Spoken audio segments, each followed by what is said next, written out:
What's up, ladies and gentlemen? Welcome once again to the Ruthless Invitational Showdown Season 10. You're with me here, Contra, alongside with Sir Cloud, as we are going into another exciting day of action. Oh yeah, day number 4 of the playoffs. We're already at our second half starting from today. So this is going to be sprint time for all our teams. Yeah, there will still be a handful of games and teams on page number 3 can still catch up to the second page at least. But you don't want to leave it to the last minute. You always want to have that little bit of confidence that whatever happens in the second half of our playoffs, you will still see the grand finals. True enough, and we're already at the halfway mark, like you said. So a lot of the teams who have not found their momentum, I think this is where they really have to fight tooth and nail for every single drop of points. Meanwhile, are the guys over on the first page safe already? It's really hard to tell. I mean, if they have 2 days of slump, they might also be in the danger zone, depending on how the situation goes. But you know what? If you guys are just tuning in for the first time, what are these guys yapping about? Well, later on, we'll show you guys the entirety of the schedules, the rule set, as well as the current standings for all the teams that are on board from every single group. Yapping, that's such a Gen Z word that I need to catch up on. What else? Skibidi. What other words? The thing that I've been hearing recently. Tong Tong Saho? I have no idea what all those means. If you can translate it, that'll be pretty helpful. It's okay. It's all part of the brain rot agenda. So I rather not actually educate you on that, or you know, we'll probably explore it down the stretch of our cast if it really goes pretty much far of a stretch. But you know, definitely there's a lot for us to keep up on, especially on the teams who are going to be playing for this entirety of the evening. So that being said, we are looking at the very best out of Southeast Asia, South Asia, and beyond. So I'm just hoping to actually see some crazy action coming from the teams that have not really shown all the cards just yet for the past 2 days or 3 days, excuse me. So I definitely want to take a look at what these teams actually bring to the table as we quickly get a glance of the point system of how the Ruthless Invitational Showdown will run. Yeah, and as usual, everyone should be familiar with this. The point system for every round. Winner, chicken dinner will receive 10 points. Second place will be 6 points. Third place, 5 points. Fourth place, 4 points. Fifth place, 3 points. Sixth place, 2 points. Seventh and eighth will be 1 point. Other than that, will be no placement points. But everybody has a chance to get elimination points, and that's going to be 1 point per elimination. Pretty straightforward. You guys should know this by now. Exactly, and of course it has been running for the past 3 days as we are going for our Thursday run for tonight. So make sure you guys got your snacks as well as drinks all ready, because it will be 6 back-to-back games to be played out for today, as the playoffs will last until Saturday, and on Sunday till the next Wednesday it'll be the grand finals that will be happening, where we feature the 16 best teams who have qualified from this playoff run. So out of 24 teams, only 16 makes the cut, and as we will usually go on the rotation of our matches, starting off with Group A versus B, then on Match 2 as well as Match 5, we'll be moving over onto A versus C, following with B versus C. Yeah, and only the best 16 teams will move on to the grand finals, whereby they will play all 4 days, all 6 matches every single day. But since we're still in the playoff, so we will be breaking down these teams into 3 different groups, Group A, B, and C. As you can see here, your favorite teams are on the board. And if you don't see them in a particular round, they could be back in the following round. So fret not, ladies and gentlemen. It's in rotational basis. They will be back surely on the next round. And we're going to start off our day, of course, at Group A and B. So we're going to have to do our predictions soon again. Yeah, and I've been able to at least keep up to speed with my final prediction out there. So that being said, last match of yesterday night, we saw VOIN Esports taking that win. We'll see whether they have the momentum. But in Group A, our hot favorites, the Purple Hearts of HORAA Esports, representing Nepal, are still holding on to that number 1 spot where they're racing up against the rest of the pack with VOIN Donkey coming really close. And in Group A, we still have some stacked names out here who's been able to climb their way out of the rut. So Team Secret, Blue Squad, Champions Esports, as well as Thrives Esports, they gotta maintain their momentum in order to secure that top 16. And that includes GLU squad as it scored the last chicken dinner yesterday. So we'll be looking for more challenges at the top. VOIN Esports, they came close as well, with Yummy having a 1v2 situation with HORAA Esports, also edging closer and closer to getting the top 16. So today will be the day that we might be able to expect them to perform. Of course, on these teams in Group B, FaZe Clan scored their own chicken dinner too. Teams are starting to pick up now. Yeah, true enough, especially when we're looking at FaZe Clan's new faces on the block, which features majority of all these ex-members of ASI8. Well, these Sabers been doing a lot of trial and error, shifting their roster around from pretty much the same players that they've had for a couple of seasons now. And then looking at the Group C, RRQ Ryu, Tribe, Aeromacy, Bigetron Esports, as well as MVKE, they got a lot more work to be done here. I mean, Bigetron Esports, they've been waffling around that mid-sector of the leaderboard, so they got to solidify their position. While Tribe Aeromacy definitely have some really brilliant plays shown from yesterday's run. Yeah, and teams like Vampire Esports always ever consistent. 7-9 and Todak, they need to work a little bit more, but they also came close in their respective rounds yesterday too. So maybe they'll be one of the upcoming teams today who can make that breakthrough into the top 16. So that's something that we need to keep an eye on. Of course, we'll be playing a total of 6 matches today, but it will be on a rotational basis. That means that every team will be only playing 4 matches, 4 chances for them to collect points today before we move on to tomorrow. That's right, and 2 other days to play out. So today is going to be a very pivotal moment for many of all these teams who have not really found a solidified footing. For the ones who are on the mid-table, it's still going to be pretty scary because the last we checked, every single team is pretty neck and neck. If it's not going to be like 1-2 points, then it's within the 5-pointer margin. So one good game, some of these teams might be able to even make it to the first page, and we will expect a lot of shift to be happening between all these groups. So, today, absolutely spicy, Sir Cloud. I mean, I wonder what will happen. Yeah, especially at the middle pack, right? Last we checked, the points were close enough that one good game could propel a team to page number 2 at least, or maybe from number 2 to even number 1. A lot of points have been stolen by the top teams, of course. And speaking about the top team, one of them represented by Sky, who is our current MVP with 32 eliminations and 6,051 damage. Yeah, he's been absolutely stellar. You look at his average ratio per day, he hits about 2,000 damage, and that's the kind of player that you want in every single squad. And for most part, he's always going on this mission in order to really hunt out players whenever they give him the green light to just go fragging. So Sky from HORAA Esports will once again be showing up strong, I hope, moving into today's schedule.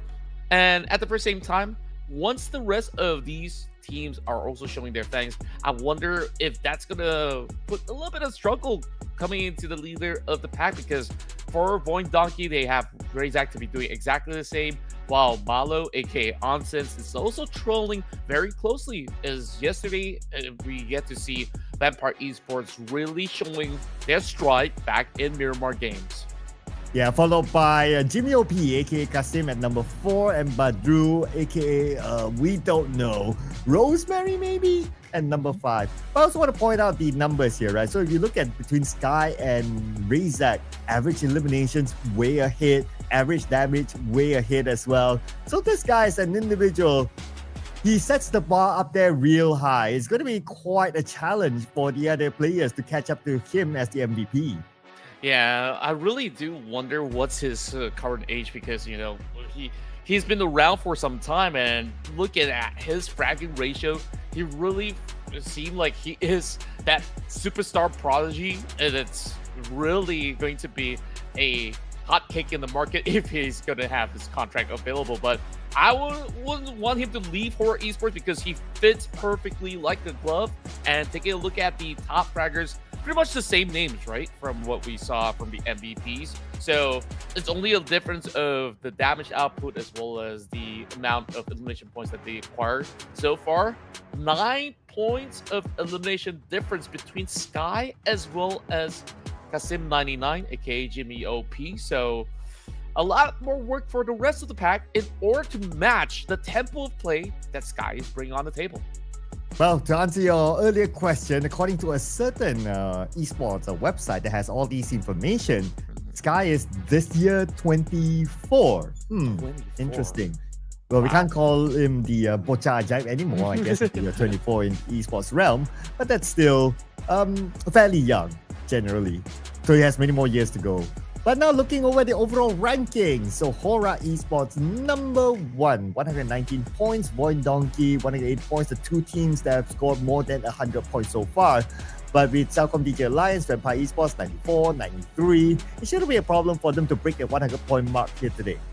Yep, and looking at the rest of the pack coming in from the 9th place to the 16, we see a lot of back and forth going on, as you can tell that some of these teams are only separated by a point or else it's a tie. Look at BTR as well as FaZe Clan. They're stuck with 66 points. And right below them is going to be DRS that's been able to push 3 positions up. And because of Boom Esports chicken dinner from that yesterday's run, they have now positioned themselves, solidifying their standings here at 11th spot. But I say solidify, it is still like what, 1 point at 17th spot. If we do look into the final page, is a lot of all these teams are just this close to really make it to the playoffs. Yeah, it's 63, right? So if you take that into consideration, between that and also Team Secret, then it's like what, 11 points difference? So it's so close. One good game can propel any of these teams on page number 3 to page 3 to page 2 at least. Maybe with the exception of some teams that are really at the bottom, like Claw, like Todak, because they're kind of down there. But then again, there's still enough games for them to catch up to. So let's hope that they can treat this one as a sprint so that we get to see them challenging for the 16th spot. And it will make things a little bit more interesting as you head on to the final few days of the playoff.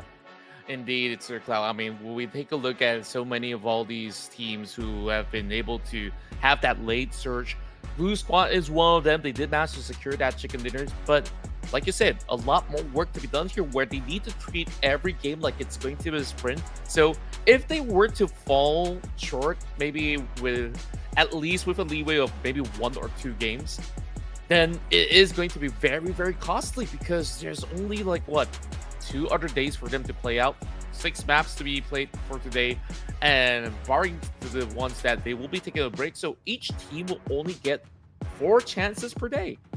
Yeah, and you never know if like the top teams still remain explosive in like the next few days or even the next few games, then they will pull a lot of points towards the top teams. Although the top teams, well, at this point to them, it doesn't really matter because it's all about getting into the top 16, right? And those at page number 1 or the first half of page number 1, we can say that they're pretty comfortable up there. It's kind of hard to see them drop out.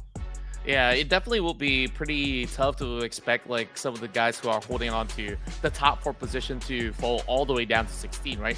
Unless if you're telling me that they went AFK and like they just disappeared for 3 days, then you would definitely expect them to not be able to actually make it to the playoffs if that's the case. But who knows, because the competition is absolutely stiff, so we will expect a whole lot of teams to be on that steady climb. So we're looking at maybe a point average of 7 and above to be a very healthy lead for them per round in order to really make it to the playoffs. If they're gonna get maybe lower than 5 points, then that is going to be a big cause of concern. Nevertheless, this will be the maps that we'll be starting off with as we kick off in Erangel, and then we will rotate it in between Miramar till the end of the night on match 24. Yeah, so 2 maps rotating throughout the entire day, so everyone's going to have a taste, an equal taste of each map here, ladies and gentlemen.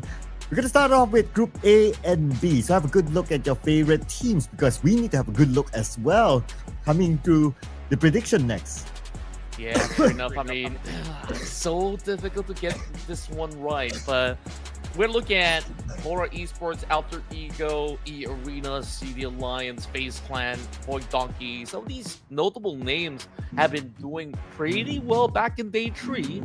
And of course, there are certain teams who are getting into the decent kind of record as well. We're looking at ASI8, who's been able to consistently place into top 4 as well. So perhaps today might just be a great day for the Pakistanis to be able to actually climb all the way up once again. Ooh, you're giving away a clue of what you're going to pick later on. Mm-hmm. And that's fine, that's fine. I mean, we need to pick anyway, so why not? Do you plan to go for it? Well, I'm thinking maybe another different team because looking at 4 Thrives, they are actually on the first page and kind of touching distance within the top 5 as well. So that could be a really safe choice. Plus, they are really good in Miramar. So I kind of will hold it back for our second game. Game 1. I'm kind of torn between Boom as well as the Savior. I think like they have shown some really interesting moves from yesterday's run, but they were always close to the finish line other than that round where Boom just really outrightiously take the whole map away. So yeah, it's a tough call. What say you though? Oh, I was hoping that you stick to it and go for that. Okay. Well, we still have the entire day for you to decide on whether you go for them or not. But coming up next, always a tough call here. But a lot of teams on Group A have scored chicken dinners. We kind of think about it. HORAA Esports, CelcomDigi Alliance. Let's see here. GLU Squad, Champions, they have scored chicken dinners. So Group A seems to be kind of stacked there. So with that being said, I'm going to pick a team from Group A. So I'm going to start off with the powerhouse, the team that also brought me the chicken dinner before. Let's bring on HORAA Esports. Ooh, I really like that pick. I mean, you've been able to score with HORAA Esports for quite a number of times already, so it's definitely going to be a really, really strong pick. Now that that pick is out, I'm just hoping to see Boom Esports in a better place because yesterday they did manage to actually get a win. So hopefully they've been able to find that formula and remain consistent. So I'm going for Boom Esports once more, and hopefully that will bring me 2 points by voting for them. Okay, all right. So Boom Esports locking it in. Let's see. Production's going for production need to get their numbers off. Need to find that one prediction, and they're putting on VOIN Donkey, which is a solid pick. I mean, they're number 2 for a reason, right? So in order for production to get their first point, you know what? VOIN Donkey, take it away and give production their first point. It's been a while for production. Yeah, and you know what I really do like about VOIN Donkey is that they actually work with great data. I mean, I've talked to some of their management team when I was on the visit in Jakarta, and it really amazes me on how well these players actually work with, you know, their organization in order to follow a specific regimen, and on top of that, how it actually translates into how they actually play out in the matches, because they actually play very, very tactically in such a way that it's almost robotic, that it's either a really clean run or it's just going to be an absolute stomp if the other teams were not careful facing up against VOIN Donkey. Okay, so you put your faith in VOIN Donkey as well. Okay, it hopes the production gets their first correct prediction. It's now like counting. We're counting now. The start of day number 4. The start of day number 4 now. So VOIN Donkey, you got to do it for production. If not, then you know it's gonna be kind of sad because production has a good track record before this. So seeing production as 0, come on, gotta get that on the books. Maybe it's time for us to shine this time around. So, you know, we've been beaten by production almost every other season, so it's time to get back. I mean, go take the lead, Sir Clout. We're banking on hopes where HORAA Esports will once again triumph, if that's going to be the case. But I'm just looking at, you know, wanting a stiffer competition for the teams to be prepared for the grand final. So I think that perhaps not all cards are revealed just yet, because when we take a look at certain squad strength, we kind of know that maybe in the prior seasons, D-Savior has shown us a 5-tier run. BTR also arguably the same. So when are they getting activated? I don't know. Maybe today, maybe tomorrow. So we will see one of these days. Well, they might suddenly boost themselves up. So yeah, who knows, right? Because of course, production will be with us throughout the entire season, including the grand finals later on. So yeah, I'm sure they will score something at some point. But when will it be? That will be the question mark. But what will we be sure of is that we're going to start the first game inside of Erangel after this. So we've been seeing like what? Especially GLU squad and also eArena like fighting in Erangel for the garage, for that one vehicle. I wonder if we'll see that again today. Maybe, and I reckon that the rest of GLU squad could have done better off without that garage, right? Because it's been twice in a row now that they got knife, and while they got knife, it wasn't exactly like a 50-50 exchange. It was an absolute stomp from the side of eArena. So I hope that they don't go ahead to challenge that spot if they were to maybe think about plan B. You saw what happened when, say, eArena was not present. GLU squad actually make a super deep run. So the real problem for GLU is just that early game scuffle. So once you put that away, I think that this squad is definitely going to go miles and miles ahead against everybody else. Oh yeah, let's see if they can actually do that, right? What I'm also worried, of course, is for the teams at the very end. Right now, one of them is like teams like Todak. At least GLU squad, they scored a chicken dinner, so they are not in page 2 yet, but they're at least getting closer. But there's a lot of other teams like on page number 3, like Todak, like SEM9, names that we are very familiar with, and it's odd to see them at last page. So they need to climb up as well. So would you reckon that they'll be able to do it today?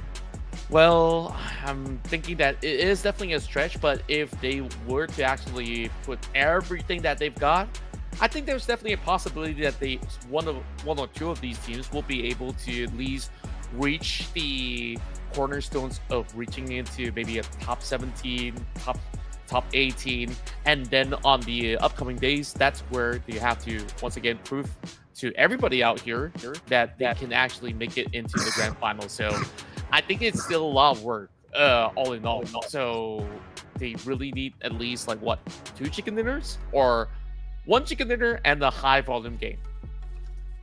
Yeah, that will be like for them to put themselves in the second page at least today. Mm-hmm. Then after that, it's all about maintenance. Can they maintain that as well?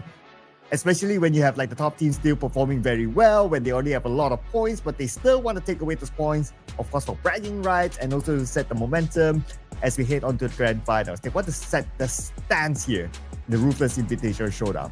Without further ado, let's head on to game number 1, Erangel.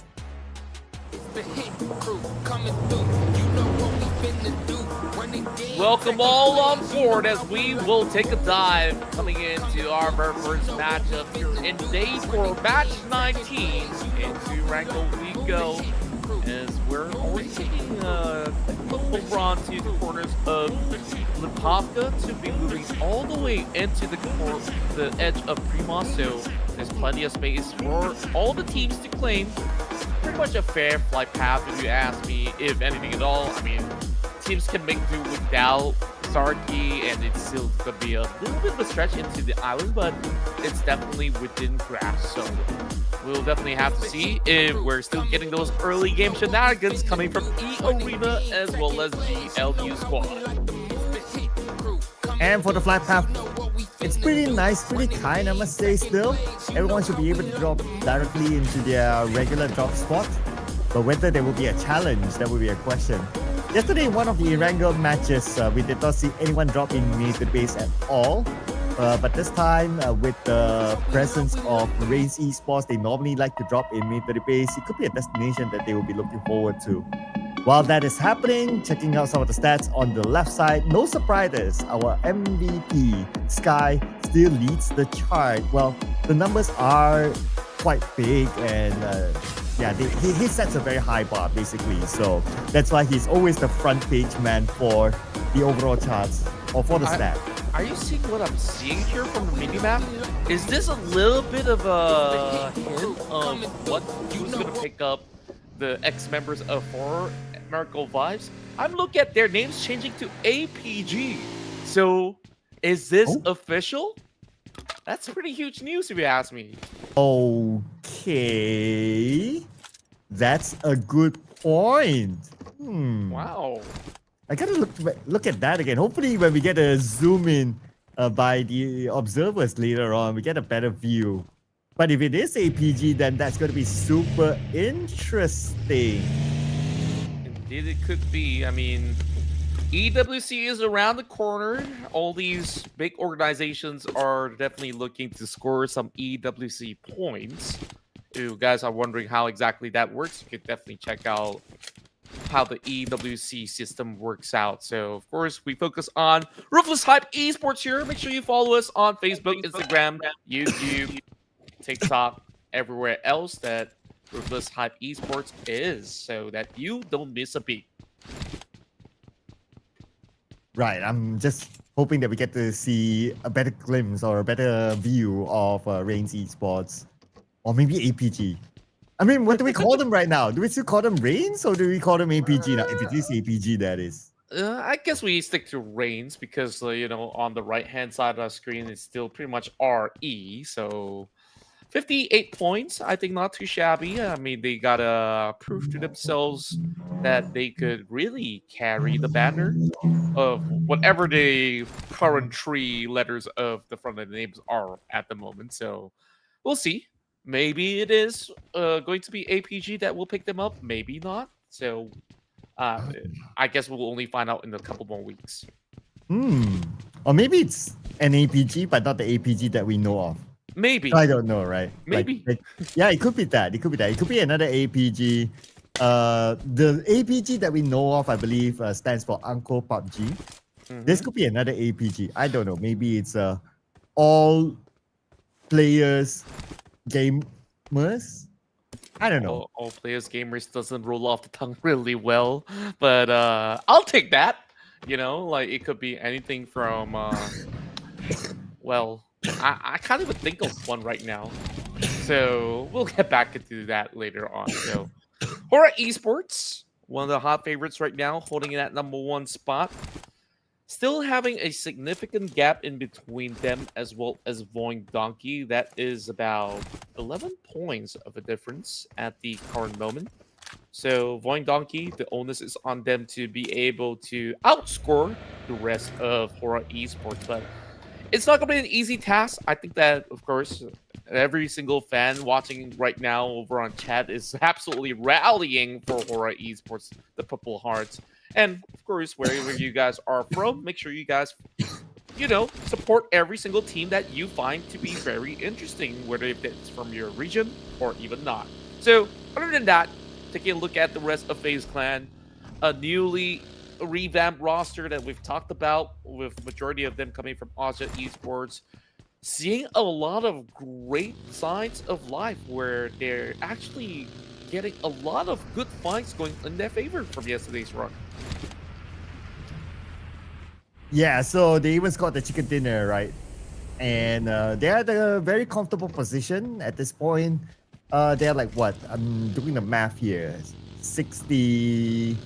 They're like 56 points away from the drop, and even that, like, they can continue to collect points. So even if they go AFK for like what, a day or two, maybe, like what you said, they will still be in the top 16, no problem. True enough, and of course, maybe they aren't exactly too comfortable for the moment. They just want to ensure that you will be pretty much sufficient in order to get yourself pretty much on the right track in order to prepare for the grand finals. Meanwhile, we spoke about FaZe Clan. Now they're met with some of the members of the Savior, Lamborghini, as well as Levi's.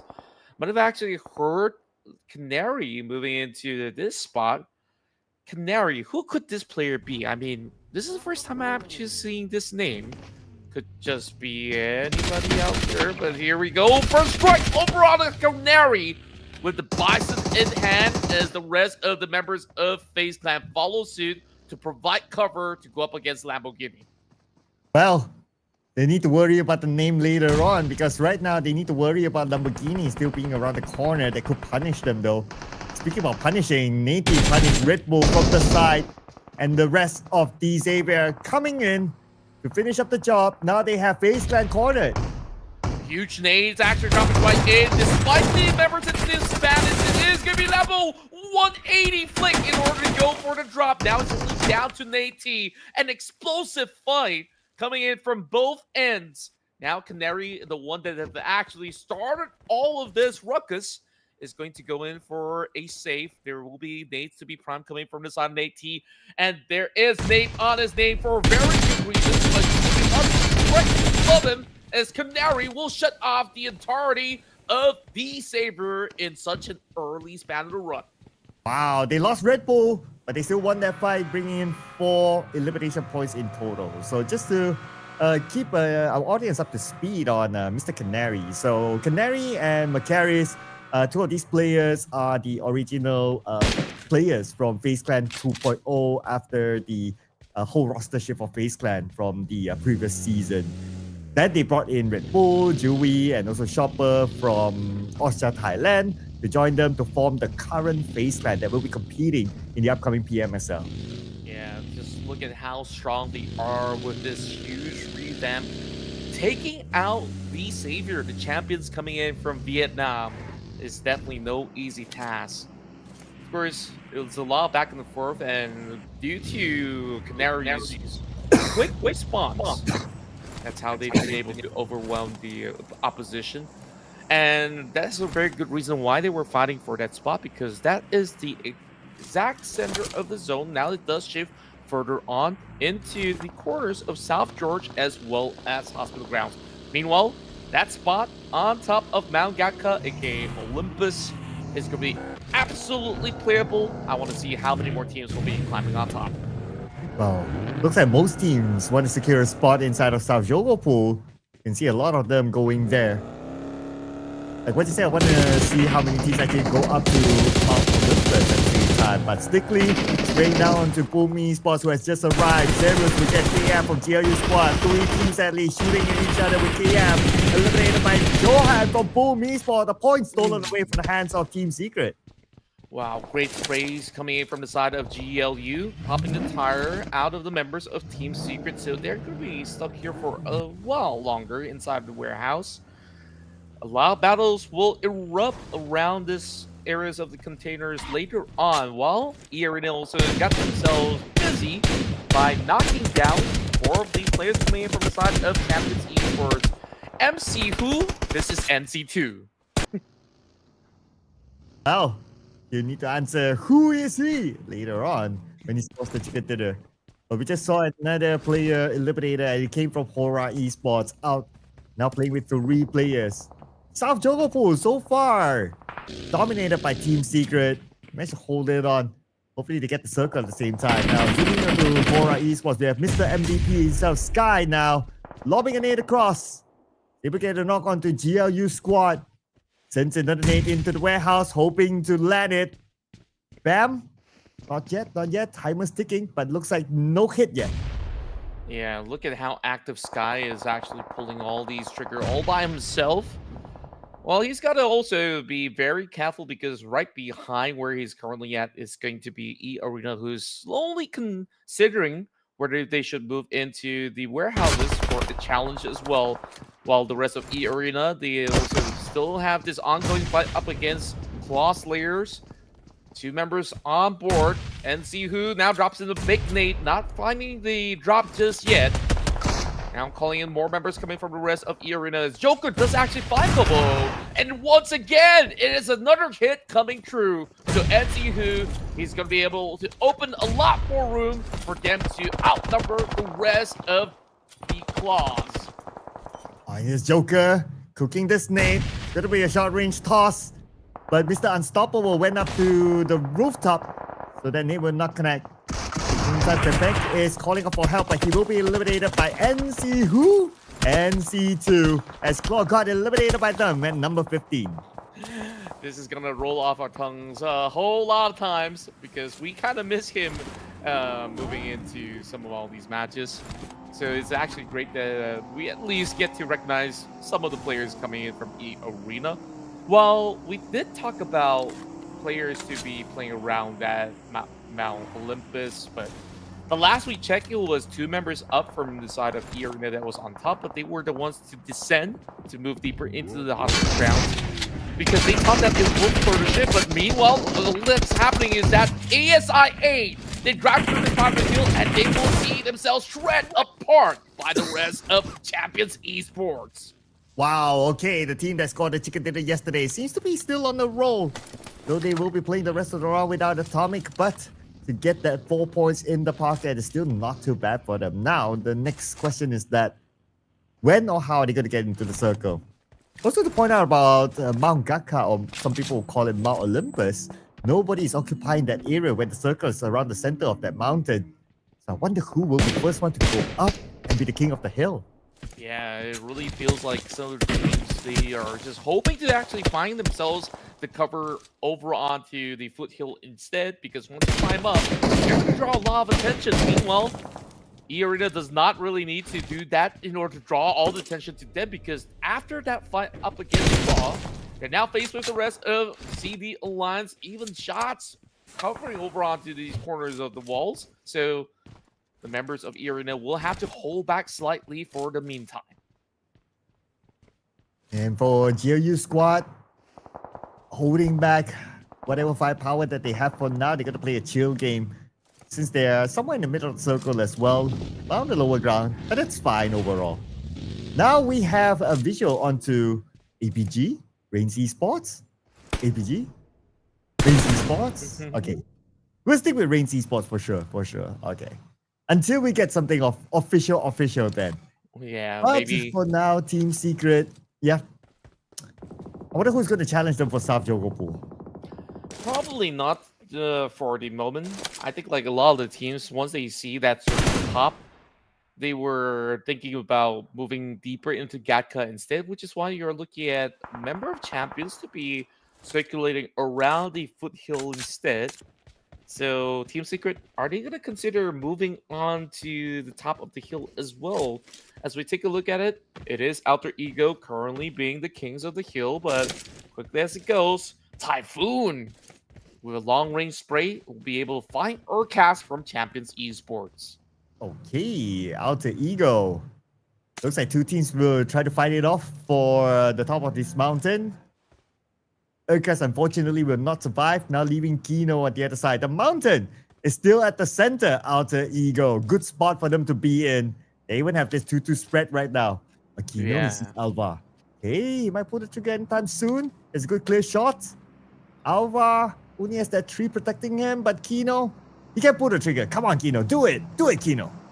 Well, it's about time. I mean, he's about to miss the opportunity. I think that he's more worried about the rest of the positions of Alter Ego members, so he definitely expects retaliation the moment he unleashes the clip. So is it going to be the good call? Because Kino is all alone. The rest of his members have been deteriorated. Is he going to play for position or not? It really is down to him. But that 5 points is definitely going to be a little bit more worthwhile, but that's probably not exactly the most beautiful that we've seen coming from Kino. Oh man, that was a bit of a missed opportunity there. Yeah, arguably it wasn't the best of shot because Alva, he was moving back and forth. But then again, oh man, Kino should have got that. Hopefully it doesn't bite him in his back later on. At least he managed to move away. As for Alter Ego, they're still the king of the hill for now. But at the bottom, we have DRS now rushing in on the 4th rise. Loving how DRS has been able to at least do quite significant damage up against the members of 4 tribes. They decide to leave the vicinity and now recommit, driving past these members, looking to just run them over, just to overwhelm 4T. And they will now crash out, at least walking away with 3 points. That is DRS. 4 points collected so far on the outside of the circle. Time for them to get in. Within the circle, VOIN Esports, okay? At least they are on the inner side of the road. So that will force them to be a gatekeeper against Team Secret. MGN squad, they say hello to eArena, knocking them down the moment they arrive, leaving eArena with only one active player left across that hill. What a risky attempt coming from eArena. I mean, they just dropped into these warehouses where they've been around the hospital. They should have actually known that there are players around this vicinity. But then again, you could also say that it's a good push coming in from the well. They're to actually clip them. Meanwhile, they also spot another member coming from CD Alliance, and that's going to be Kasim running around the corners. The next one to be falling out is going to be Champions Esports this time. At least they did actually secure 4 points before they bow out. As for the top of the hill, looks like REINCE Esports. They want to challenge out the Eagle for it. By the bottom, VOIN Donkey, the lead at Delta. Defending their ground against the incoming DRS. Expect more teams to come by as this one, the entry point into the top of the hill. Sure enough, it's just getting rowdier and rowdier as it goes. Plenty of teams hoping to move up the hillside. eArena now left with only one member, but they go on a dominating streak with Joker securing that 5th point. Now, once again, the dilemma of whether to call them APG or REINCE Esports will stick to REINCE for now. A little bit of a widespread coming in from the rest of the members of Alter Ego at the moment, just to take full control of the spine of Mount Gatka. Take a look at FaZe Clan. They're about to make that uphill climb as well, and APG, or should I say REINCE, is going to be the biggest benefactor with the current phase of the circle, favoring them a whole lot more. And what are the odds? Circle now shifting down to the lower ground when it was centered around the high ground. Now it's Alter Ego's move to cut across REINCE Esports to get into the bottom. As top will be the one holding the line here against Alter Ego. Pressures on the Alter Ego right now, but at least they are able to get into the circle for now. And they do have vehicles as well. They can take a different option to rotate elsewhere to get down. But of course, the moment they go down, they'll be fighting other teams. They might as well try to cut through REINCE Esports now. While REINCE Esports, they are managing FaZe Clan as well. Yeah, I'm liking that they're actually negating the pressure coming in from the foothill instead and deal with the rest of Alter Ego later on while they're not pushing back. Meanwhile, BX has got to deal with the situation because top is about to pounce upon them. Meanwhile, they will fall back. So it's going to be a 2-2 split coming from the side of REINCE while they going for the challenge. Top coming in with the shotgun shells. Will be able to find one up against Alter Ego. Badger already down for the count. They still have to actually get the revive onto dial-up, but Zal is not allowing them to even go for the pickup. And they're looking for more targets now. As Alter Ego has Alva still. Alva on the other end, he's in the circle. But there's Chopper coming in from the side, surprising REINCE Esports. Immediately got punished. Yui will be knocked down. Chopper will be the last man for FaZe Clan. Do they still want to get the hilltop? But then they did enough to eliminate REINCE. Yeah, they were sandwiched in between. That's why FaZe Clan, they called the shots in order to put even more pressure while the rest of the members of Alter Ego is also fighting them back. Well, FaZe Clan, they also received the short end of the stick because by pushing up the hill, you're also met with Alter Ego once again. So Alter Ego shuts them out completely. Now it's going to be a challenge for HORAA Esports up against Team Secret. But once more, Alter Ego, the kings of the hill, reign supreme. And here comes still Alter Ego, not letting our teams close by. They're shooting into the smoke. They see somebody there. They want to secure that point, and there are more teams. It's like really fun, but they still want to get those knocks. There's still the advantage that they have, taking the left side of this hill that's still within the circle, making full use of it. Another vehicle passing by. There's also DRS that I noticed, but for BX666, he probably doesn't know that there's a player of DRS close by. But anyway, having the hold up on the top of this hill is still a good advantage for them. Definitely it is. Alter Ego having a great control despite losing out Bradru early on. Now, it is going to be a daunting task for everybody else on the lower ground in order to keep themselves safe for the moment. From the sprays coming out, we are also seeing some retaliation coming in from the quarters of Churchill, and that's coming from the side of Blue Squad. And take a look at the rest of CelcomDigi Alliance. They're pretty much looking around them. So while GLU is being kept busy, this could be a very good opportunity for the Malaysian team to be able to find something in return. For DRS, somehow Kilo IT is able to slide in by the edge of this circle. With this vehicle, they should provide him a decent amount of pressure for now, that is. As Alter Ego, they are busy with other teams, including Pubg Esports. Now they don't have the circle at all. They have to move slightly forward, but they can still have that elevation. Here comes Kilo IT! Nice spray from the side to knock down Lembang. Wow, what a cheeky angle that he has, having a little bit more cover coming in from his vehicle as well.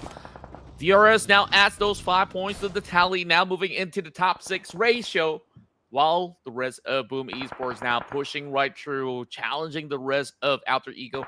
While they climb upwards, they are sending BX coming from Alter Ego to descend instead. So I'm not too sure if this is the wisest move coming from the side of Boom Esports, but if anything at all, they're putting a lot of pressure onto Alter Ego and themselves at the very same time. They still want to go up to this hill, even though the circle is not centered around that. I guess they want to get the elevation advantage, just like how Alter Ego has.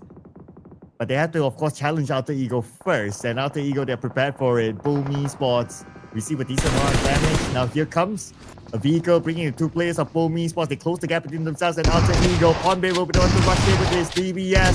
Pubg dancing around. Pubg! This is the 1v1. Nylok in control of the situation. But here comes Yummy, just to be countered by BX666. Oh, he's so low though. Can they actually hold it down? Boom Esports meet their demise. And like we actually questioned, is this a very late push coming from the side of Boom Esports? They were left very vulnerable where all the position was exposed for Alter Ego to really take those beautiful shots. 8 points right now in the back for Alter Ego. Well, now we are in the top 5, ladies and gentlemen. No team has a full squad now. It's either VOIN Donkey, GLU squad, CelcomDigi Alliance, Alter Ego, or DRS for the chicken dinner. DRS only has that 1 player, Kilo YT, unless he can pull off a miracle. So far, he was able to collect that 1 point at where he was at. And I believe he should still have the circle. If not, it shouldn't be too difficult for him to get in anyway. While other teams trying to cancel each other, VOIN Donkey from the lower ground, they do see Alter Ego at that hilltop still. But nobody's really committing into the middle. Totally understandable since it's quite open there. It definitely is going to be a little bit of a challenge to be able to play on that area. Well, Alpha, I believe he's already drawn enough attention from all the shots that Alter Ego's been putting out against the rest of the party. So now with the descent, they gotta look for a little bit more room. Well, there is Hexas being occupied by taking on the rest of CelcomDigi Alliance on the opposite corner. So there definitely is going to be a little bit of a pressure for the Malaysian team to be able to cut right across, while GLU gets a little bit more of that space to play out. So long as they don't take out Hexas, they will have a lot more breathing space. And as a matter of fact, that circle actually closes very close by towards GLU squad. Ooh. And also Alter Ego still has that circle with a little bit of elevation towards them. So still not too bad. Okay, but on the other side, we have a big rotation happening here from the north, going up this hill. And now GLU squad, they're the ones that have this hill. But look at Kilo YT's position. He could backstab GLU squad. Yeah, it is a very cheeky angle, and he's back. Their backs are actually exposed. While they are occupied with BX, I think that they are just left acceptable. Speaking of which, Stickley, he drops that beautiful grenade to be able to just pin down the member of Alter Ego. When exactly will YT strike? He is dropping those grenades, but Noel, he's not actually paying attention. Oh, and a nade this time, it did connect. One more nade should knock him down, and Kilo YT is ready for it. He's static there, and that nade by Kilo YT would knock down Noel. Kilo YT totally unknown to GLU squad. Where did those nades come from? I don't think that he'd taken notice that the nades were not actually coming from Alter Ego instead. He wasn't really looking towards his back in order to sift out that position. Now Stickley, he's going on a push, and now he's vulnerable. Kilo YT! DRS just got that absolute punish yet again. What a beautiful run for the side of DRS. Can they actually put in more points? CB Alliance now emerges with 3 members to rush upon the rest of VOIN Donkey. Ooh, could Killer YT be the kingmaker here, or he himself to collect that chicken dinner that's now hanging in the balance? CelcomDigi Alliance coming in towards VOIN Donkey with the IGL Potato on the ground. Potato eliminated by Oleo. While Killer YT is still behind these teams. I mean, he could be the big kingmaker here, or maybe steal away the chicken dinner for himself. Sure enough, when exactly will he strike? Because right now, he's waiting for these two teams to wither each other out. And here goes another name. Beautiful stuff coming from the side of the field, while Razak immediately replies, dropping out Iftar. Two members remaining for the side of CD Alliance. They go in for the push up against Razak, and there we go. Killer YT! He finally emerges from the top side of the hill. Okay. It's a 1v2. Killer YT versus Oleo, and now they look. Just as the AUG. Lobs a nade across. Yes, now they look. Killer YT, could he be the one to get the chicken dinner for DRS? One more to go for him. Could it be a solo run for Killer YT? He switches himself towards the lower ground. Oleo still focused onto the high ground. Killer YT could get this nade. If he can lob it across behind this tree, it would be perfect for him. As Oleo will move away, but he will not move away from Killer YT's nade. And DRS scores the chicken dinner. That was wild! How on earth did DRS pull this chicken dinner out of nowhere? It was all down to the effort of Killer YT, the man, the myth, the legend. And here's one for everyone back at home in Nepal, as they are back in their winning ways. What a showdown. I mean, Sir Cloud, did you expect game 1 of day 4 to be this explosive? Wow, it went out with a bang, literally. That explosive, that is, towards the end. And it came from Killer YT. Whew. And DRS, they have been missing for a good amount of rounds now, just for them to come back with this sort of performance. This is crazy. This is insane. And Killer YT, he was day 1's MVP, and he's showing that he wants that throne back. Indeed, and I believe that this is just the start of what they're about to show to the rest of the world right now. Look at that. 7 points, all from the side of Killer YT. Chama also adding another 3 to the tally. Yante as well as Delta, I believe what went on is that DRS, the last we checked, they were rotating from the south side of Gatka. I believe that they were kind of punished in between that rotation, which is why it has led to DRS to be playing in such a manner where they were playing a little bit more elusive than the rest of the pack. But the way that they've been able to strike down GLU and not be punished, that was so miraculous. And I thought that eventually somebody will be able to get Killer YT, but no, everyone else was kept busy the entire time. Yeah, and because he started off like his spy mission with nades, right? So nades, you don't necessarily know, or it's hard to hear the audio cue when he pulls that pin of where exactly he is. So he kept himself in stealth mode for a good amount of time. Until the very end, he saw that VOIN Donkey and CelcomDigi Alliance, they were fighting each other. He allowed that to happen before coming in at the right timing. Man, this guy, James Sands at his best. But we also got to give it to the other teams here. Again, another good run here for GLU squad. Ever since their chicken dinner yesterday, they seem to be on the roll. They really won that top 16, followed by VOIN Donkey, who last we saw at second place, and Alter Ego as our teams to watch, being the king of the hill early on. Yeah, they for these teams are definitely showing a very different form overall, and we're absolutely loving it. GLU, they definitely know that their tournament lives are on the line, which is why they are really showing up from yesterday's tail end of the rounds. But DRS right now is just showing that they are a different level of beast. Despite the efforts coming from the side of DRS, CelcomDigi Alliance, they had majority of the members alive for most part in order to trade out. Therefore, they do have high amount of damage output, but the sad case is that there's only 3 eliminations under their belt. Oh yeah, okay. And I guess those 3, most of them came from the fight towards the end. But what came towards the end, of course, is our MVP, Killer YT. From DRS, 7 eliminations, 972 damage. It's not about the damage, people. It's all about the eliminations collected. And he brought, obviously, majority of the eliminations for his team. Yeah, well deserved of the MVP title, and we definitely want to see more of this kind of fury for Killer YT and the rest of DRS at the very same time.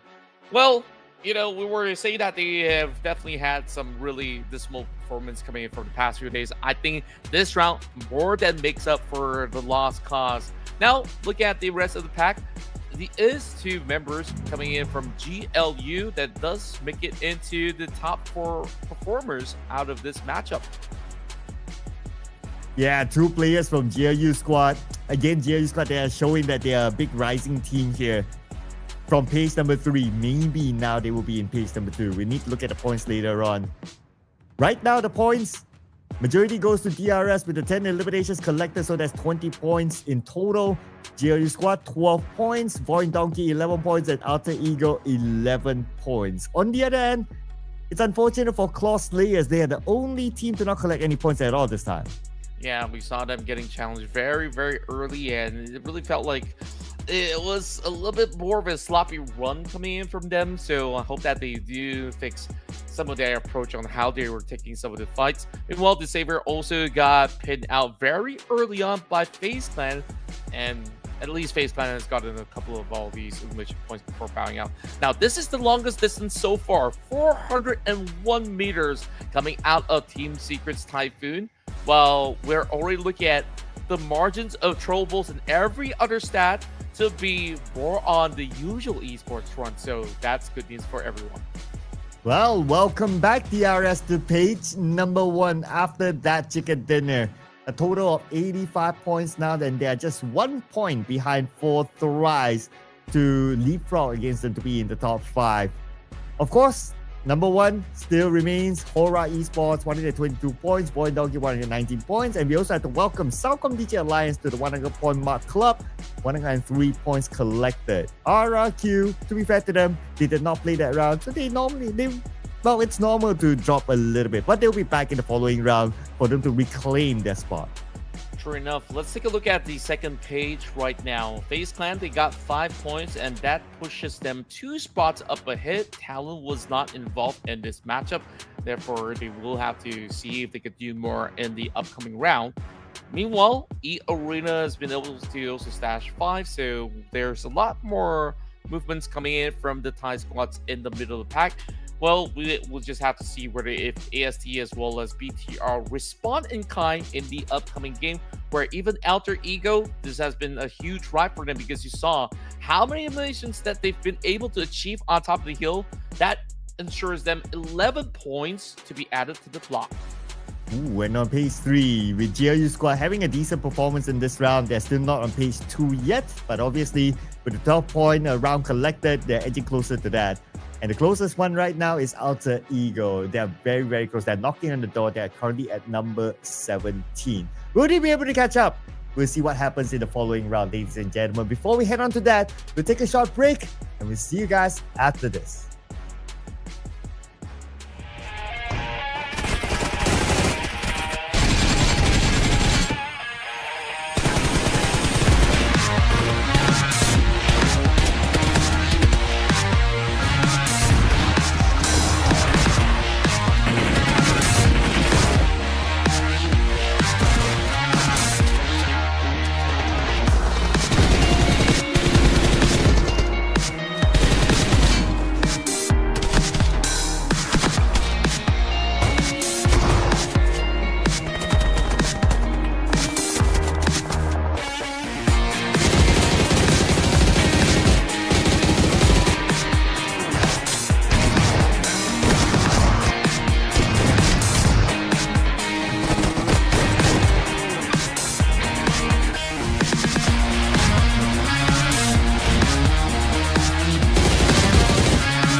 Whoa, what an explosive round that was, especially with the solo run from Killer YT. And the day's not over yet. We're back here with round number 2 in the Ruthless Invitational Showdown Season 10. My name is CelcomDigi, together with my buddy here, Contra. So, we saw whatever happened in Game 1. I'm sure we can expect more in Game 2. Indeed. I mean, we're just getting started, like you said. So, that to be told by the rest of the pack, can they match up to the tempo of play that's displayed by DRS right now on a hot form? So I really do want to behold, will they be able to bring the same form of tempo moving into these upcoming matches? But it seems like DRS, they will be taking a break because Group C will be on board this time around, where we'll be featuring RRQ, AST, BTR, and the list goes on. So ooh, that was a good starter. Now, I wonder if Group C can kind of match up to what DRS has been able to bring to the table. Yeah, after that insane round, Killer YT deserves a break. Not gonna lie. He carried the entire team to get that chicken dinner. And of course, gave us the entertainment at the same time. Now, coming to the predictions. We have to pick a team from either B or C. So...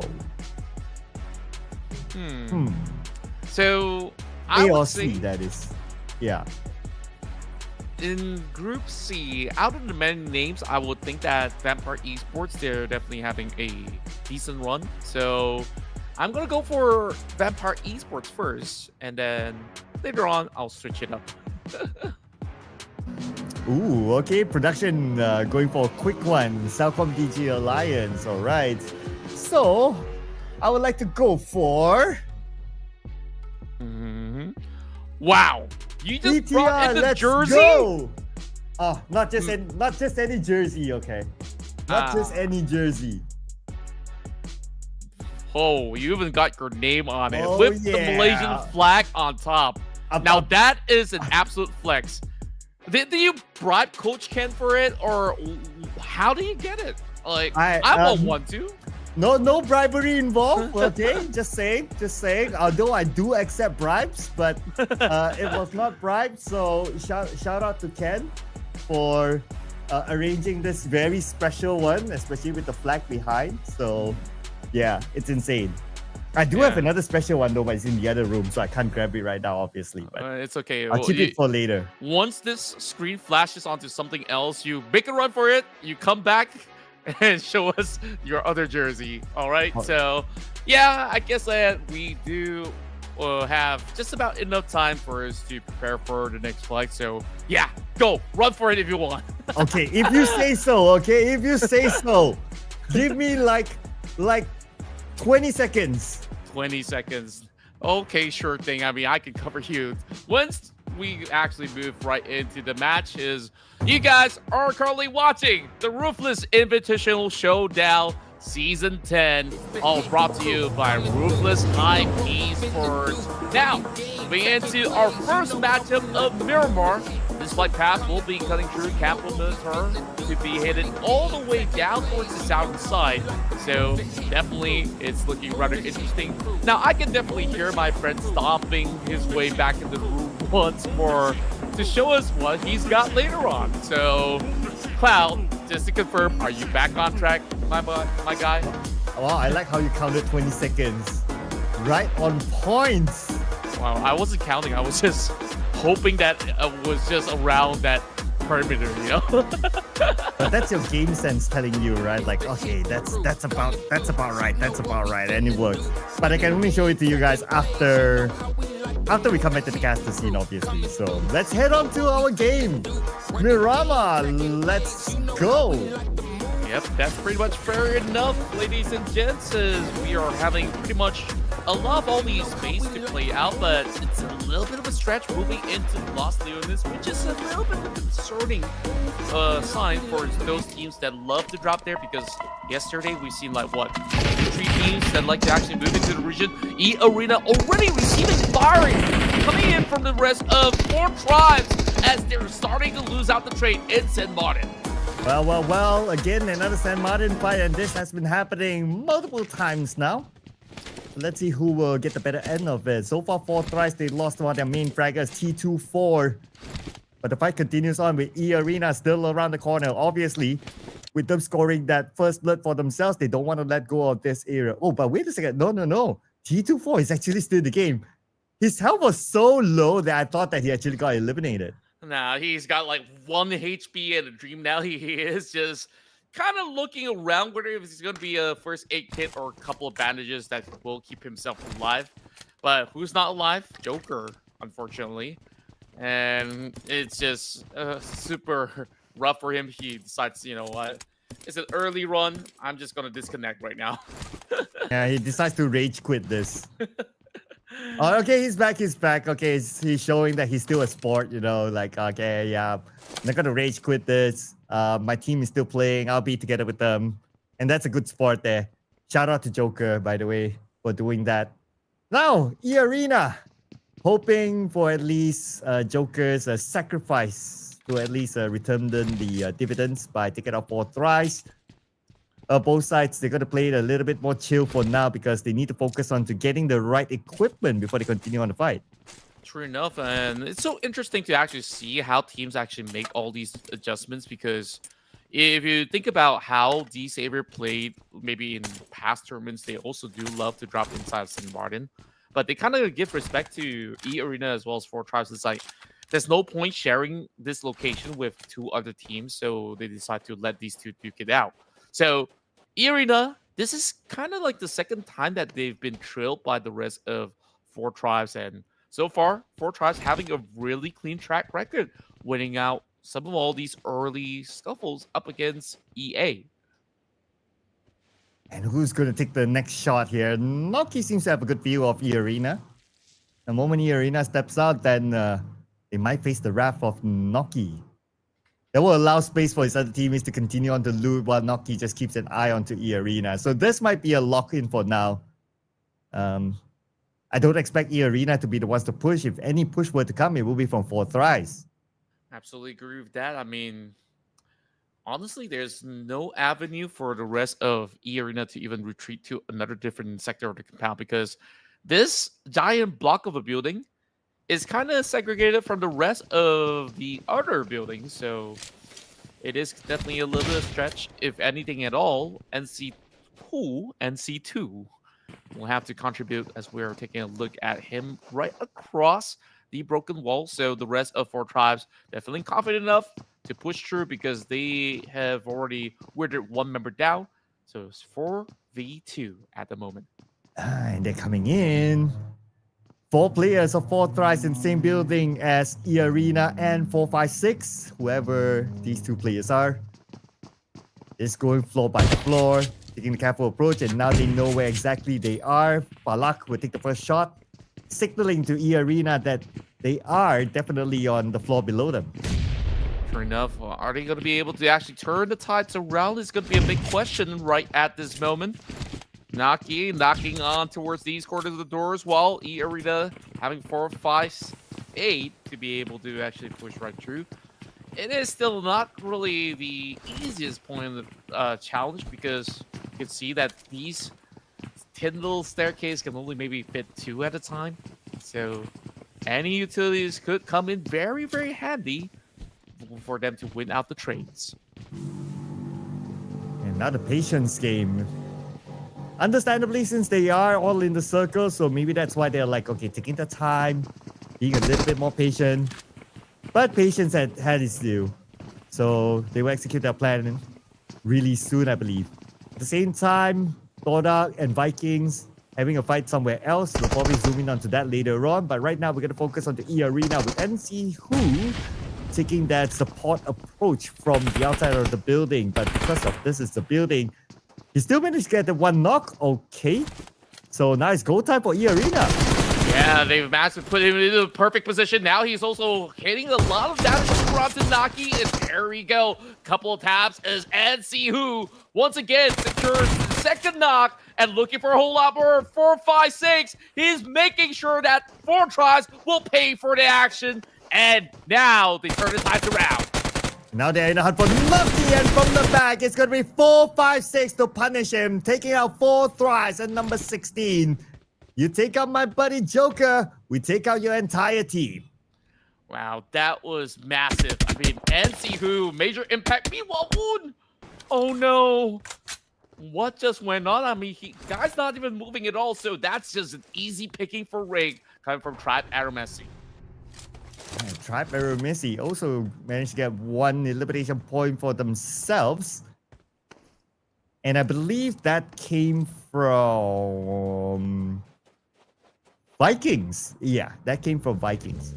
So also a decent start for them as a start, as Tribe Aeromacy, one of those teams that needs to collect a little bit more more points that is, for them to be in a more comfortable zone in the top 16. Vikings, however, playing with 3 players now. They want to secure this high ground. And they're trying to get the best position possible. With 3 players, obviously, the vision will be a bit limited for them. True enough, and currently MVKE with 76 points. It is definitely a decent hold for now for the side of MVKE. Now that eArena is kind of trailing right behind, adding another 4 points on the table in order to put them into a pressurized situation. So I'm kind of concerned whether or not if there's going to be any form of major impact coming in from these gentlemen. So we'll have to see about that. Tribe Aeromacy claiming one of their own, so it's just going to make things harder for the Vietnamese team, who has definitely been very promising on what they've shown us throughout the course of the past couple of days. As for Sem9, they need to put in a little bit more promise since they're currently at number 22 with 47 points. Need the points in the back for themselves. While we check out the next phase of the circle, a lot of teams in the middle, but the circle shifted slightly up north, now centered around the area of Power Grid. And Todak, they have the high ground around the area of Power Grid. One of the key positions in this circle. Yeah, and this is where a lot of teams will be moving all together on this major rotation over onto the North Point. For those who have been around the party, they are not too concerned. Meanwhile, Superman with a beautiful spray takes on to Scam. He's lucky enough to be able to be alive, but he's definitely hightailing out of this situation. There's going to be a big jump shot, though, that is required coming from Superman. Now he has spots out back, though, and they bring more teammates of yours because I can go all day. And now we will quick reset. Superman once again refocused with an S12K in hand. I believe his bullets are running out from the MP49. That is going to take forever to reload, which is why he's bringing the pain with the S12K. And those amount of bullets are enough for him. Now the rest of Vikings are coming by to finish off the remaining members of Todak. As Peko will drive away into the sunset. Omen and 249, long range, a bit ambitious, but that's alright. At least he managed to retrieve while he receives a bit of damage. Now Sem9 needs to defend their ground against Talon. 1 by 1, taken out by Talon. Biren needs to come in. Biren, very, very low on health. Sprays with his M4, but will still go down. Trexie is there, however, to follow up. And Talon eliminated by 7-9. 7-9 defended their ground. What a messy trade-off coming in from all corners of the map. I mean, when you have those major rotations, this is what goes on, where teams definitely have to fend for their own ground. So, that being said, it's going to be a call for a major reset. You can see how many teams having yellow names on their side just because of all these fights that's been happening. Haidami does actually get the angle up against Lapar, but is he going to pull the trigger, though? Haidami, I think it's about time, but once again, Bradia, he's going to be over on the top end. So I guess if HORAA Esports takes a couple of shots, their position will be compromised. NC2's position is compromised now. Alter Ego knows that he's there. Sends it across, will not connect. Moves into the other building with his trusty M4 and shotgun on the other hand. The X666, however, will be on the ground. 456 on the other side, keeping him hostage, waiting for the other members of our team to come and save him, and here they are on their way. A great maneuver overall coming from the rest of eArena. Now backing over onto the rest of these other players to really keep the rest of Alter Ego at bay, holding very defensively, while 456, after taking on that massive fight up against 4 tribes, they're feeling relatively confident on some of all these surroundings, which is why they're really hunkering down, pushing through these members of Alter Ego, and all they really have to do is try to fend them off by responding with nades of their own. Nylong, though, going for some random sprays, just signaling some warning towards the rest of eArena. Here is 456 sending a nade across. That nade will not connect, but from the side, NC2 comes in, knocking out Nylong. For the other members, 456 shot from the side by Badru, but managed to evade it just in time. Now he has to heal up. While we shift over to Alter Ego's perspective, it's Badru and Alva, the duo that has to do it right now against eArena. Yeah, it's just going to be a lot of back and forth going on. Tree versus tree, it seems, at this moment. Badru, as well as his teammate, just holding on to nades after nades. And I'm quite afraid that these two teams are burning through their resources and not really yielding any form of returns. And see who, once again, going for a flank. He's been super pivotal in that last matchup up against 4 tribes. Can he do it again? Badru has already seeked out his position, so not as easy as they would like it to be.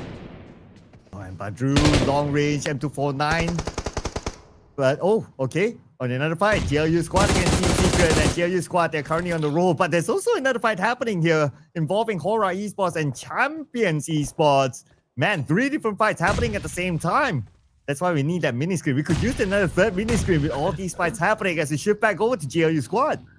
You know, back in the early days of PlayStation, on certain games, you can have 4 split screens if you're playing like racing games, and this kind of feels like it if we could actually get those kind of split. But of course, it is definitely heavy on the production side, so we make do with what we have.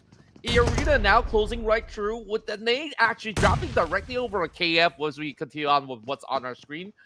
It's finding it pretty difficult for GLU to try to reach right through with eArena.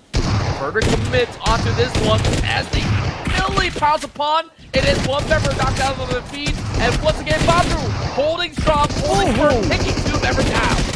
Okay, Badru fighting back, but then again, still lost that fight against eArena. The final follow-up happened. eArena survives that one. Now let's see, Team Secret can survive this one against GLU squad as they arrive here. KF with the DBS, and his other teammate Stickley with S10K on the other side, and the incoming Noel as well. Typhoon. Gear up against 2 players, but oh, 1 knockdown, and now it's a follow-up. Can he at least get another knockdown? Very, very low. Look at Stickley. Typhoon just needs to find that right angle, but here comes the rest of Team Secret rushing in. Wow, they're trading bodies over on the ground, and Team Secret, they got overwhelmed. What on earth just happened right there? I mean, they're just trading shell shots after shell shots, but it is TBS Hexas that's been able to put another victorious run for the side of GLU as they on the break. 8 points in for eArena, while over onto the other course.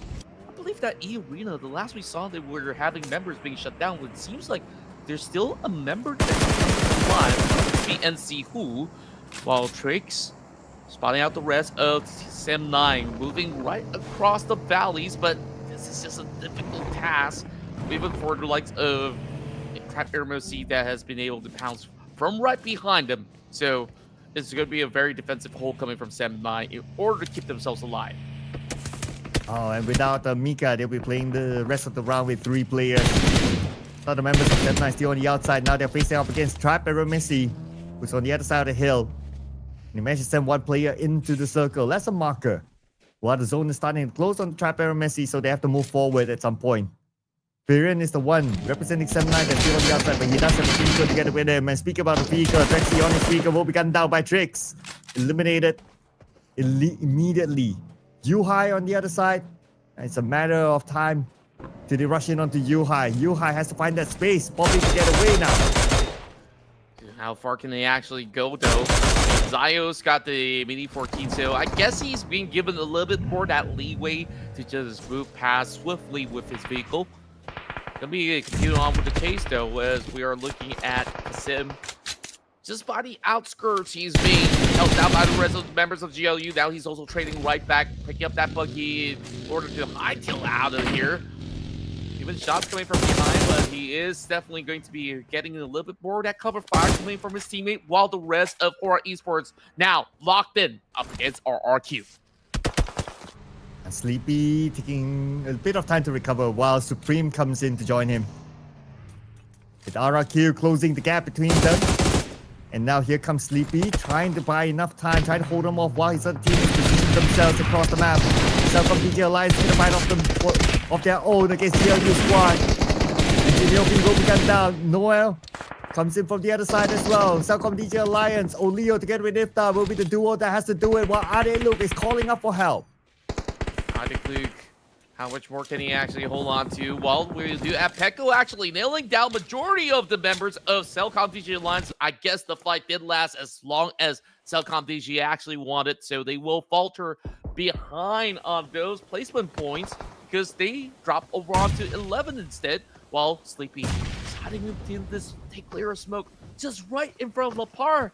But it doesn't seem like they've been able to go for the firm exchange, so that allows Sleepy to fall back. Sleepy with this nade, it could be a short range one. See if we can actually land it onto any member of RRQ, but it's Lapar knocking down Supreme as a start. They also need to worry about the other member of RRQ, Berdinia? Man, it's so hard to pronounce that one. But anyway, Supreme will be finished off now, leaving Sleepy with only 20% of health. He needs to reposition himself while Sky is waiting on the other side, calling Sleepy to come towards him. But for Sleepy to come by, Sky needs to do a little bit of work, and he will do so, supporting Sleepy, knocking down 1 player of RRQ. Wow, that was a lot of damage being done by Sky yet again, the MVP of the tournament thus far. Now getting pretty much exchanged with Lamar, trying to trade right back, but this 2 members, too much for HORAA Esports to handle. Well, 4 points collected this round for HORAA Esports. He should be still able to hold on to that number 1 spot. Okay, moving on to RRQ now. Now, after dealing with HORAA Esports, they're dealing with Sem9, who's just right below them. Badinia! Yeah, that will be how we'll pronounce his name. As Viren right below him that's still active. And Viren can still save his teammate. Yeah, and RQ is just making matters worse for the rest of Sem9. Maybe to salvage on butchering more player names, I'll probably stick with Burn just to be safe.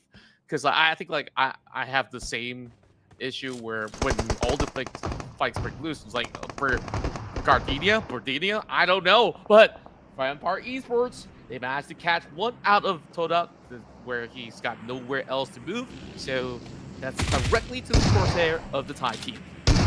Oh, here comes a BTR charging onto eArena. They know they have the main advantage right now after taking out a play of eArena and 4-5-6. And with that, they made swift work of eArena, eliminating them at number 8. But still, eArena managed to score 8 elimination points before they went out.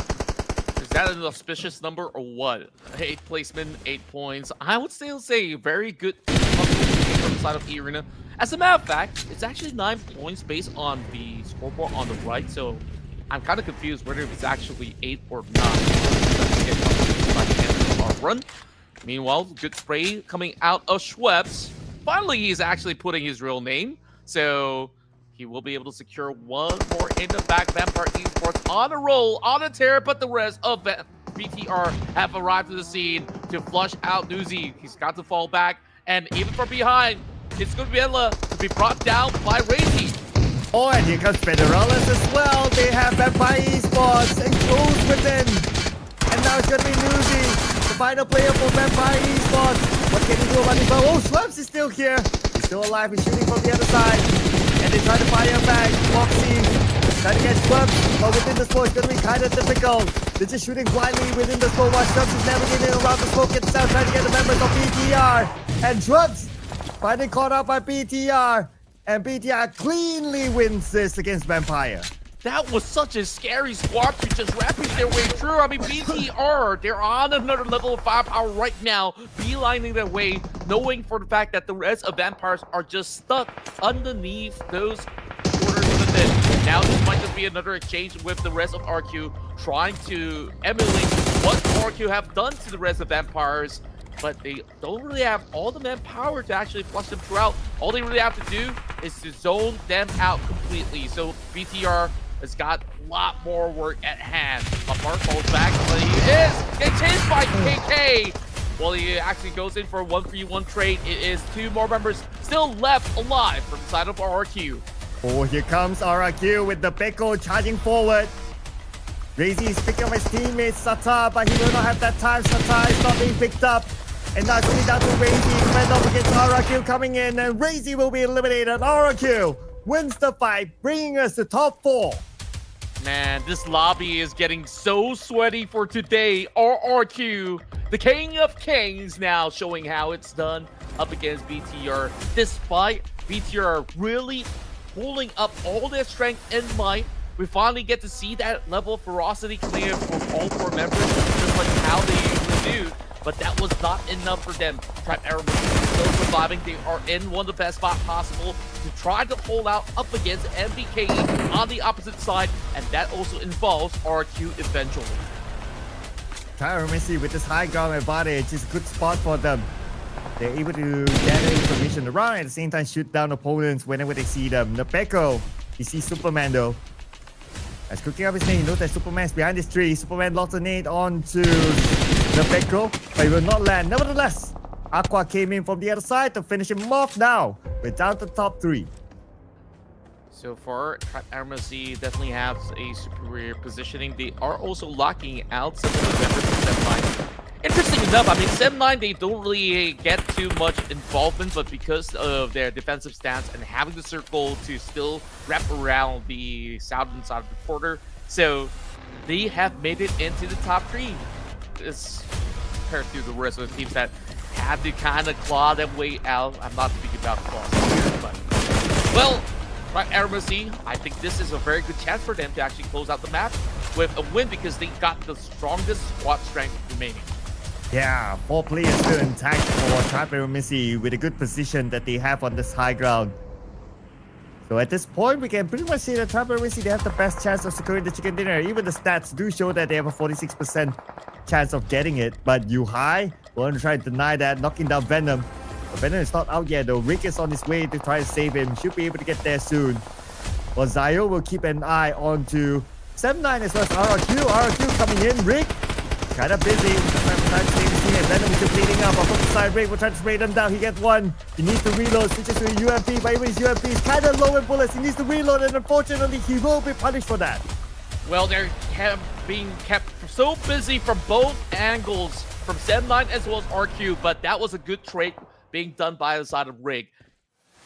Having some couple of attacks, down members for the side of RQ. Now, RQ has to go in for that reset while they continue on with the hustle. Zayo, so long as he remains over on the top end of the hill, they will be in that firm control.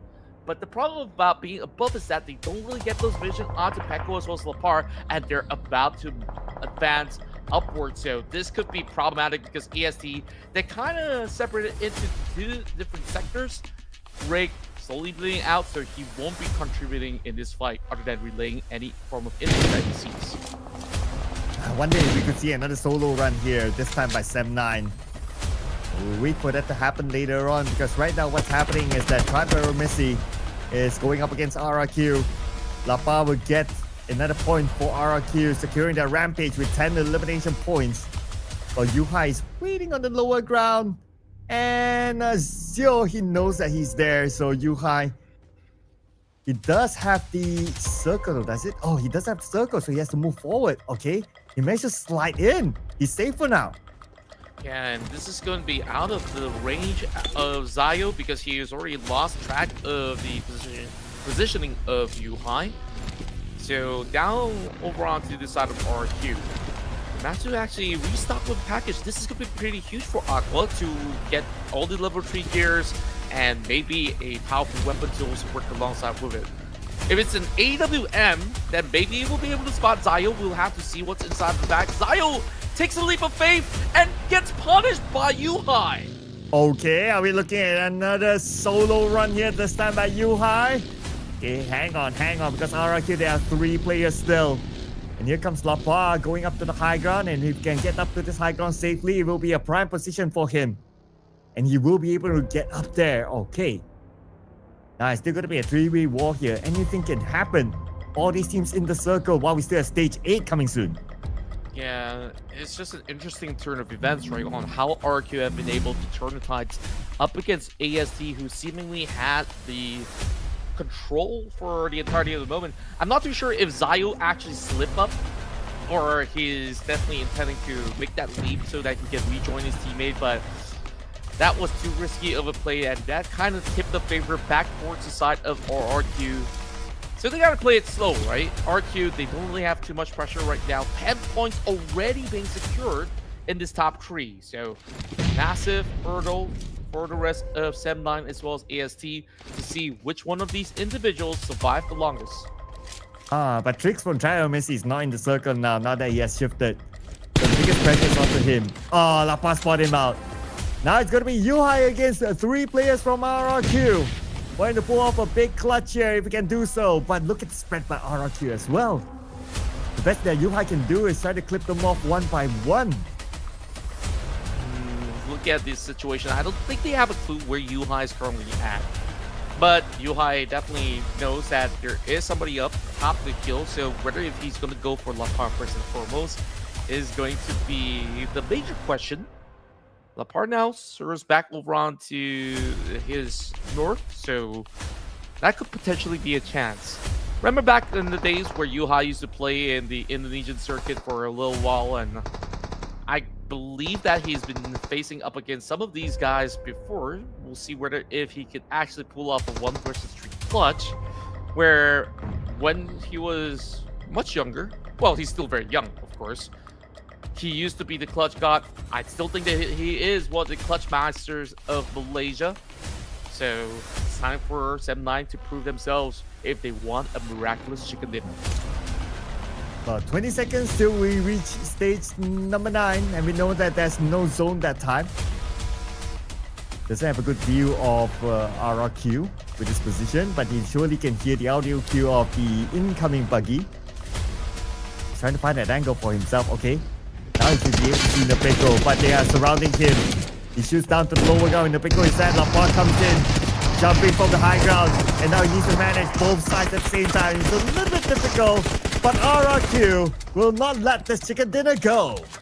I just love this hide and seek action as the King of Kings have now found another winning round inside Miramar. The best map performance thus far. So RRQ, they're gonna be looking for that grand final spot with this win. Oh yeah, RRQ with this chicken dinner. This should put them in a rather comfortable position to be in the top 16. But we'll of course look at the numbers later on. But RRQ coming in with this chicken dinner is a solid chicken dinner for them, considering that they came in with 3 players towards the end, going up against 1 player of Aeromacy and also Sem9. And with that, they also bring back together with them a total amount of 12 eliminations together. So that's 22 points collected by RRQ. Yeah, that's really huge. I mean, we saw how explosive this fight actually went from the battle between Vampire Esports as well as BTR. And the pivotal moment of this entire match was when RQ decided to pounce on BTR. Because of them taking out BTR, all that space have been opened up for RQ to actually take control over onto the far eastern corner. And AST, I felt like they were kind of disjointed. They were having few members to focus on RQ, the other few to be taking on 7-9. So that's a little bit more of that wear and tear, which eventually see RQ to surpasses the performance of AST. Yeah, we'll get to see more of that later in the overall charts, whether they surpass or not. But to the best of my memory, I believe Aeromacy, they were somewhere at page 2 or maybe even page 3. We get a confirmation later. But we also have to shout out to not only RQ, but also 7-9 and Aeromacy for being in the top 3. And also BTR this round, where they had a good run, especially the fight against Vampire Esports. That was pretty sweet. It definitely is. And overall, from the past 2 games, we're looking at the Indonesians as well as the Nepalis to be rising up to the occasion. Now we're also including 7-9 to be trailing very closely between some of all these squads out there. Despite, 7-9, I don't think that they have explosive numbers of elimination points in this match. But for what it's worth, High Boy, he's bringing the points in order to keep the hopes and dreams alive for 7-9. And here we're going to compare the head-to-head between these two players, KF from GLU squad and whoever 456 is. I believe this is a pseudo name from eArena. 5 eliminations for KF, 3 for 456 damage output. Still famous 456 though, even though he has lesser amount of eliminations. But the one with the most eliminations is Lapar. 6 eliminations, only 499 damage, not the highest. We've seen a lot more than this. But the 6 eliminations brings the best value to RRQ. Absolutely agree with that. I mean, he went into fights where they would guarantee successes, especially up against BT or that said prior to that. And then just slowly look for any form of all these stragglers when they are on a high ground to slowly pick them off. So very efficient work coming out of Lapar. Also kudos to GLU squad to have KF to be able to really hold those big points moving into this matchup in Miramar, while we see the tandem duo of 456 as well as NC Who to be having a shared total of 6 eliminations altogether. Yeah, so if we look at some of these numbers as well, again, Lapar, if you compare like the damage, not the highest. But again, it's all about the eliminations collected. Here are the points. RRQ 22 points, 7-9 11 points. They also share the same amount of points as the Aeromacy and BTR, all 11 points. On the other end, however, too bad for Team Secret, Alter Ego Champions Esports and Talon Esports not able to collect a single point this round. So among all these teams that did not collect any points, the worrying one is probably Alter Ego, since the last we saw them, they were at number 17.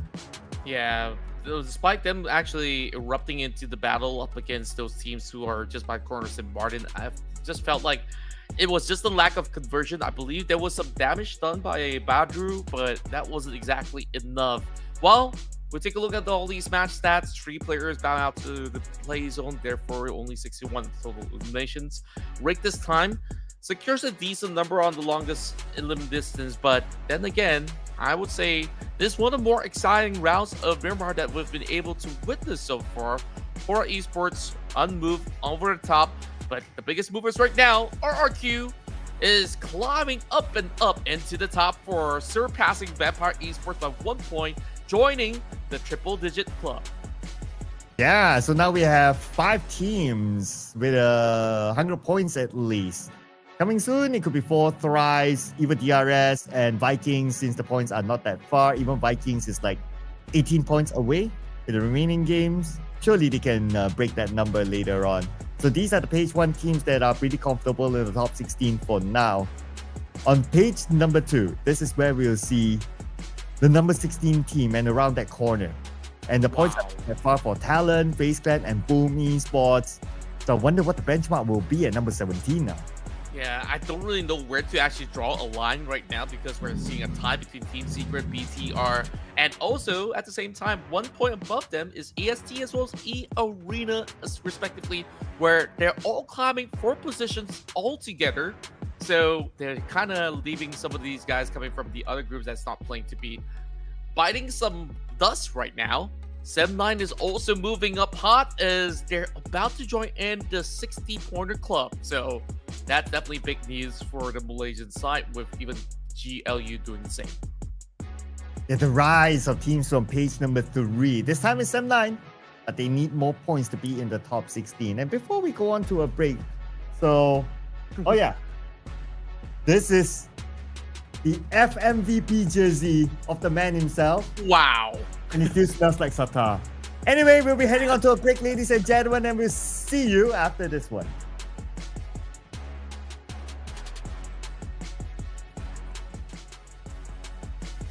No.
Wow. The games just get better and better from every step of the way, and we're moving into our third match of the evening. So, Sir Cloud, I mean, there's just so much to talk about for today. We've seen DRS with that clutch 1v1, and now RRQ, the King of Kings, are back dominating in Miramar. Oh yeah, so a chicken dinner apiece for those teams in case you just join us. Oof. And teams on page number 3, they have been starting to rise up as well. We did see a good run by Sem9. We did see a good run from GLU Squad 2. So now the race for the top 16 is going to be tight. The points are close. The swaps will happen. Definitely. And now moving it back into Erangel, I guess this is definitely going to be a little bit of a shift of pace once again, but look at how teams are playing so far. It really feels like they got no holds barred. Well, didn't mean to make it rhyme, but this is how it actually rolls off. With now B and C to be featured in this matchup while Group A takes a break. Yeah, so we're going to focus B and C. And obviously, we're going to make our predictions next. Maybe somebody from page 3, perhaps? Since they're on the rise now, what's it feeling like? I'm thinking the same as well. I mean, it's definitely a very tough call at the moment where I still want to be proven by some of all these names out there, like the Savior, which I think they should be least pressure to be making advancements because all the other teams are already pushing up and up. So I'm just sending my energy to them. So DX for this time. Production. You picked that too early, but we have no rules in the prediction desk, right? So I'm going to stay true. Right? And I know one of our producers, Astro, is a big fan. So let's bring on DRS. You even have the DRS jersey. Now, did they ship this from Nepal for you? Or did you just... Shout out to the manager, Sang, for arranging this for me in a very special edition as well. Oh man, Sangin, we're buddies, right? I mean, where's mine? I'm jealous right now. So yeah. Well, you didn't vote DRS, so too bad. Okay, maybe if I vote for them next game, then I'll be able to get my jersey as well. So beautiful stuff. Did you stole it from them while they were in Kuala Lumpur the last time round, or how does it go? I would steal Killer Whitey's jersey now. If he ever goes to the bathroom and for whatever reason he takes off his shirt, it's gone. You don't want to leave that man naked on the stage, don't you? So you better at least swap something for him to wear if that's the case. So great support coming in from our dear casters. And of course, at the very same time, you guys can also support your favorite team, whether it's HORAA Esports, DRS, or whoever else out there. Check out their websites. You might be able to purchase some of their merchandise, just like Sir Cloud. I mean, I don't know how Sir Cloud got it. I'm pretty sure he didn't really have to spend time, but let's not talk about that. Well, I do need to spend on some, so disclaimer, right? Yeah, disclaimer. I might not have them around me. I can't pile up all the shirts around me, you know. This will be a big wardrobe here. But anyway, thank you so much for all the amazing stuff here given by multiple people across. But also, amazing gameplays are coming up soon. So after this, we're coming back onto Erangel. I wonder if you're going to see an early fight again. I definitely think that there's always going to be those early fights, but it's more of like who's going to be fighting up against who is going to be the big question that's definitely remaining in our head right now. That eArena versus GLU thing might still happen. We don't know. Or have they actually settled the scores just yet? Because this is definitely the kind of group for them to do so, if I'm not mistaken, that they're kind of both on board. So, of course, that being said, when we take a look at the rest of the pack that has been able to really show up good results back in the very first game, of course, DRS got that chicken dinner, right? But following very closely, you saw VOIN Donkey was part of the equation. And I think today, AST has been on a very consistent run, if you think about it. Oh yeah, true enough. And they're doing so far so good in the top 16. Of course, any team wouldn't mind more points and also more glory, more highlight moments for themselves. Erangel, next match. Now, what you mentioned earlier on is going to be pretty interesting for us to observe, right? Whether we will see eArena and GLU squad duking out for that garage with that one vehicle, 4 players go in. If it's a knife or not, we'll see if that happens. Let's go, Erangel. The hit crew coming through. You know what we finna do. Running game, second place. And it just gets even more exciting as we progress throughout the matchups here. This is match 21 in the playoff stages. Day 4 here in Ruthless Invitational Showdown. This time, the flight path is definitely on an interesting skewer because it starts off from Georgia Pole, a very highly populous area, to be moving directly into the islands of Sinoska. So, as much as we've talked about only having REINCE Esports to be interested in the island, I felt that whenever REINCE is not be in this kind of matchup, other teams can also consider taking like areas like Novo Rupnoy. I feel like Novo's kind of losing a lot of love. Where back in the days, Team Secret liked to drop there.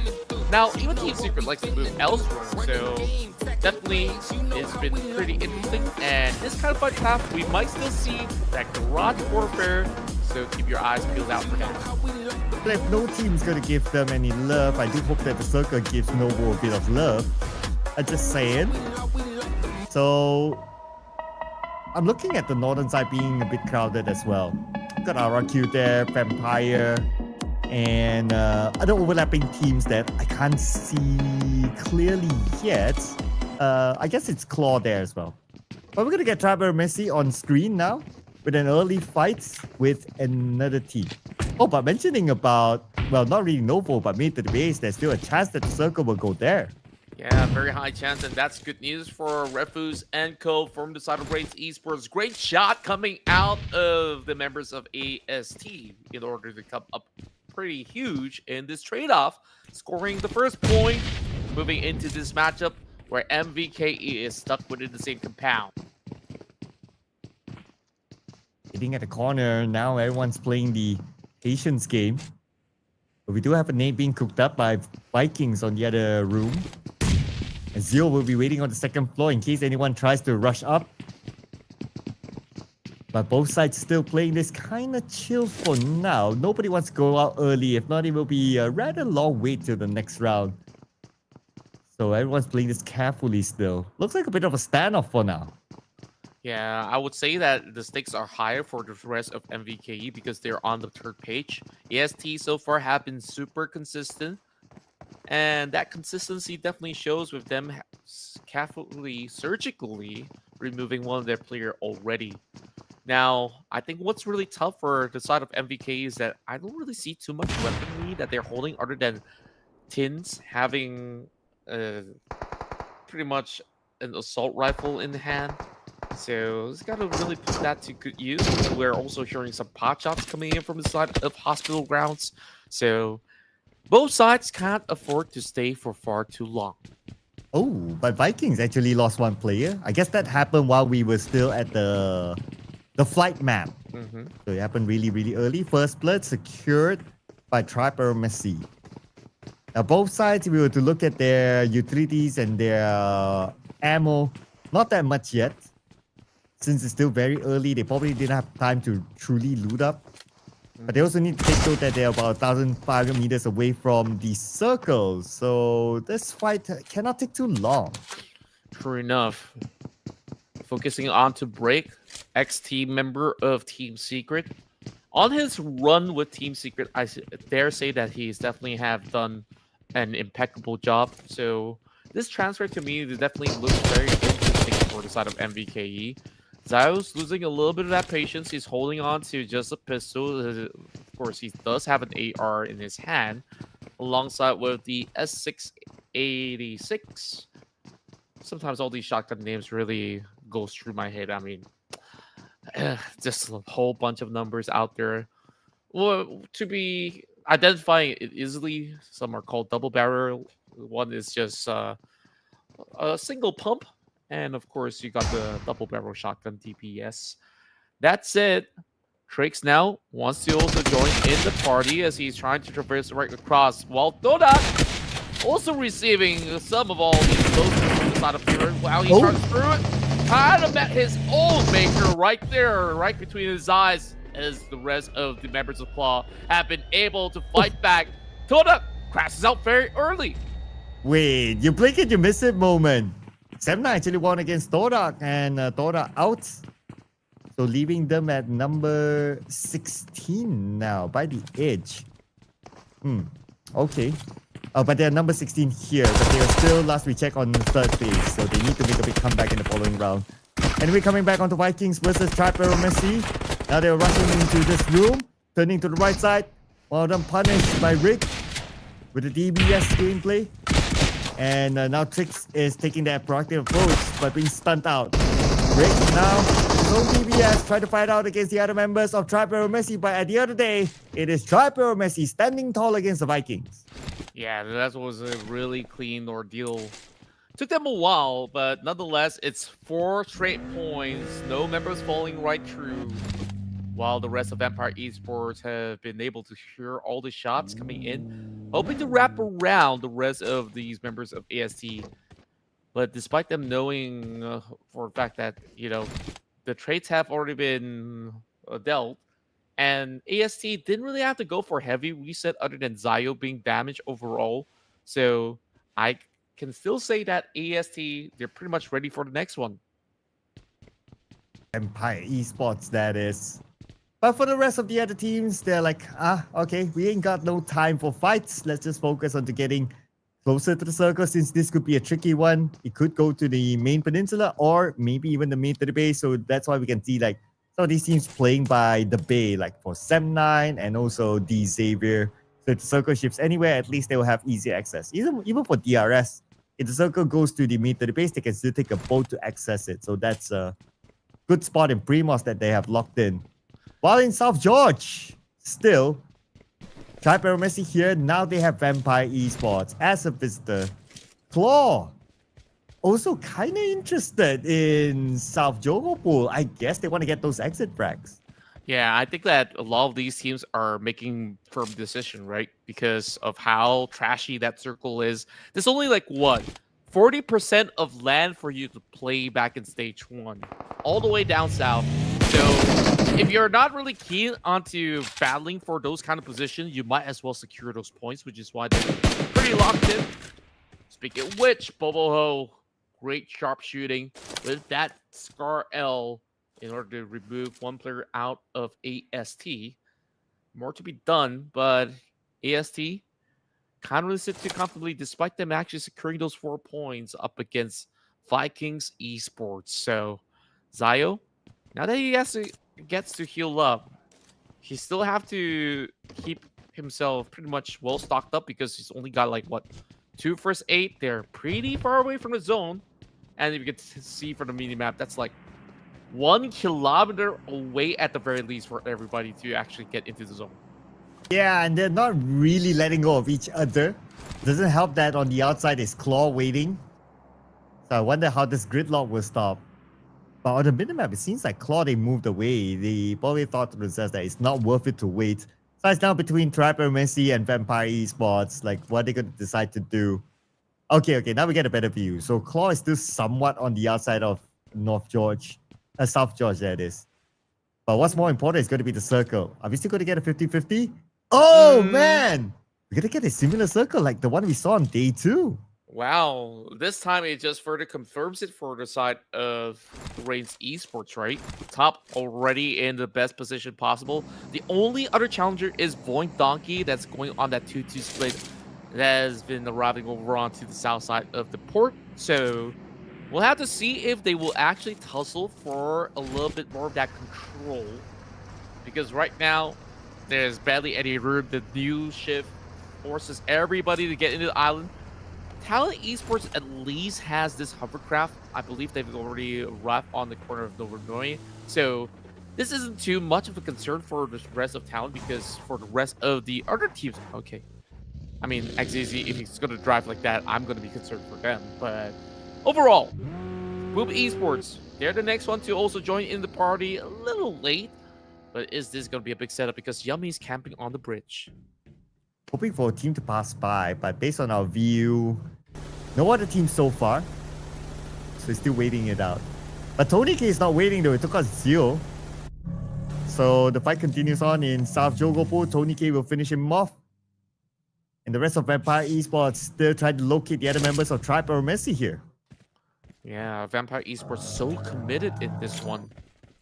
I'm not really too sure if it's ever going to be worth it now that you're really spending so much resource at the very same time. So I don't really see too much of a clear victory despite them, you know, burning a lot of time. Only 1 point so far. Buren does actually catch over onto Peko as the rest of 7-9. They want to hustle them through because some portion of the Fair Pier is still covered in the zone. Here comes the nade across. By D-Xavier. D-Xavier defending the ground against ASI8. Casanova will be knocked down. Parajim wants to finish him off with the nade. The rest of ASI8, they are on the other side. I wonder if they really want to come in or they're going to find it not going to be valuable for them, as they would rather focus on to getting into the circle instead. But anyway, for the Xavier, it's not only ASI they need to worry of. They need to worry of Sem9, who's currently still their neighbor. Yeah, at least like they are trying to clear off their direct threat at the very least for them to be able to hold out inside Fair Pier. Sem9, they're going to be ever ready to pounce once they do see those names lighting up on the screen coming from the side of RQ, but they're not going to allow that to happen at all. And at the same time, Sem9 has already lost 2 members throughout those kind of exchanges. And boy, oh boy. Are there going to be enough votes for them to actually testify if they're not going to use the bridge? It really seems like it is going to be entirely for the rest of REINCE Esports to take over control while we continue on the fight. It's going to be RedFaZe that takes all apart. The Indonesians go at each other. Well, here comes RRQ. They want to bulldoze their way through, but Sem9 is also around the corner still. And RRQ arriving in front of Claw. Bobo, who's pretty low. The Peko will charge in. Picking up the snake, trying to gather as much information as possible before lobbing it across. And they managed to land a bit of damage onto RedFaZe though. RedFaZe with his own nade as well. Sends it onto Nepeko's side, but Nepeko moved away. He's fine for now. Yeah, it's just an all-out brawl coming in from the side of Claw Slayers, so where they're pretty much segregated by the Pure itself. Whoever gets to win this one gets to claim that hovercraft. Or, I mean, that's actually a glider that's pretty much on top of that runway. That nade looking to be very close, and it hits directly to the face of RedFaZe. And the Peko circles around. Probably wants to secure that elimination point against RedFaZe, but not making that approach yet as he waits for his other teammates to get into position. But Xavier and Sem9 fighting it off for their space to get into the circle.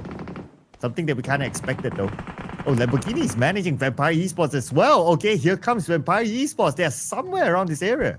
Yeah, and really being stopped by the tracks while Boom Esports is also pinning down members on the side of BTR. Wonder whether that is actually happening because Crazy is already being taken off that list while Bird but the body end of it all while Peko has arrived to see catching on to 2 members of Claw Slayers. For that long range range, the rest of Claw tries to drive their way past this area while Birdia is out to actually hold out. It's only him left for the side of RQ where he has to play it safe. If they have kept count, Claw Slayers might just be full sending it, but take a look at the back. They're also receiving heavy casualties, so they have to really move them up really quickly because there's only 40 seconds before stage 3 closes. Oh man, time is not on their side though. Look at the blue, it's arriving soon. And we're talking about stage 3 moving to stage 4. Vampire Esports, they're not out of it yet with Newsy still here. With FaZe receiving damage from the blue. They still have some space to move forward though at the dock, but that's going to be their last space on the main peninsula. Everything else is going to surely end at the mid to the base. Newsy, they're trying to figure out how he's going to deal with Xavier. Gets into his buggy. Maybe he'll just ignore Xavier and focus on the crossing the bridge now. Yeah, this circle is just so crazy. When we take a look at that leaderboard over on the right-hand side of the screen, more than half of the teams are actually battling over onto the blue zone. Newsy now committing as well up against the rest of Sem9. When I say rest of Sem9, there's only 2 players. Medkit now being popped from the side of U-High Boy, while we are seeing all these players struggling to actually get by. Venom still by the edge though. He's trying to hold out against 2 members of the Savior while REINCE Esports Having Zio overlooking over onto the top end of the kill, playing the Kingmaker at the moment. ASI8 safely arrived on the way to the base. The moment they arrive, they have REINCE Esports, aka APG, also passing by. But they are very familiar with mid to the base. They should be able to position themselves well. Coming back onto the area of Ferry Pier, Vampire Esports now facing stage number 4 of the blue. Nuzi has 3 first hits left, make that 2. Yuhai in front of him. Hopefully he has enough time to at least win this fight. Or maybe Yuhai will outlast him by healing. And Yuhai is out of first hits as well.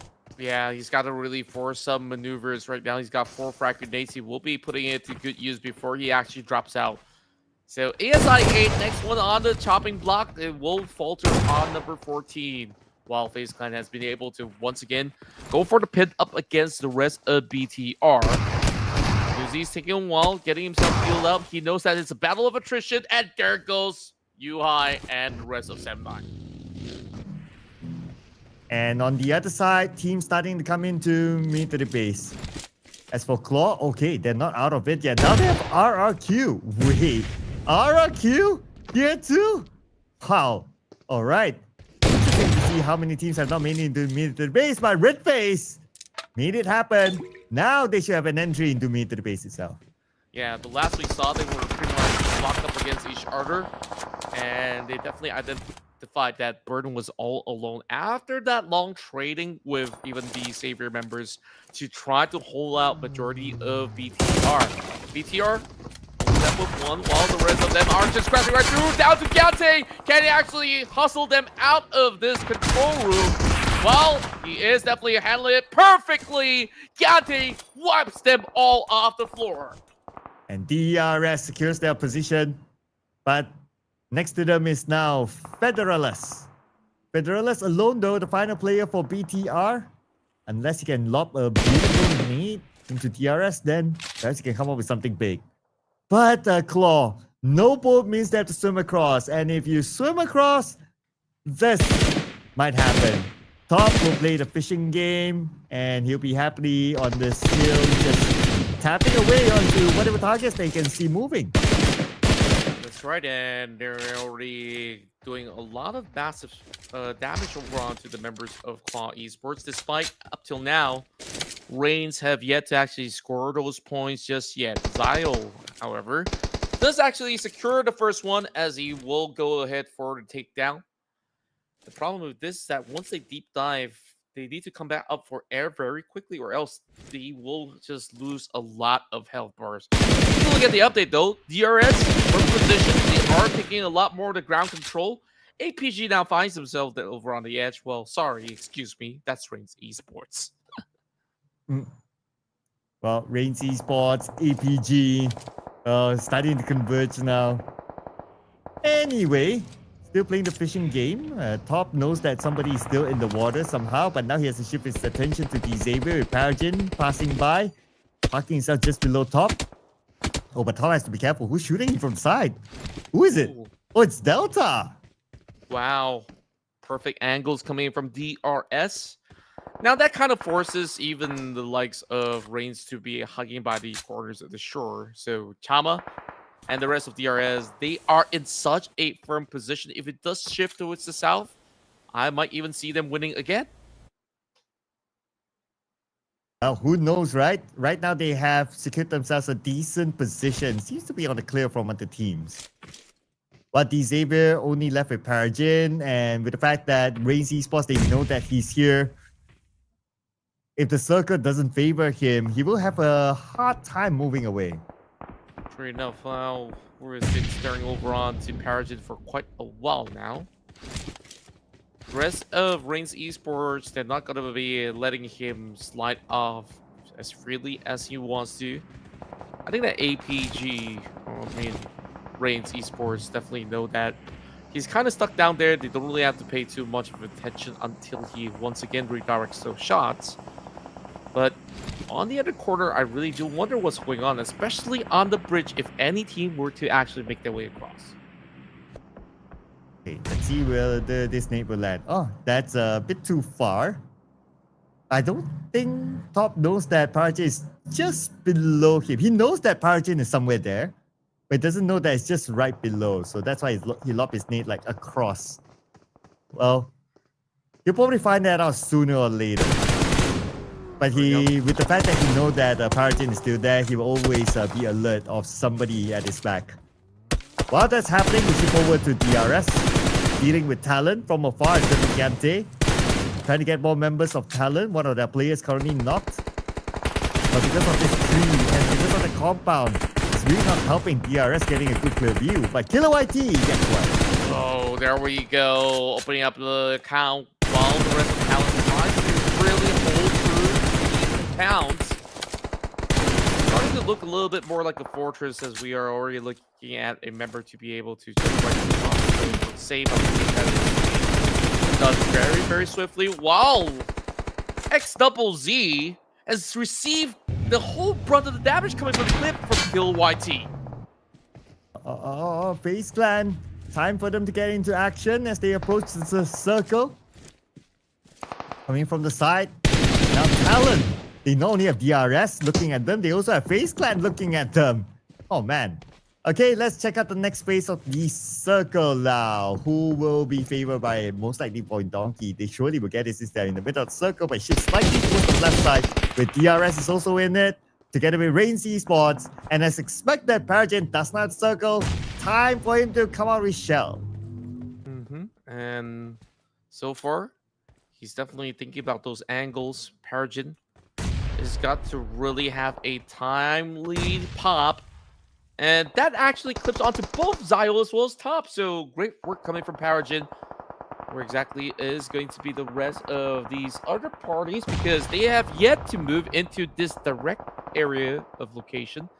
Just giving just about enough room for respect for REINCE Esports. While DRS goes for that domination. 5 points already being secured. Now we move into our top 5 run. Canary arrives to the scene, quickly takes out YBF, and even spots out Axel through the grass. And who else can FaZe Clan find? But Killer YT finds Dewey. Axel somehow still in the game. He does have the circle. What he does have the circle right now is just in case that DRS gatekeeping them from coming in. Shooting from afar. Try to stop them at their tracks. On the other side, VOIN Donkey, we can see a movement by them. They're heading towards FaZe Clan as well. FaZe Clan rushing in onto Axel. And they will finish off Axel in a 2v1 fight. Yep, now down to all these 4 members out there. REINCE Esports slowly being battered and bruised by members of DRS. I think that was to be Chama to be able to pin one member down. Now the rest of FaZe Clan, they are drawing it close up against DRS. The nade, though, actually lands onto the members of FaZe Clan. Well, they are trying to create a little bit more of this widespread in order to not all fall to the grenades. Killer YT gets Canary. And Red Bull taken out by Zeta. It looks like FaZe Clan, they're not having a good time. 2 teams focusing onto them. Canary still down on his knees, but Joey and Shopper will be the duo that needs to save him or win the fight around them. Zeta knocked out by Killer YT. Bring down Killer YT yet again, and he's definitely looking for a whole lot more now, going up against the rest of the members of FaZe Clan. Only residing inside the smoke bridges that they've actually created thus far, while the rest of DRS is hoping to do exactly the same as it draws to a close. 1 minute or less. That's where all these teams will be super clumped up, and we're getting closer and closer to finding out who the winner is. While Chama gets another catch, and that's 1 member down from South AST. Okay, the fight still continues on with Canary knocked out by Potato. The IGL of VOIN Donkey. While REINCE still staying clear of this fight for now, but Zul is on his knees while Chama's looking at top. So when Top wants to save Zul, he has to come down from that top of the hill, so it's going to be a bit difficult with a crosshair pointing at him. And the fight continues on here, the 3-way fights. FaZe Clan positioning themselves, going towards the area where Canary is at, and they're going in for the save. Can they save him? Oh no, they can't. They can't. Just too many crosshairs around. Shopper gets Potato back. Yeah, that was just really nasty shots coming out of the members of FaZe Clan. And finally, they did manage to bring 1 member down. So it's down to Shopper QQ. as he does notice that the entirety of DRS is just right above. So did they actually pick the right maneuvers early on? Well, one could definitely argue. While YT now relying on those smokes, spreading up Gante at the very same time. Great damage to be done, and this could very well be another DRS round now that they still have all 4 members still alive. This game is now going to be even tighter with the circle closed down. FaZe Clan eliminated number 4, 5 eliminations thanks to DRS. DRS looking for the next target now. They're going to put focus onto VOIN Donkey. Knocking down one player is going to be Gante. One more still active. It's Potato, the IGL, or VOIN Donkey. Wants to try to save his teammates, but he can't. He's just so difficult with Gante, putting a lot of pressure. DRS on a rampage right now. 10 eliminations. This could be a double for DRS. Could very well be. I mean, you definitely blessed them by flexing out the jersey early on, and now they're absolutely showing up. At the very same time, take a look at the rest of DRS's members, other than Killer YT that we've been hyping about. Gante, Chama, they also have contributions into this round overall. While we take a look at VOIN Donkey, this time they crumble at third, but still decent points brought to the table. Oh, okay. Knocked out the Chama by Zil from APG, aka REINCE Esports. Man, the name is just messing up my brain. Anyway, yeah, so Zil somehow gets saved. But oh wait, the molly came in just like that. And DRS scores a double chicken dinner today, back to back. Beautiful stuff coming out of the squads that has seen triumphs and also tribulations. DRS absolutely well deserving of this chicken dinner moving into match 21. Also, finally, production got their prediction right, so they got off the mark. Yay! And it came from one of our producers' favorite team, Astro, as well. And if you notice, Astro's DP, it also has the colors of DRS. And just saying, okay? It just shows that he's a big fan of DRS. But anyway, 2 chicken dinners today for DRS. This will surely propel them onto page number 1. Now it's a matter of looking at how many elimination points did they get at the end. I'm sure it's more than 10 since that was the last we saw. And as a confirmation, it is 12, another 22 points for DRS. Yeah, we definitely see Gante to be the ones activating very early in the first couple of stages. And then late game, it was all about this tandem duo of Chama as well as Killer YT. Sometimes you could even argue that Killer YT may not always need certain backing at the very same time. So this team definitely brimming with that level of confidence. While Gante barely takes any form of damage at all, while we also did see majority of all these players tanking out the blue zone. So good job for the side of Gante to be able to just, hold on for himself. While plenty of knockouts, of course, not everything gets converted, so they definitely got to try it even harder next week or even later today. Wow. But if you do remember as well, DRS at some point, they were a page 3 team. So the theme continues here, the rise of teams from page 3, including DRS themselves. Besides DRS, FaZe Clan, also a page 3 team by the way, and REINCE Esports, also a page 3 team.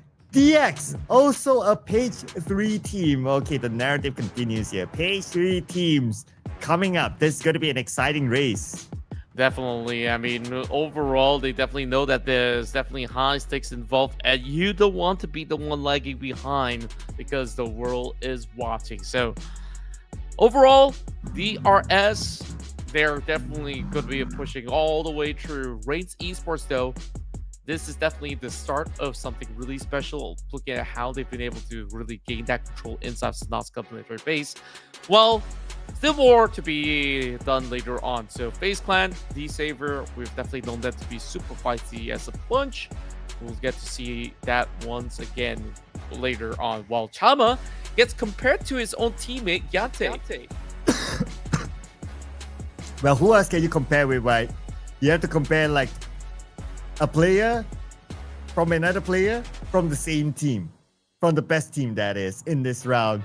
So both DRS players, Chama, Gante 2 eliminations for Chama, Gante 3.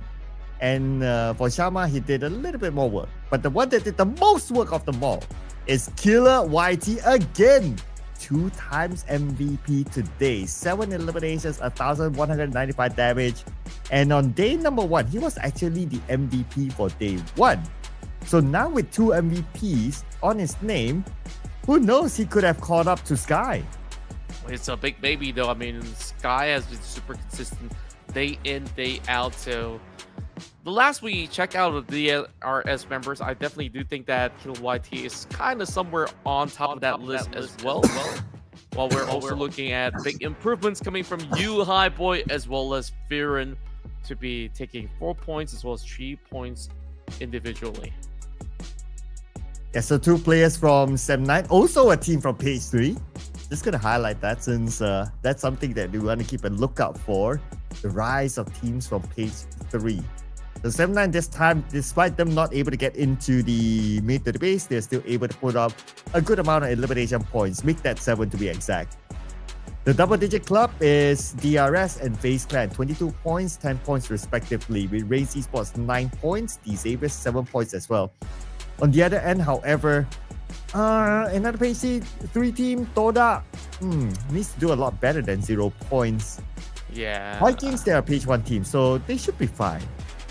If we actually do the math right now, I'm not even sure if Todak still stands a chance. Like, if for them to be able to fight for the playoffs, I think like they need, I don't know, 2-3 chicken dinners maybe, or elimination points that are quite the equivalent of what I just mentioned out. So looking at the rest of the pack, I think that we're definitely having a very healthy league thus far, as we will conclude things with the match stats.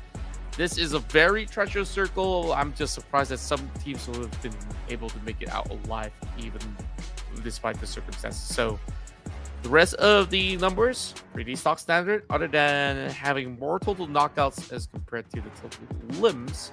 So pretty much a lot of these teams will be sharpening some of their firepower if they want to just spend some time in the range. Now, big moment here. DRS immediately moves into the top 3, knocking down both CelcomDigi Alliance and also Vampire Esports.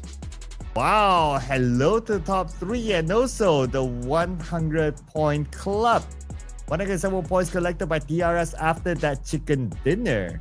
We also would like to welcome RRQ as well, joining the 100-point club here with 103 points. So next we'll be looking at 4 Thrives and Aeromacy for them to climb up to the 100-point benchmark. I mean, if you're 100 points by now, you're pretty comfortable in the top 16.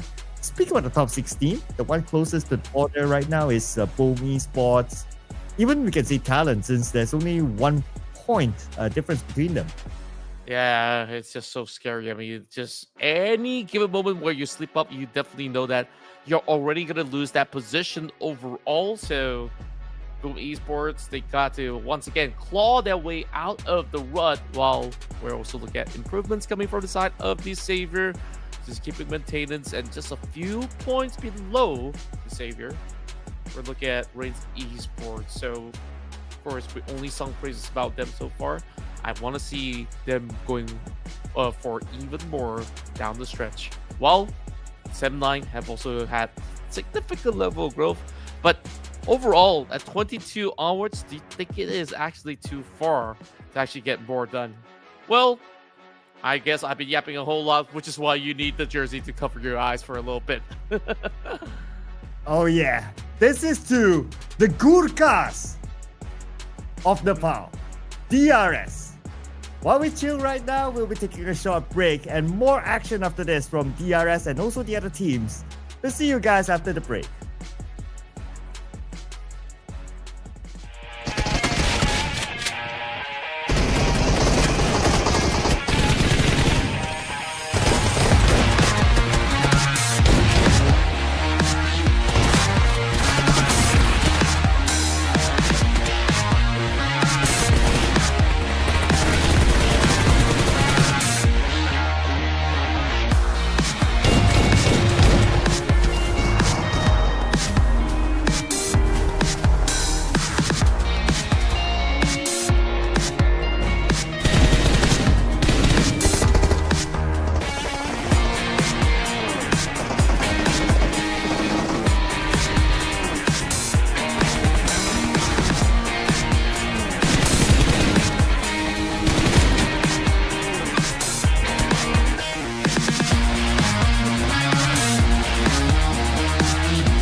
And go!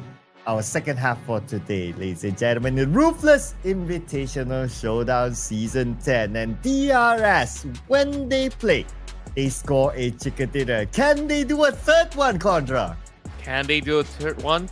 Well, you bet they do, because they are currently in a really great shape. I mean, look at how they actually play out the past couple of matches. They are not really dropping any form of momentum, and that's already a very good sign on how much more impact that they can actually offer. But we'll definitely have to see if they are actually on a break or not in this upcoming match, because right at this moment, DRS, they are on a roll. Do we go for a triplet here? I think it's entirely possible. So, yep, Miramar, this is definitely going to be a different ballpark for them, because majority of their wins so far has been from all the matches that they play out inside of Erangel instead. Ooh, okay. Time to show their stuff in Miramar then.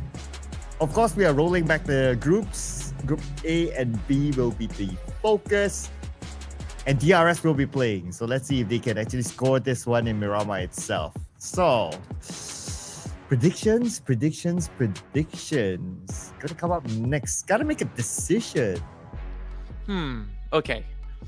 I think I got one in mind, but it is kind of like a 50-50. It's either it's a 16 spot or a number 1 spot. So, are you ready to hear me out? Okay. Bring it on. 4 tribes. I'm going for 4 tribes. I mean, they are so strong. Like, it's just that they were losing out that fight early on in Miramar inside of the city up against eArena, I do believe. But they were the ones to strike first. You know, like, there were certain times that they actually won by taking on all the members. So for them to be able to achieve the result, they first must meet their enemy in St. Martin. I like that you kept your promise of picking 4 thrives. Okay. I was wondering when that's gonna happen. Okay. Right now. Oh, okay. Production is going for triple DRS. Wow. I like it. Nice. I mean, they're on a roll. I wouldn't mind picking them again, but you know, let's be flexible a bit. Let's also give opportunity to the other teams. So who's it gonna be, man? Oh man. Okay, I have not picked this one before, so let's put it in. GLU squad.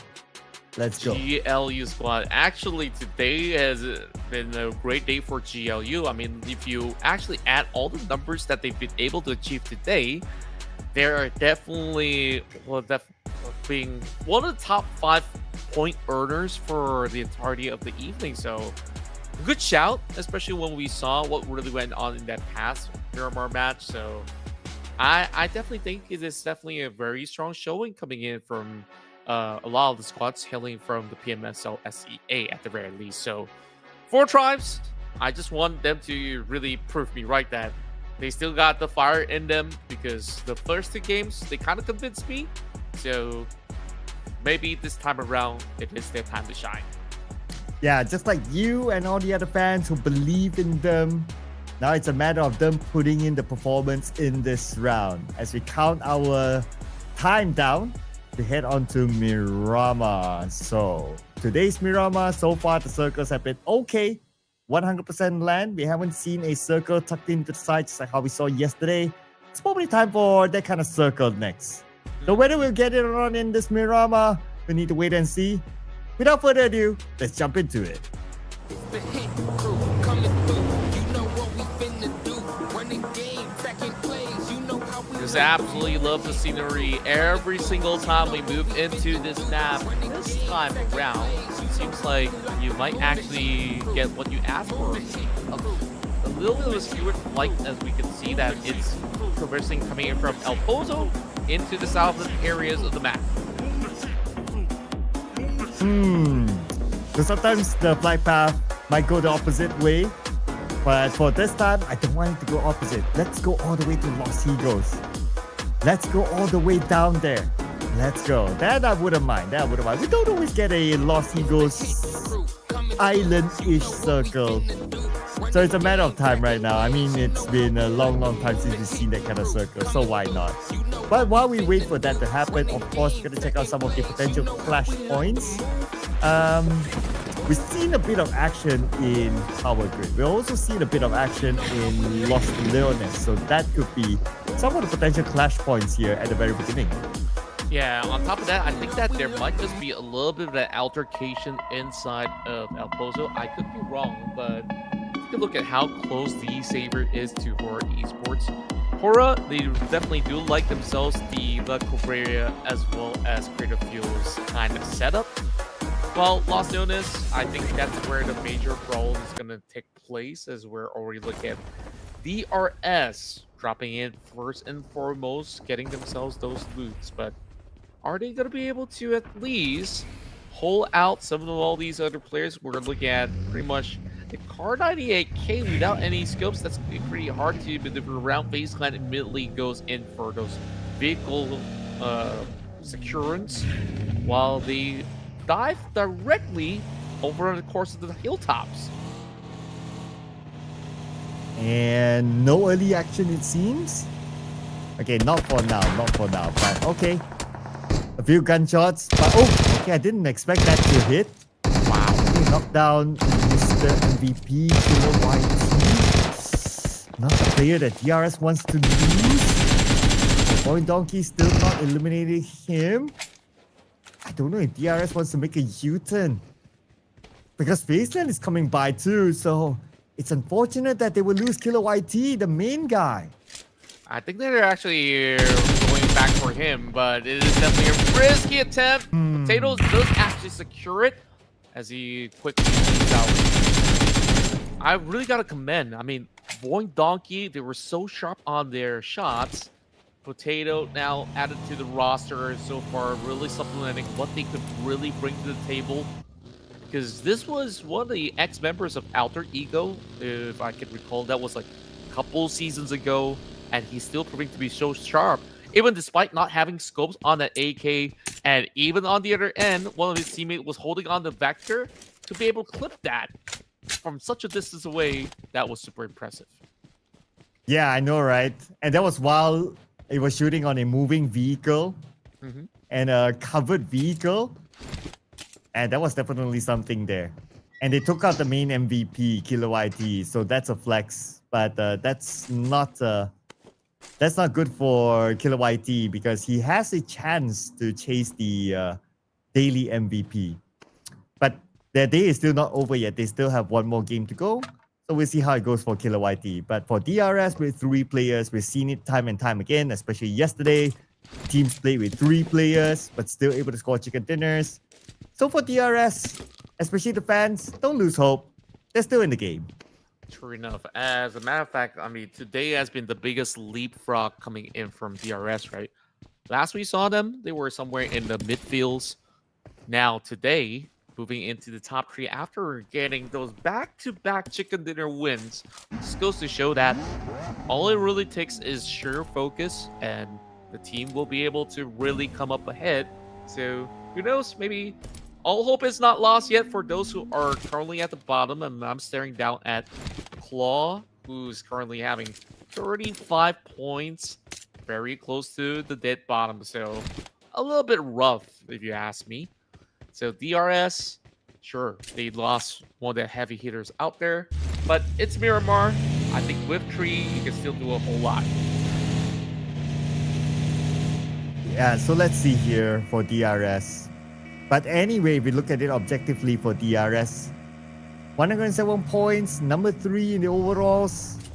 And they're pretty safe now in the top 16. I wouldn't worry too much for them. They're currently one of those teams that they can go AFK for the rest of the day and they'll still be safely in the top 16 tomorrow. They can even go AFK tomorrow and they'll probably be fine as well. Yeah, you're absolutely right with that. So, of course, when you have the momentum, do you really want to take a break? I think that usually teams, they just say, I want more. I could do better. I could just top my previous record time after time. So I guess that's going to be the main objective. But of course, with what really went on earlier, it might have actually hindered some of the progress that they really want to achieve now that, like you said, it's just going to be a slight disadvantage as compared to the rest of the party. eArena, though, they move into this situation where they were not met by anybody else inside of St. Martin, which I was expecting a clash between them as well as Four Tribes. But Four Tribes decided, hey, I don't think it's actually worth it that we were taking those kind of fights. They decided they do not want to partake in that kind of scuffle anymore. But that goes to question, where exactly is Four Tribes in this match? Oh, there we go. On top of Power Grid, because there's no BTR. Yeah, so BTR is taking a break this round, so Power Grid is entirely theirs. But now they have to fight for their right to be in the Power Grid hill, because DX is there, and eArena is on their way too. So 3 teams might want to occupy that prime spot now. Let's see who will be the king of the hill. DX, they seem to have landed themselves on top of that hill first. So it's now a defensive gameplay for the Xavier. Yeah, the Xavier.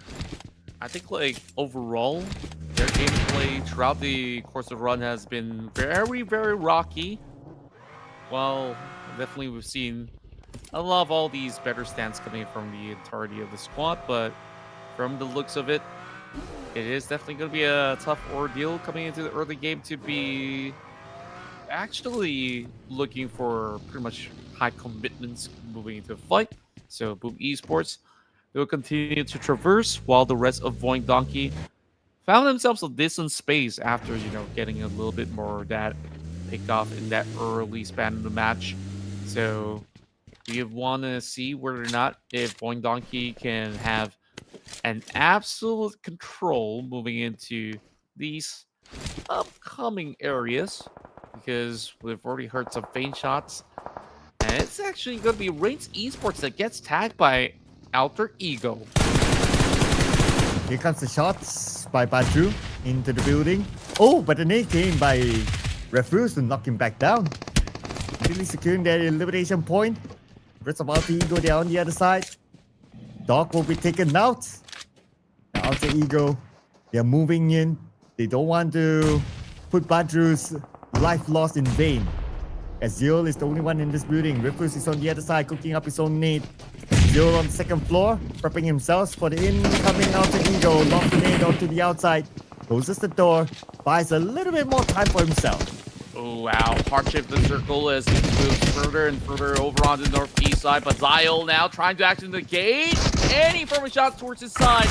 Alter Ego now sitting for the note. It is going to be a pump shot over on the side of BX to be able to go for 1-for-1. But Nylon is still pretty much ready over on the top course. So we'll be able to save him just about time.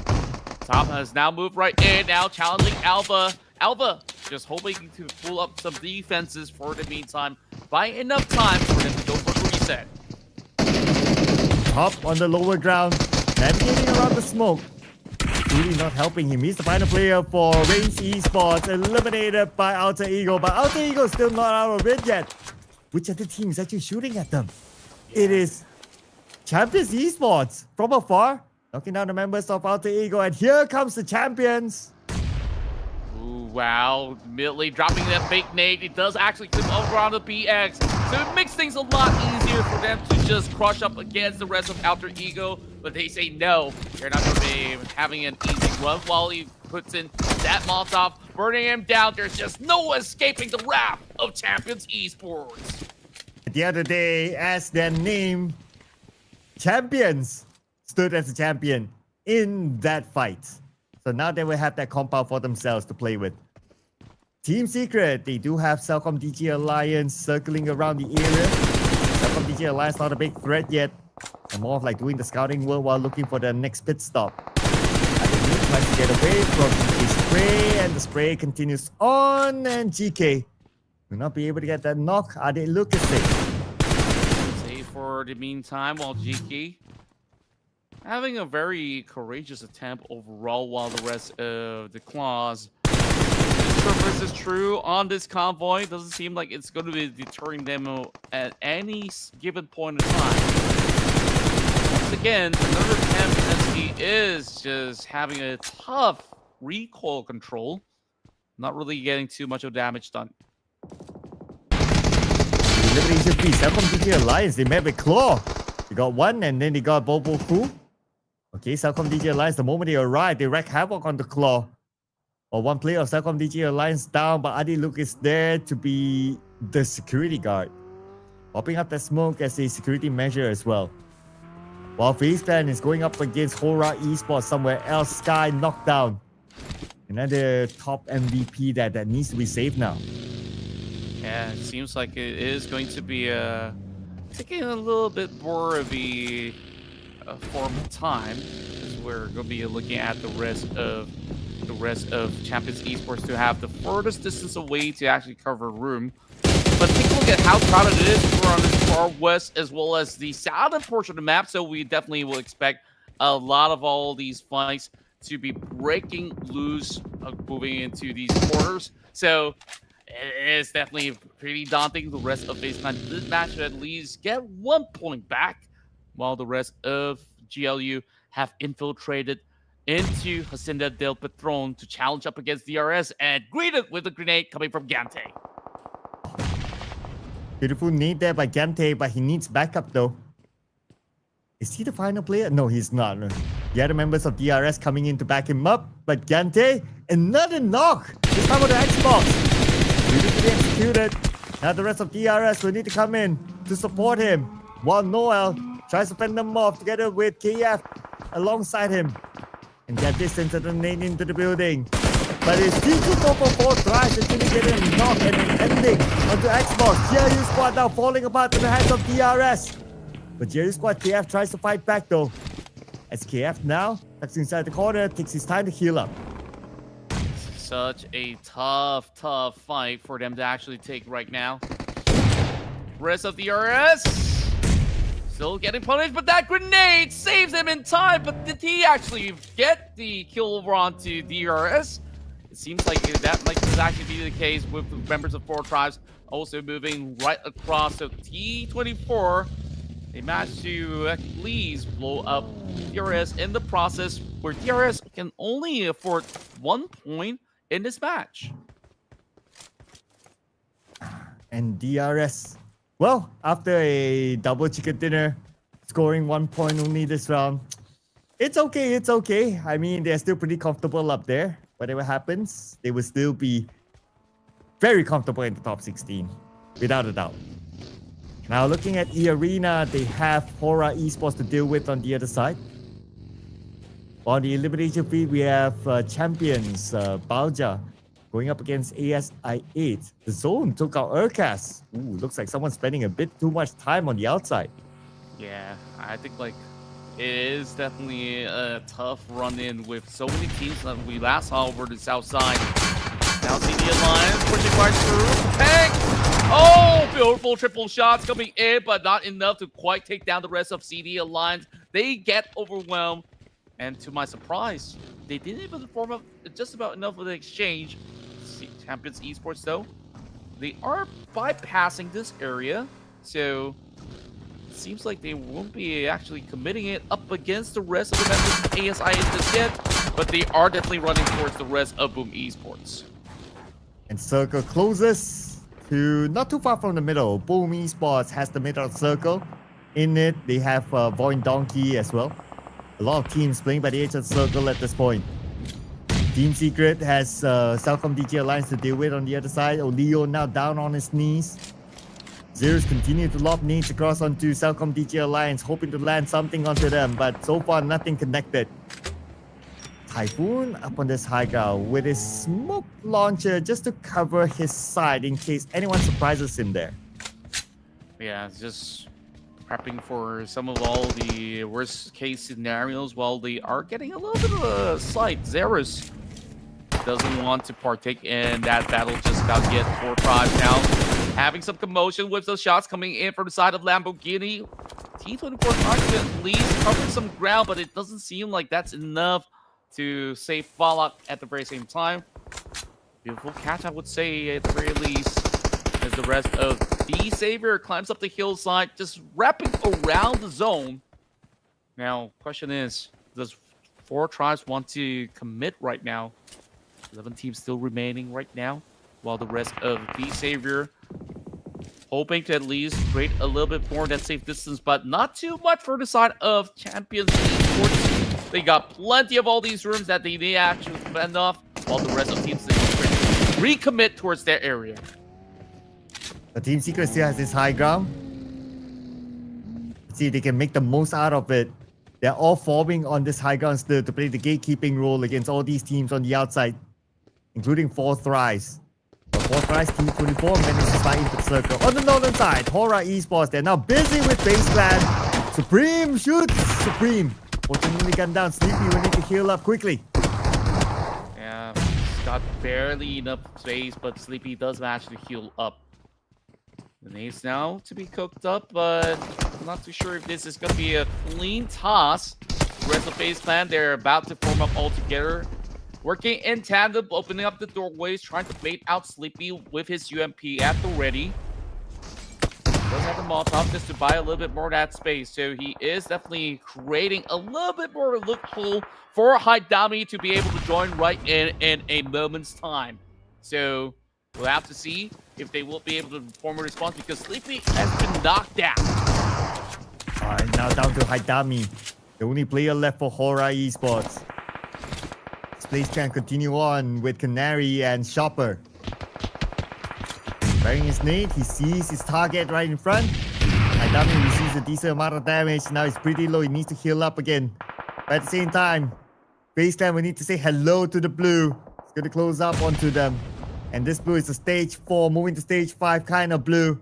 It's going to hurt a lot when it moves to stage 5, especially. Shopper! Gunned down by REINCE from VOIN Donkey from the side. Oh, wow. What an angle. And FaZe Clan this time being deterred, but the grenade does actually fall perfectly into place to shut down HORAA Esports. 11 spot. Not the best that we've seen out of HORAA Esports, but hey, it does suffice for them to still do a little bit more of a maintenance, adding a few points on the table. Look at this situation right now. Boom Esports unchallenged, still in the middle of the zone. VOIN Donkey. They're holding over north, very defensive area where all they really have to do is just to single out the opposing team over on North Point, which I deem to be... Was that Team Secret? No, Team Secret's actually challenging Champions Esports at the moment. We're Atomic by this hillside. Doesn't give a good view to Team Secret. Frankie jumps down, takes a bit of risk. While Baoja is busy, he managed to get zeros. Frankie will be gunned down. Now it's only Typhoon left for Team Secret. And Typhoon does not have to circle. He has to move forward. Will he be able to save his teammate? Baoja definitely will be able to save Atomic. But it's all about getting into the circle next, because we might say hello to the blue now. Yeah, now the rest of Champions Esports will just have to clear out the final member of Team Secret. 3 clean kills for the side of Kino, as he's been able to just add more points to the tally for the rest of Champions Esports. But Typhoon, where exactly is he going to run? Because 4 Tribes is actually pinning him down over onto the course of the quarter. Boom Esports also looking around. So the rest of Champions Esports, they got a clean passage. Kino now calling for the Cavalry to also join him in return, so that they can actually pave their way right through. Typhoon, he's kind of stuck right now because Naki has unleashed quite a number of clip towards his side. And Naki is the one aiming down Typhoon, but who's shooting at Typhoon is someone else. Anyway, Naki.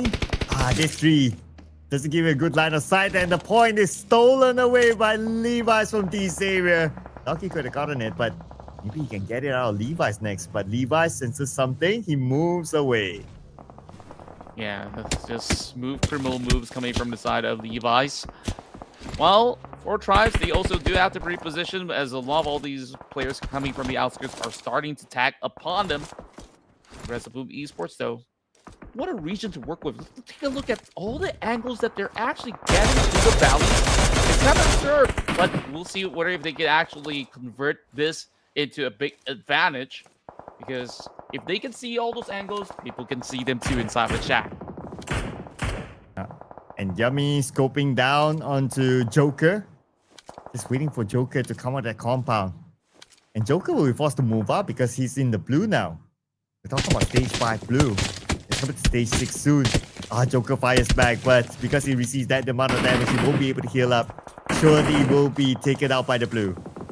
Yeah, it is a little bit too much for them to actually handle. So he was actually hoping for a last stand, but because he's being taxed so low, now they really have to cut their losses right now. VOIN Donkey in absolute control of the North.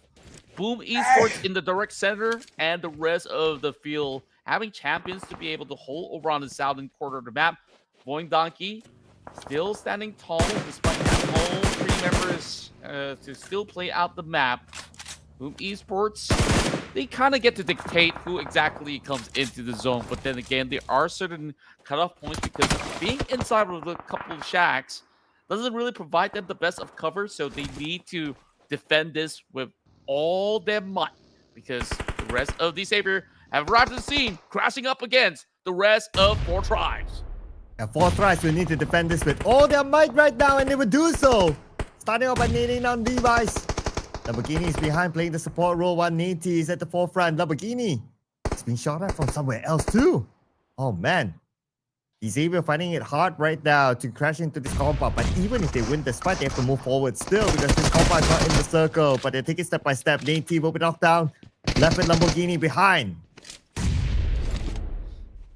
Great maneuvers coming from the side of T24. 7 points so far for the side of 4 tribes, but the nades are just lopped right in. This is going to be a little bit of a risky maneuver. As we can see, T24, he wants to secure a point up against Levi.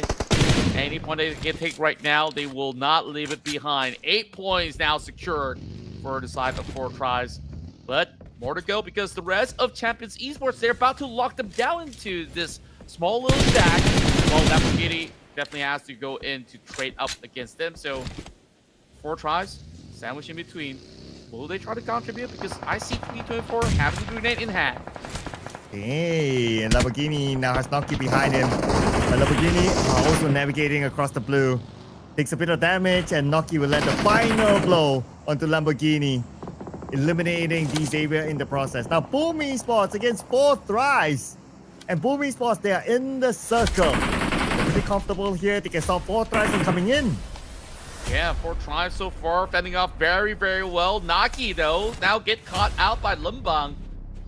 Despite him really contributed so much, I mean, with him serving over onto the outskirts, it kind of leaves him vulnerable. Same could be said about T24, because Balja got him pretty much stuck over onto the corner defenses. Now there is the Molotov to be dropped right in. Nate now being cooked from the side of T24. Not quite connecting. And on top of that, Ghillie suit means that Balja, he's pretty much well stocked up, but his helmet has been popped already. Not much defensive level available. He's trying to turn tails and run, but 4 tribes did not to make it to the top 5, so commendable effort, worthy of my vote. And who knows? Might see them get a chicken dinner later on with this sort of momentum.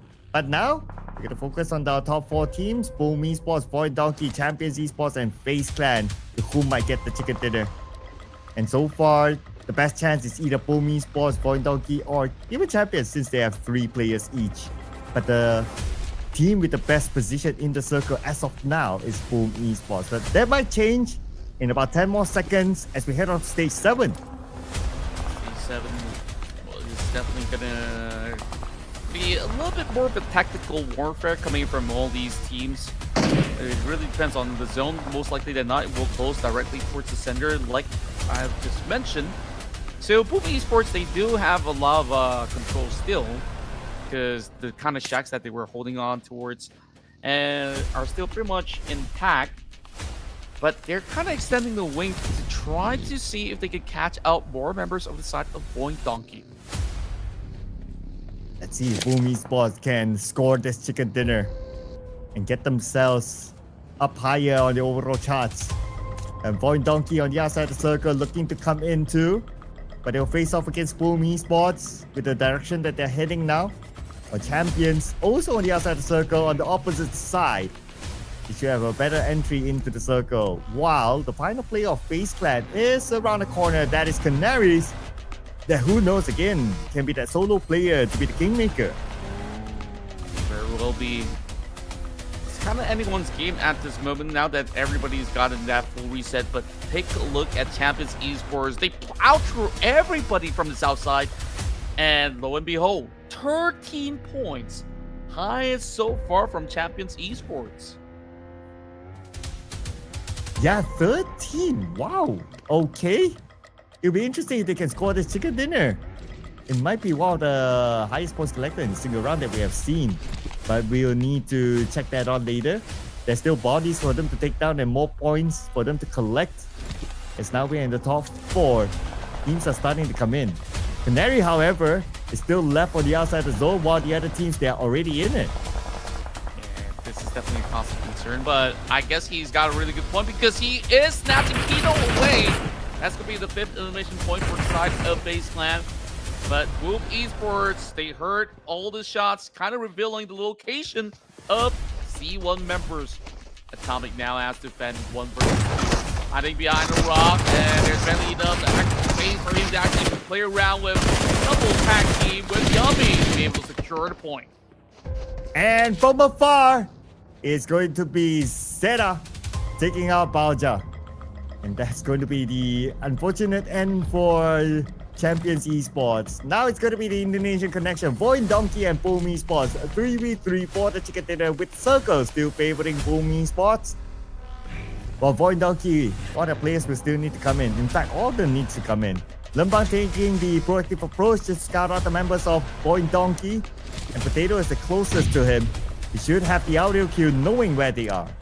Yeah, you can definitely see that the rest of VOIN Esports, they are positioning deeper into the circle. So they are daring the rest of VOIN Donkey, come and make your move right now. I dare you. Because once you step out, you will be met with a lot of flurry of bullets to be sprayed onto either side of the party. VOIN Esports, they got a little bit of hunch of where they are already, so this is definitely going to be a difficult task, especially now that Yummy is at the forefront challenging Zeta. This will get the first knock. Lembang dealing a bit of damage to VOIN Donkey, now trying to get Zeta. He's going across that hill. But that means that he'll be stepping out of the zone. Zone is closing still. 40 more seconds before it closes. And we'll see stage 9. Potato. On the other side, Gachor tries to find a different angle. By the way, to note, the name Gachor here with his profile picture, he's the coach of VOIN Donkey. So, I don't know if it's really him, but never mind. Double response, here we go. Lembang against Zeta. Zeta with a high ground advantage with SLK. Not able to get the knockdown with Lembang. He said, but Lembang's pretty low. Spraying straight into the vehicle. He gets Lembang. That was beautiful, and now here comes Yummy. He is cooking up a big grenade up against the rest of VD. Drops it right between them.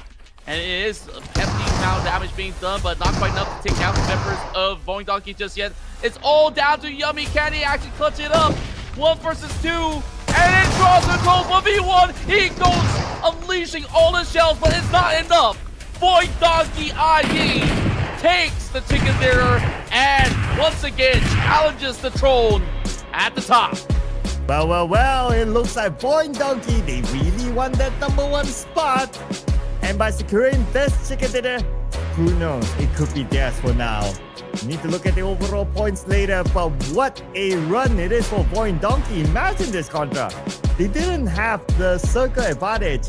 They had to play like on the outside of the circle. They were forced to go out, to come back in. But yet, once they picked out Lembang, the momentum just shifts all the way to VOIN Donkey for them to secure this chicken dinner.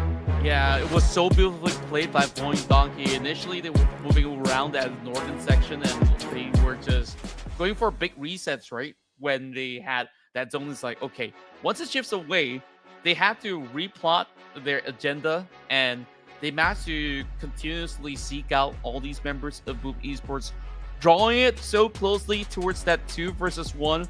It definitely looked like a hairy situation because Yummy was just about to just rampage upon them, but thanks to all these swift moves, they've been able to come on top. And if you're telling me that this is the coach, look at the damage output he's actually churning up, that he's matching up to these players.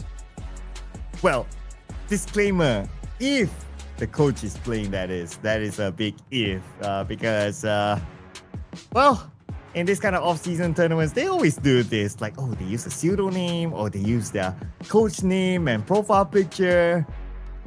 So we don't know unless they come clean to us, right? But anyway, we're gonna just take it at face value here. So great work, coach. Wow, so much damage by the coach. Wow.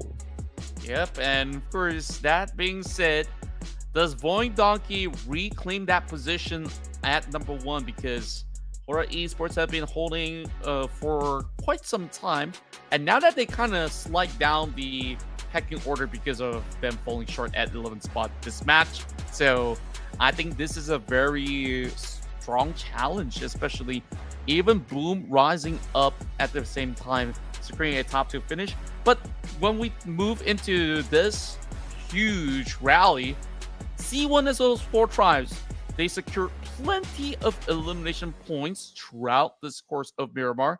So they are probably ahead of Boom Esports just by the sheer numbers. Yeah, and speaking about Boom Esports' numbers, we're going to compare the numbers and also VOIN Donkey. So VOIN Donkey, 12 eliminations with the amount of damage, 2,057. Oh, that's a lot of work done by them. But the one that tanked a little bit more damage is Boom Esports, just by a bit as compared to VOIN Donkey here. But of course, the one that matters is the elimination points collected by VOIN Donkey. For Boom Esports, it's only 4, but that's because, well, that's the thing that if you get the circle, the downside is that you probably don't see as much action, so your chances of securing eliminations are not as high. But the one that see a lot of action is the MVP this round, Zeta from VOIN Donkey. 6 eliminations, 1,083 damage. Yeah, he's always the reliable member for the side of VOIN Donkey, and despite, a lot of all these shifts on how they are playing their rosters, I think that they always have the brains and the bronze to actually match it all, and Zeta usually being the bronze overall, so it is definitely some huge numbers that he's been able to churn out, securing himself 5.8 MVP points, so definitely can work on those utility usage where I think majority of these teams, they're just going out guns blazing with their DBSs. So of course we can never complain about that. Well, joining Zeta is going to be Balja and Atomic. These duo brought back a total of 10 points for C1 Esports. Wow, just by this duo, amazing stuff. I mean, Champions Esports, they're looking to be something, a team that we can look forward to even in the professional matches here moving forward. They are showing a lot of promise here. And coming into the match leaderboard, VOIN Donkey 22 points, Champions Esports 19 points, not too far from VOIN Donkey, even though they were not in the top 2.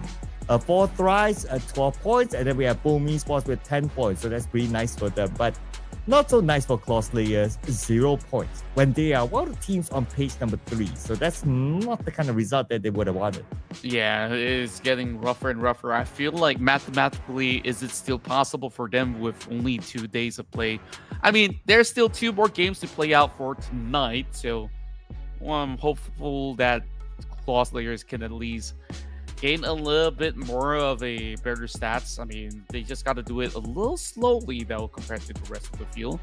Zeta not only is the MVP, but he's also shot the longest shot inside of Miramar, 335 distance coverage in meters, while the rest of the stats is I would say underwhelming on the trollables, but also understandably so, because a lot of it was involving high ground, low ground fights, and also close quarter combat. Well, here comes VOIN Donkey taking back their throne.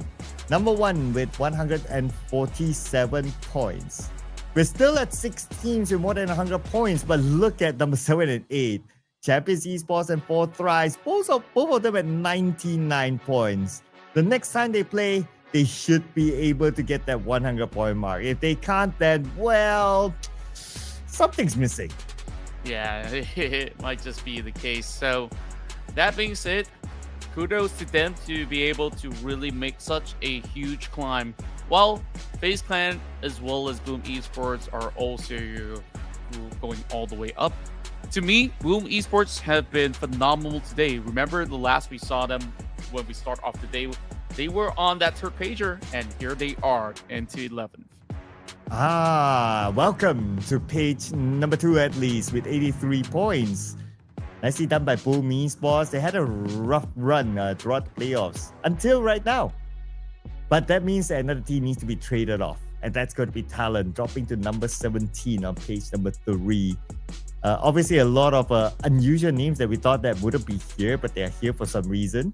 But still, there are games to go. So let's see for Talon, REINCE Esports, Alter Ego 79, GLU Squad, ASI8, Claw, and Todak. Because they will at least have one more game to go today, or maybe 2, depending on which team that we're talking about. Yep, and that being said, I guess that this wraps up our Miramar run for now. We still have the other 2 maps to go, so we'll take a quick break. When we come back, we'll bring you more Ruthless Invitational Showdown Season 10 action.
It's day 4 of the playoff stage, and we have 2 more matches remaining. And of course, moving into this penultimate round, it is going to be high stakes involved for the teams to put their level best of a performance for them to get closer into the final stage, where only 16 best teams will make it through.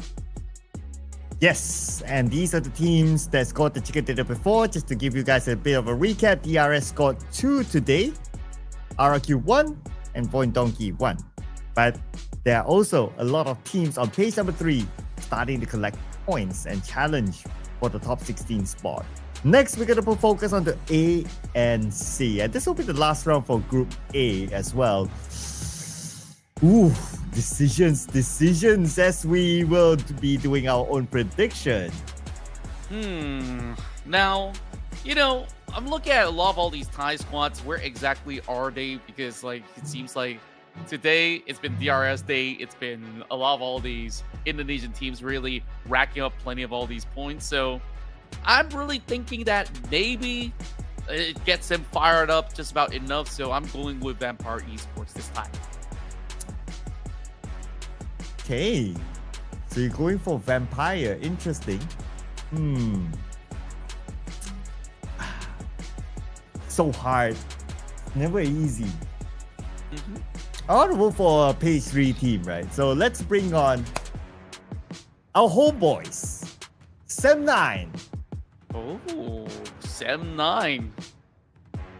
Well, if you get this one right, man, you're just a miracle worker, my guy. I mean, 3 already for you, and if you can get 7-9 right, I think like tomorrow, I think you'll be blessed with a whole lot of like good stuff. So that being said, oh, even Productions joining me with Vampire Esports. Oh, So that is definitely fun times. I wonder what does the chat say though.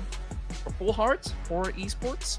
I'm looking at the later stages of this tournament, and I'm thinking that HORAA's kind of slowing down a little bit because by right, they don't really have to really fight for that #1 spot because it's just the playoffs. They can reserve some energy for the grand finals, which definitely the fans would be tuning in with because that holds even better stakes for everybody on board. yeah, like what we say, right? They can go AFK for maybe the next 2 days and they will still be fine.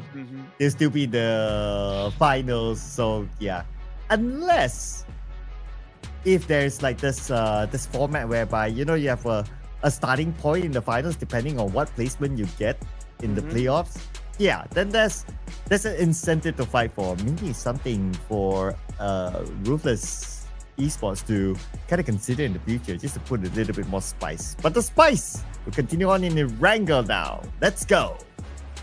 The hit crew coming through. You know what we finna do. Running game, second plays. You know how we like to Could use a little bit of spice. Sure, moving into our penultimate round of day 4. This is Ruthless Invitational Showdown Season 10 that you're currently witnessing. It's your boys once again, Contra as well as Sir Cloud, on the mic, which we'll see if it's going to be pretty much smooth moves coming in from all the teams so far. Once again, quickly as we glimpse through some of the top performers, Sky, Killer YT, and so many more on the list that's been really racking up those big points. But there are a lot of these other names that are chasing up to the margins, especially VOIN Donkey now reclaiming that #1 spot. What's interesting to note is that in the island, Vampire Esports is just hopping right through, so they are doing something relatively different because REINCE Esports are not on board. And they normally don't drop there. If the flag starts on the southern side, they normally still go to Primos at most Ferry Pier. So this is a rare drop for Vampire Esports. Okay, and they're the only one in mid to the base. Not even Novo is occupied by any other team. Let's see, the circle actually goes to mid to the base again. That is, I wouldn't mind if it's a repeat kind of circle, but no, this time it's gonna go up north, either on the main peninsula or all the way up to shooting range. But speaking about shooting, we'll see a bit of a shooting here between GLU squad and, well, again, eArena. Wow. Quickly as we go, Xbox definitely came to play on that station, if you get what I mean. But overall, great initial pass, but it will be exchanged in return with 456 bringing up that micro Uzi into play. Well, that actually continues on with NC2. The next one to be blown up by KF. They find 2 in return. Wow, okay. That could be GLU squad taking the revenge that they want against eArena. Now only 456 left. Final active player for eArena. He has to clear off KF. But KF has a shotgun. At this kind of range, KF would have the advantage. But he's taking his time. Does not need to rush it. Yes, the other teammates coming by. Now KF comes to the lower ground. Just put a little bit more pressure so his teammates can join in. Wow. But who needs his teammates when he can do it all alone? KF becomes the Terminator of eArena. That was so beautiful. Meanwhile, they're going into the factory grounds. Team Secret now takes out the rest of Champions. Champions, they're on a roll back in Miramar, and now they're hunting out for blood. Team Secret having Dinky pretty much stuck over onto the staircase, but hey, he says, I'm not stuck here with you, you're stuck here with me, as it brings down Erdmax. And only 2 left for Champions. But here is Kino against GK. Oh, GK doesn't know that Kino is there. Okay, now he heard the footsteps. Position himself at SLK. Found a good angle to get the knock. Nicely navigated by GK. Now one more to go, and Pubg is on his feet, he's on his way. He'll fight up against GK. Both of them takes a bit of damage. Molly sent out to Pubg, but it will not land at all. Pubg, no first aids. He's making that rush in. He'll pick up his teammate first. Same goes for GK. Yeah, very swift measurements, but it is going to be GK that actually climbs upwards as he's trying to look for the grenade angles. Instead, it does lob back into the building. Now, this is going to be mistimed, and it might actually be very costly for GK. But he still has the time to revive his teammate. While Champions Esports, they're back up as a duo. They're now looking for GK. Okay, they're on the second floor. Typhoon should have enough time to reset himself as well. While Champions Esports, a bit of an advantage, the fact that they can loot on the lower ground. Yeah, that definitely benefit the rest of these members of Champions Esports. I thought that could have actually been the really sick clutch if GK just fully committed into the role instead. Now it becomes an awkward 2 versus 2. While there is still pickoffs happening, a very aggressive start for most of these teams. Talon has been able to pin down one member of that of HORAA Esports. Sleepy now, YPF down, while Axel further commits, and that will eliminate not only Supreme, but also Hyde Dami at the same time. Yeah, Talon, here's Yasnaya with HORAA Esports. Both of these teams and their regular drop spot, so they're now fighting for dominance in this area. But the nade by Sleepy knocked out, and next ZZ. Ayuk sends a nade across as well. As Ayuk as well as Axel defending Talon Esports, and from the side, Axel spots out Sleepy, puts him down to sleep.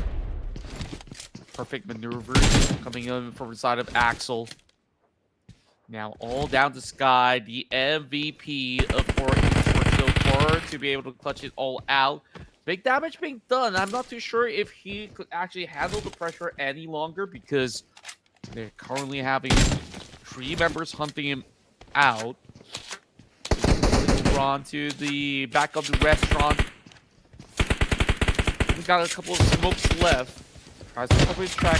Trying to bait them to come up close and personal.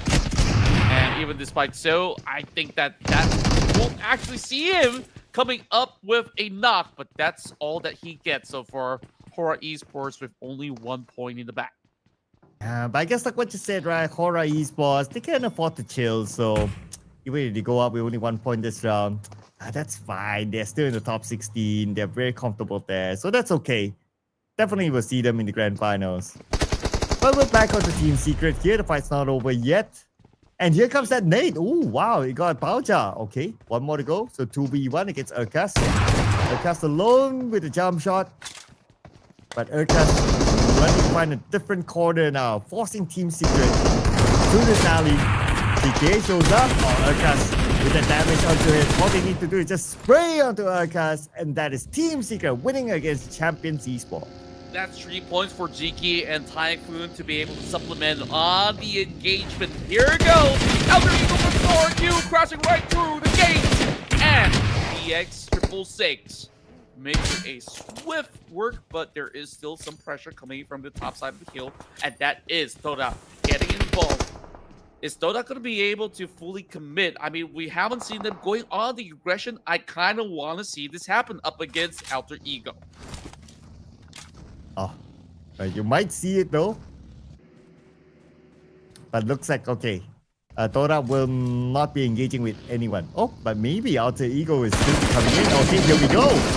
As Alter Ego passing by, and Peko gets Badru. Badru will be finished off immediately by Scam. Todak secured that 1 elimination point. Looking for more out of Alter Ego. As Alter Ego to try to drive away, but unfortunately not able to. BX666 will be knocked down. Hung up the drive. Peko will lock in the point. That was so smooth coming in from Peko. We last saw him actually swerving to the side, dodging both of the buggies at the same time, and then recommit, get that repeat, and that's how they actually shut down majority of these members of Alpha. Now looking for Elva. Having some of all these long-range tags on that 3x Scar L. A lot of all these teams were actually circling around the Rozhok region once again, seemingly to be one of the most popular spots. But oh boy, we might even see the circle now popping further into the shooting range as well, as we have not seen that in a long while. And it's a split kind of circle, so there's still those small islands in this circle that could potentially be the final circle that teams need to anticipate. But since, as of now, majority of the circle is towards the shooting range area, well, we can expect more teams to put focus onto that area. As you can see, Todak is making their way there as well. Last we checked, 7-9 managed to get across too. Now RRQ's turn to pass this bridge.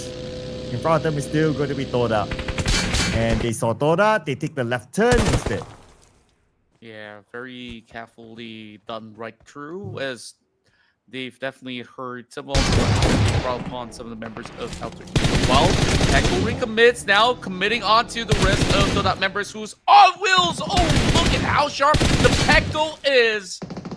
Wow, even with the 180 jump. So I don't think that the rest of Todak is interested to fully engage once more. And they will lose Brian, very likely. I don't see any other members of Todak coming in to save him. And RRQ, at least they will surely secure this one extra point. The vehicle just making sure that nobody is behind that vehicle still. And there goes the point to the hands of RRQ, taken by Napeko. The other members of Todak, they're on the other side. RRQ, they know that they're there. It's a matter of whether they want to engage onto them or not. True enough. Scam. I think that he might as well just commit. I mean, playing all alone, how much more time can you actually buy, especially when your team has already scored 2? I mean, if you could just score even more, then that's pretty much a worthwhile run for some of these guys out there. I mean, I'm not exactly in their shoes, so they could opt to play passively if they want to, but the fact of reality is that Scam doesn't really have that much space to work with. Eventually, if you allow a little bit more of that wiggle room, their enemies will still go in for a chase. So you gotta pick your poison, gotta take the right fights for when to really call it a foe. While the rest of RQ are now securing themselves a shack right across the bridges, where 7-9 is just hoping to pass by. They're not stopping for anything at all. 7-9's looking at RRQ. I wonder, okay, oh, here's Trexy. Making that scouting approach on that high ground. They seem to be interested to try to take the RRQ. Okay, but they're making sure that they're able to gather enough information before executing their plan. Wow, we check out the circle. Will it pull down to Rozhok area? And looks like it might go all the way to Rozhok, with now Rozhok the center of the circle. So many of all these teams are being tricked towards crossing over on north, and now they have to move all the way back. BTR, if they want to claim school, is absolutely vacant at the moment. Rozhok, I guess there still could be VOIN Esports to be feeling very confident about playing in that area as always. Well, what am I exactly saying? Because VOIN Esports is actually not inside of this match group. Well, as we do focus onto the rest of the teams, it's going to be 4 tribes that claims Rozhok instead. So, good notion, but definitely this is a very big township for them to hold true. They spot out the rest of 7-9 moving into the city. And in Rozhok, it's starting to get crowded now. 4 Thrives here, 7-9 here, maybe more teams to come by soon. Let's see if Luck is able to land that nade. But 7-9, they are pretty secure on the other side with their own building, so that's fine. On the minimap, we welcome now RRQ from the shooting range area. Now they shift their way down and expect more teams to come, including CelcomDigi Alliance, who arrives at the end. Yeah, so many teams now popping right into the urban setting. Is this going to be a full urban warfare that we are getting here? Well, my favorite township in the map, Berndia. So get a little bit of that pressure coming from the side of BTR. What will be the outcome of this 3-way battle, though? Echo now getting a little bit more defensive cover, while Team Secret only left with 2, already securing 4 points so far. A very strong run coming in from the Vietnamese aces, while these couple of teams pretty much in a gridlock position. Nobody can afford to even go in for a peak right now.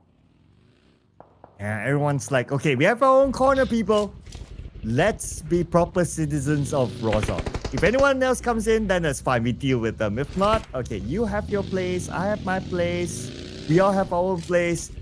Let's just keep ourselves safe and let's meet at the final circle. That probably would be the case if they want to just call it all the way through, but more likely than not, they will shoot at anything that moves still. So, judging from the altercation, you low, aka you high, not to be confused right here, is just going to be keeping his eyes all across the field. So, I don't think that other than those pickoffs, there's actually not much to be done here in essence. Zone does close up in a couple more seconds from now. What if it shifts away from Rozhok? Then we're going to see a big brawl of them exiting the city. Ooh, that will be fun as well. But of course, not so fun for the teams inside of it. But looks like the answer is not yet. Circle is still around Rozhok. Yeah, there's still a chance maybe later the circle will move away, but we'll keep that on for stage number 5. Right now, it's going to be Vampire Esports against Trap Aeromacy. They managed to secure their elimination point against Venom. By the edge of this circle, this will give them a clearance to be there. While inside Rozhok, look at the amount of teams here. Let's say hello to Talon. Talon Esports now joining the free. Dodging that grenade, and he is looking to seek out, but he couldn't really clear that tight corner, unfortunately. Still buying a little bit more time, and he's attracting a lot of attention. The rest of Talon has to fall through. Oh, Typhoon just swings out and finds him instead. Well, Secret is busy with Talon as well still, and Typhoon eliminated. Talon secures that compound. Right now, they do have a little bit more of that priority by taking this compound, because it is going to be one part of a very focal point where it does stop anyone from actually cutting right across the street, so long as they are there. So now we will definitely tend to see a little bit more of a slowdown, while Vampire Esports so far playing a very clean game over onto the side of the field, while the rest of 4 tribes, they spot those movements but unable to really pick some of these members off from the likes of Semba. Now, how many teams do we have inside Rozhok? We have at least 4 teams in Rozhok. So it will still be fun if the circle does go out into the open area away from Rozhok. We'll find that out in about a minute, 30 more seconds. As of now, the residents of Rozhok will be happy to have their own compound.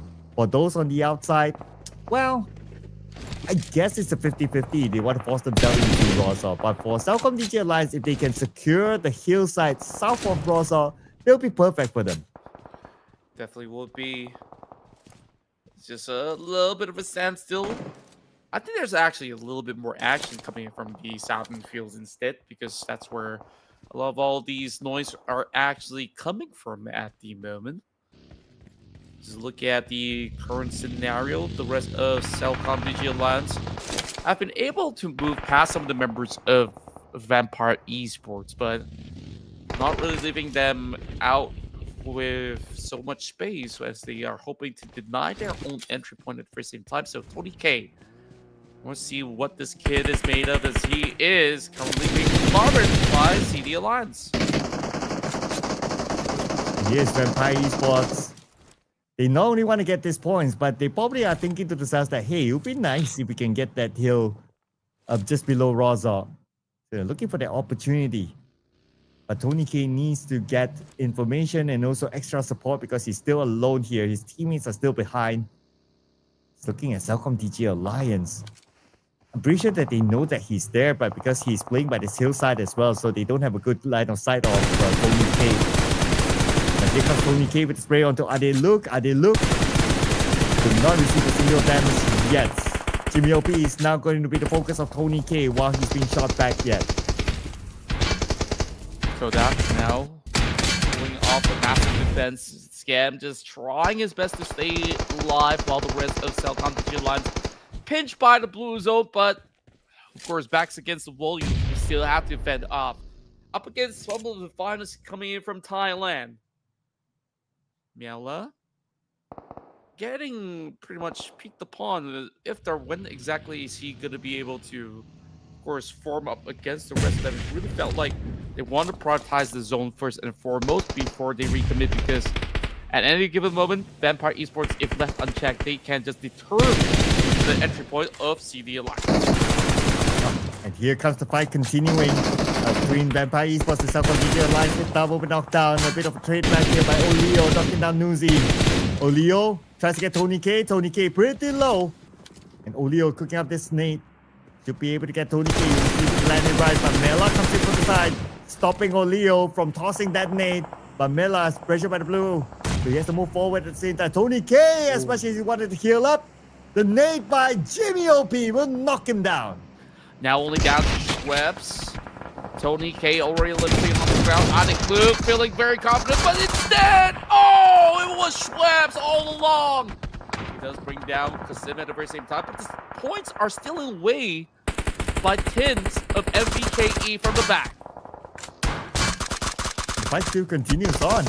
This fight is taking a long time. But Schweppes now very low in an awkward position. Naded down by Iftar. But we have Mela still. So it's Mela against the world. Let's see if Mela can actually pull this one against CelcomDigi Alliance. Both players from CelcomDigi Alliance quite spread out in front of Mela. Oleo from the side will secure the elimination point on the Schweppes. And he will take out Mela at the same time. CelcomDigi Alliance wins this one against Vampire Esports. What a strong performance out of CelcomDigi Alliance. Where exactly do they place right now after scoring so many massive points? For Thrives now locking out the entirety of Blue Star from entering the city. An absolute dark point, while Pins be able to get some glimpse out of Blue. Only a few of the members thus far. Not too sure about the rest, while the members of GLU, they're pretty much pinched at the back with a nade being tossed right in from T24 that actually secures it. And from the back, Oleo actually stole away the points against for Thrives. And for Thrives, what a piece of Rozor, with the circle now looking to be entirely in Rozor later on. With a slight chance of maybe moving out, but I'm sure the teams will think of that later. Might as well focus on the Rozor, try to get a good compound while they still have the chance. And BTR has arrived as well at the edge of Rozor. We're gonna see the next circle. Okay, this will tell if it goes out. If it's gonna be a scammy-ish circle. Oh! Wow. Super duper scammy. Who would have thought? You would have think that, okay, maybe the circle goes towards the left, but no! It still goes up north with a little bit of river in it. It's just crazy, I tell you. And because of the positioning of Alter Ego, suddenly they're back in the driver's seat. They don't really have that many members, but if they can just hold out for the longest time, you will expect Alter Ego to be able to score a whole lot of points.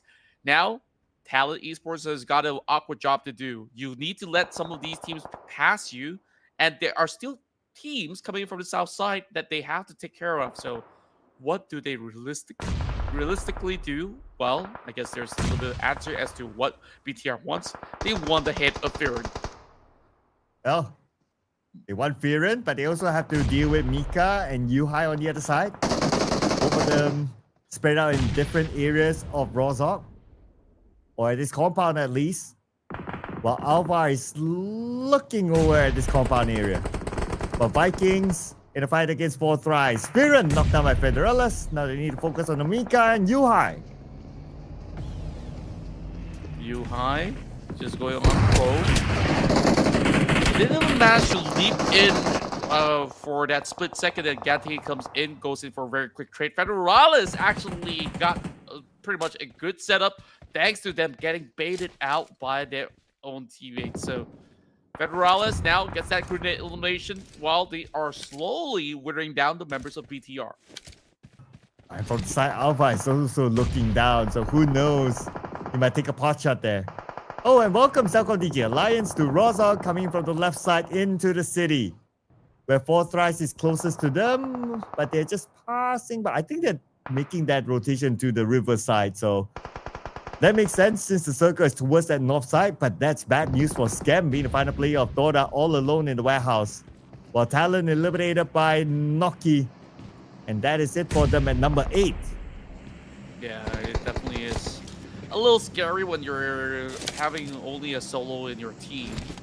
But of course, if he was given the free reign of freedom, I want to see how does he actually perform on a natural habitat. While the rest of 4 tribes, they take the yellow compound while they manage to also find that pin. Wow, that was on top of Can while Pekko has to bail out of the situation. So they got to slowly navigate their way around. While it's going to be Boxing getting the 5th kill, and here comes Naki. Sprays after sprays, and that will pretty much knock out the rest of 4 tribes. And put them in a position of domination with 5 elimination points at least for 4 Thrives. And 4 Thrives right now dealing with BTR. They found Razy by the side. Taking out Razy. BTR still within the circle, so they have some time to buy for them to reset themselves. While we look at the next phase of the circle, it could potentially go up north again where the river is at. And the circle, it goes there where CelcomDigi Alliance is in the middle of it.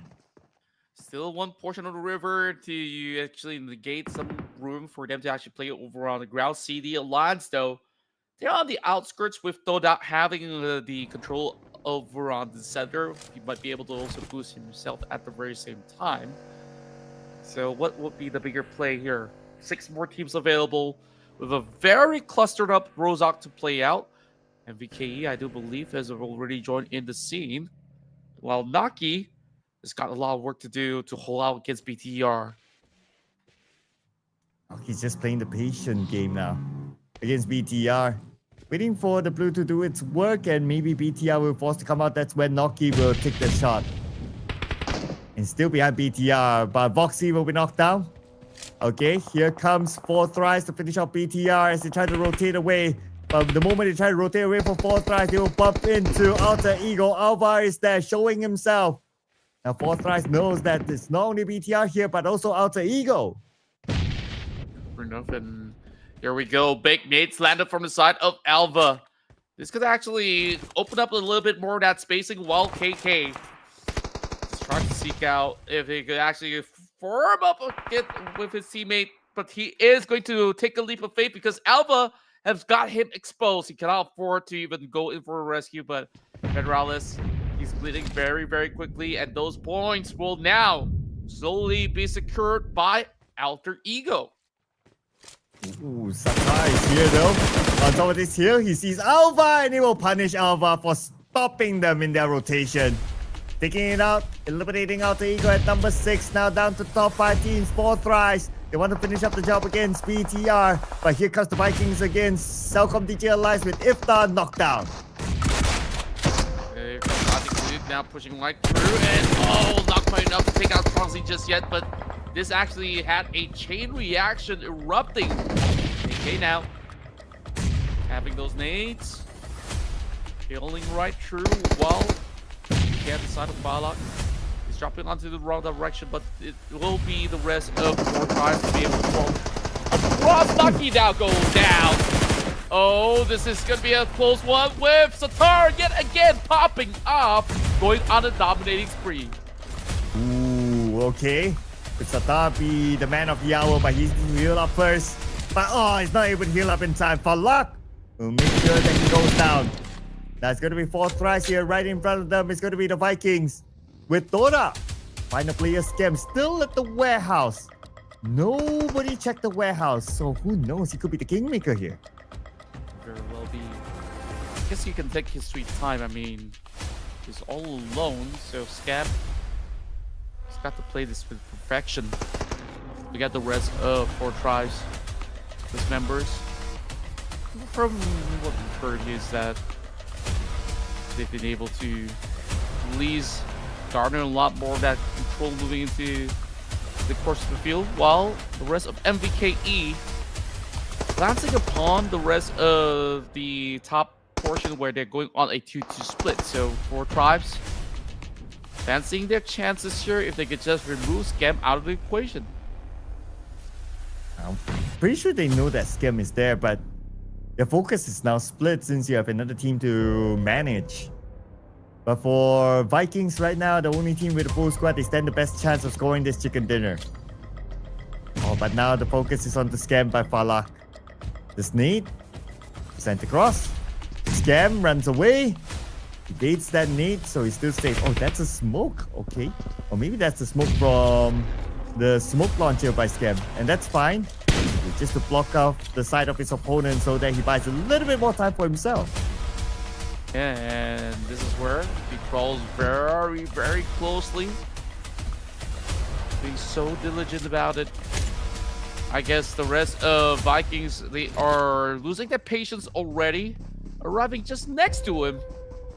Well, actually, I thought it was directly next to him, but it's still a little bit of a dip over on the crease that we last saw.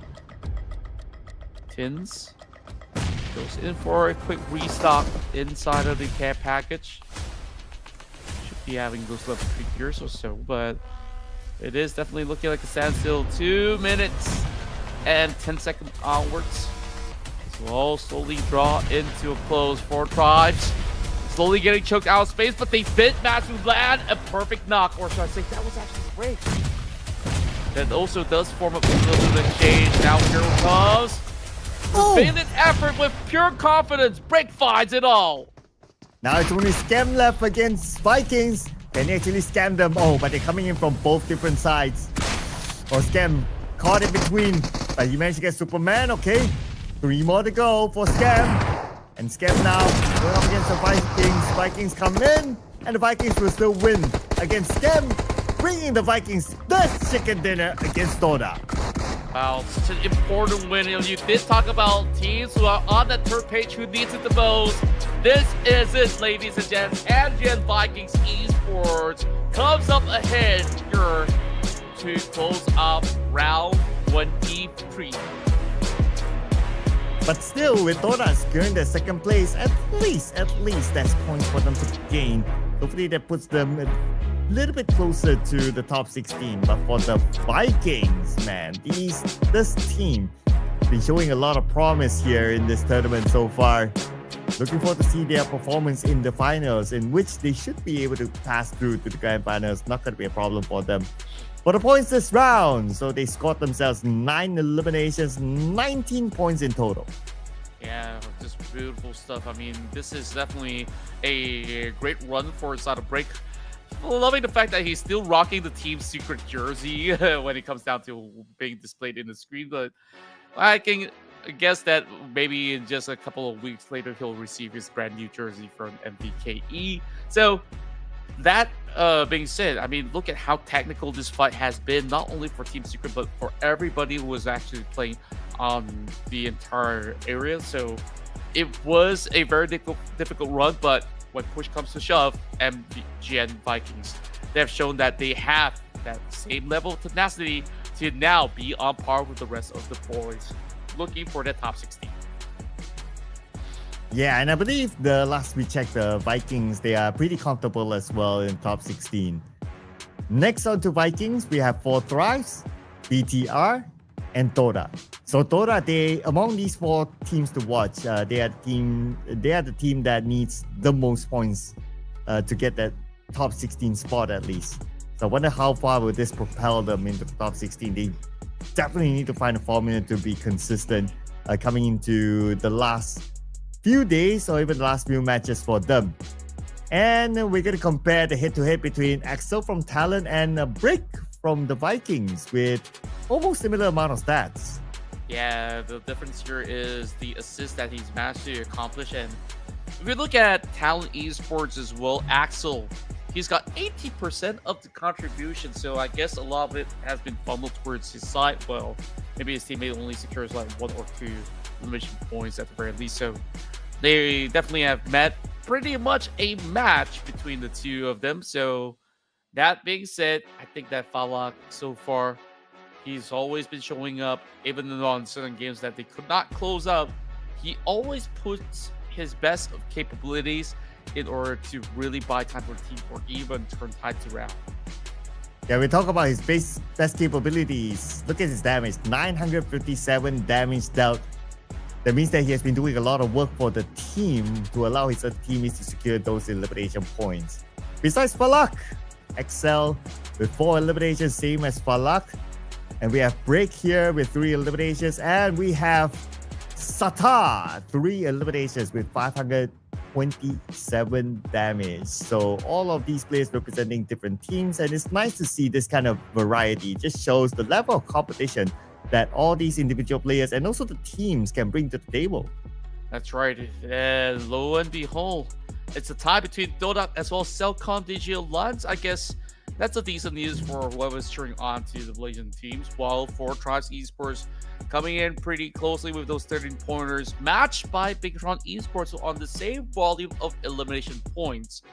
Whereas when we take a look at the rest of the pack, and I guess like Sem9, we could cut that a little bit slack. They definitely had ups and downs out there. Try Aeromacy though, very early exit, something that I did not really expect, but all in all, a very satisfying game for us to, of course, behold. While majority of all the stats here remain to be the same, but the numbers of tosses coming from the Troubles is absolutely higher than before.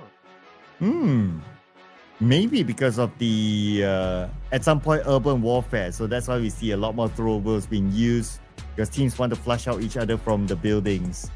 Now when it comes to the points, 4 Thrives now moving to number 4, and that's what we kind of expected as well. Everyone on page number 1 by this round should have scored more than 100 points, and true enough.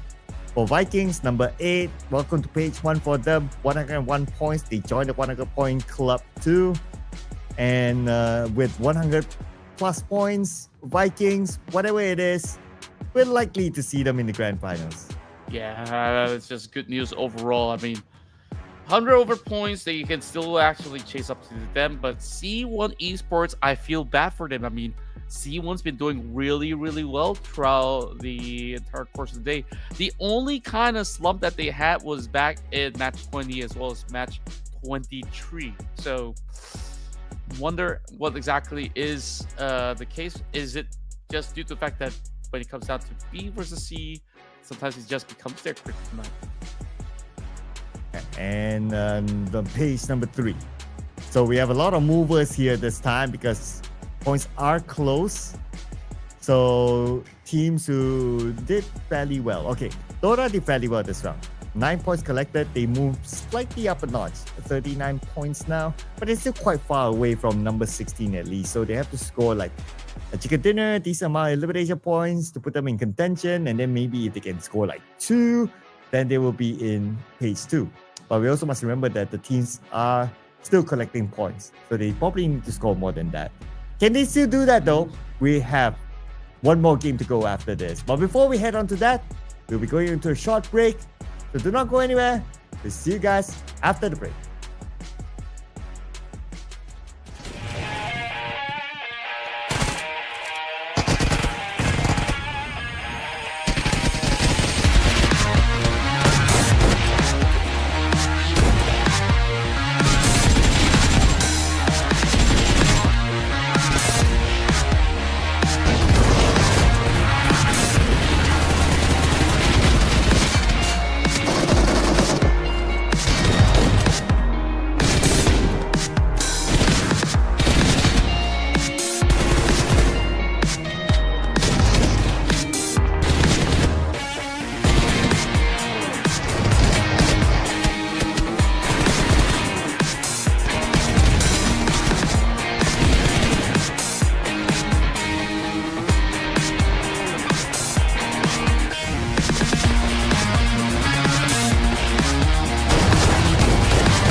one comes more. the final day or the final game. Yeah, not the final day yet. We're still early. But final game here for the Ruthless Invitational Showdown Season 10. So, how will it be for this round? Will we see a pastry team scoring that chicken dinner? Well, we definitely want to see that happening. Well, when we move into our final matchup of the night, there's definitely good possibilities of that taking shape, where MVKE, we last saw them, of course, starting off the day on that third pager as well. So they did match back that win in that recent matchup. So me and Miramar, I think this is definitely going to be a firm challenge for everybody else on the board. VOIN Donkey is the only one winning the back-to-back for this evening. This time we bring back Group B as well as Group C to play our final map of the night. Oof. B and C. Ooh. I wonder who will pick, since it's going to be the last game for tonight. It's going to be a hard call here. Thinking hard. Oh man. Do you already have a name in mind? Thinking about it, I've tried already some Thai teams. I've also put a vote towards 4 tries. I'm gonna give it a shot once more at FaZe Clan. Okay. The Contra is locking in FaZe Clan. Oof. It's never an easy one.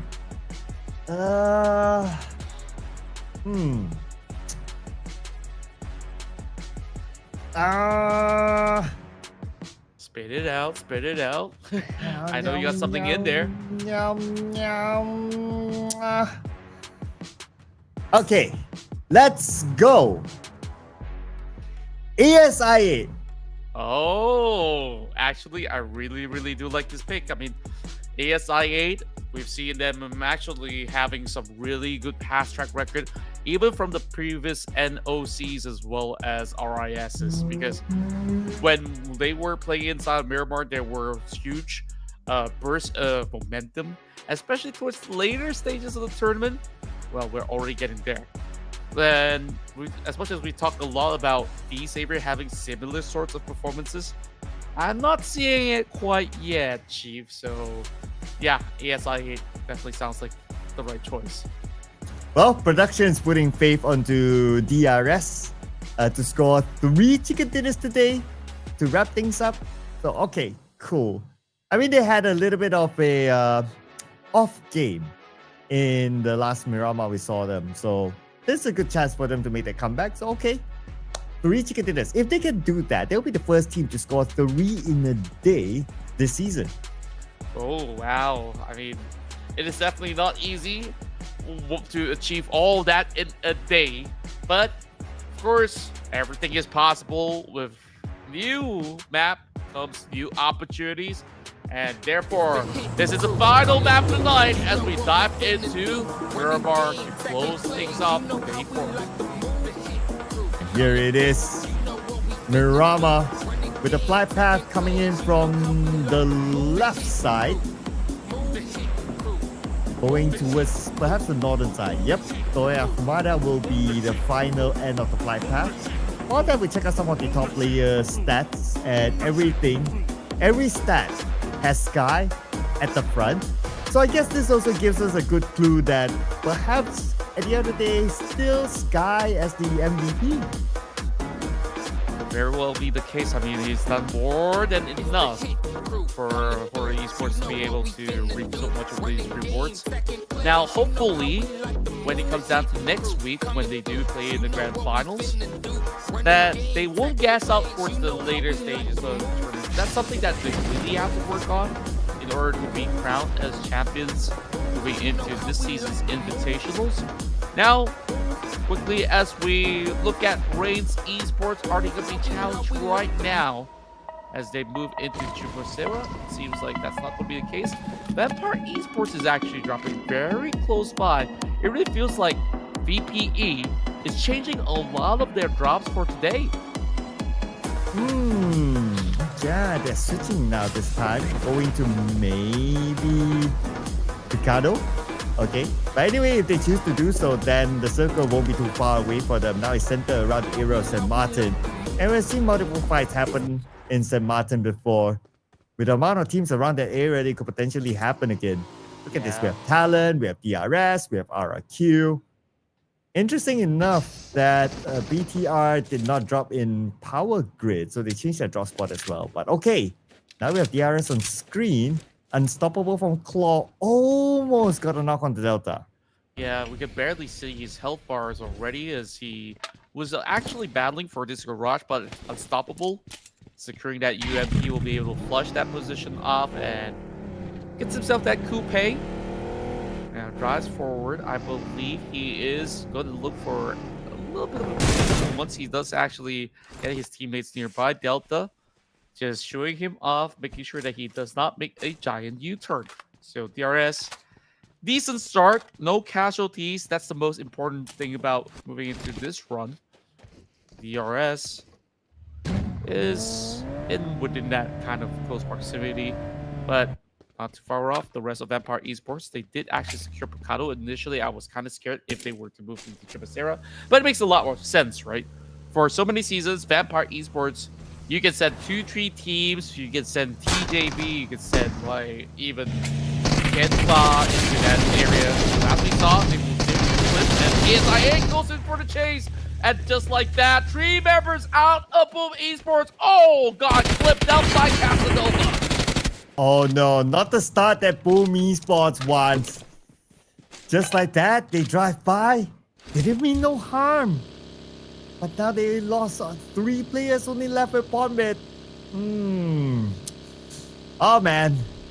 Not a good start for Boom Esports. And all that pawn mid can do right now is to play for placement points. Yeah, I just didn't really expect that to be in one full sweep.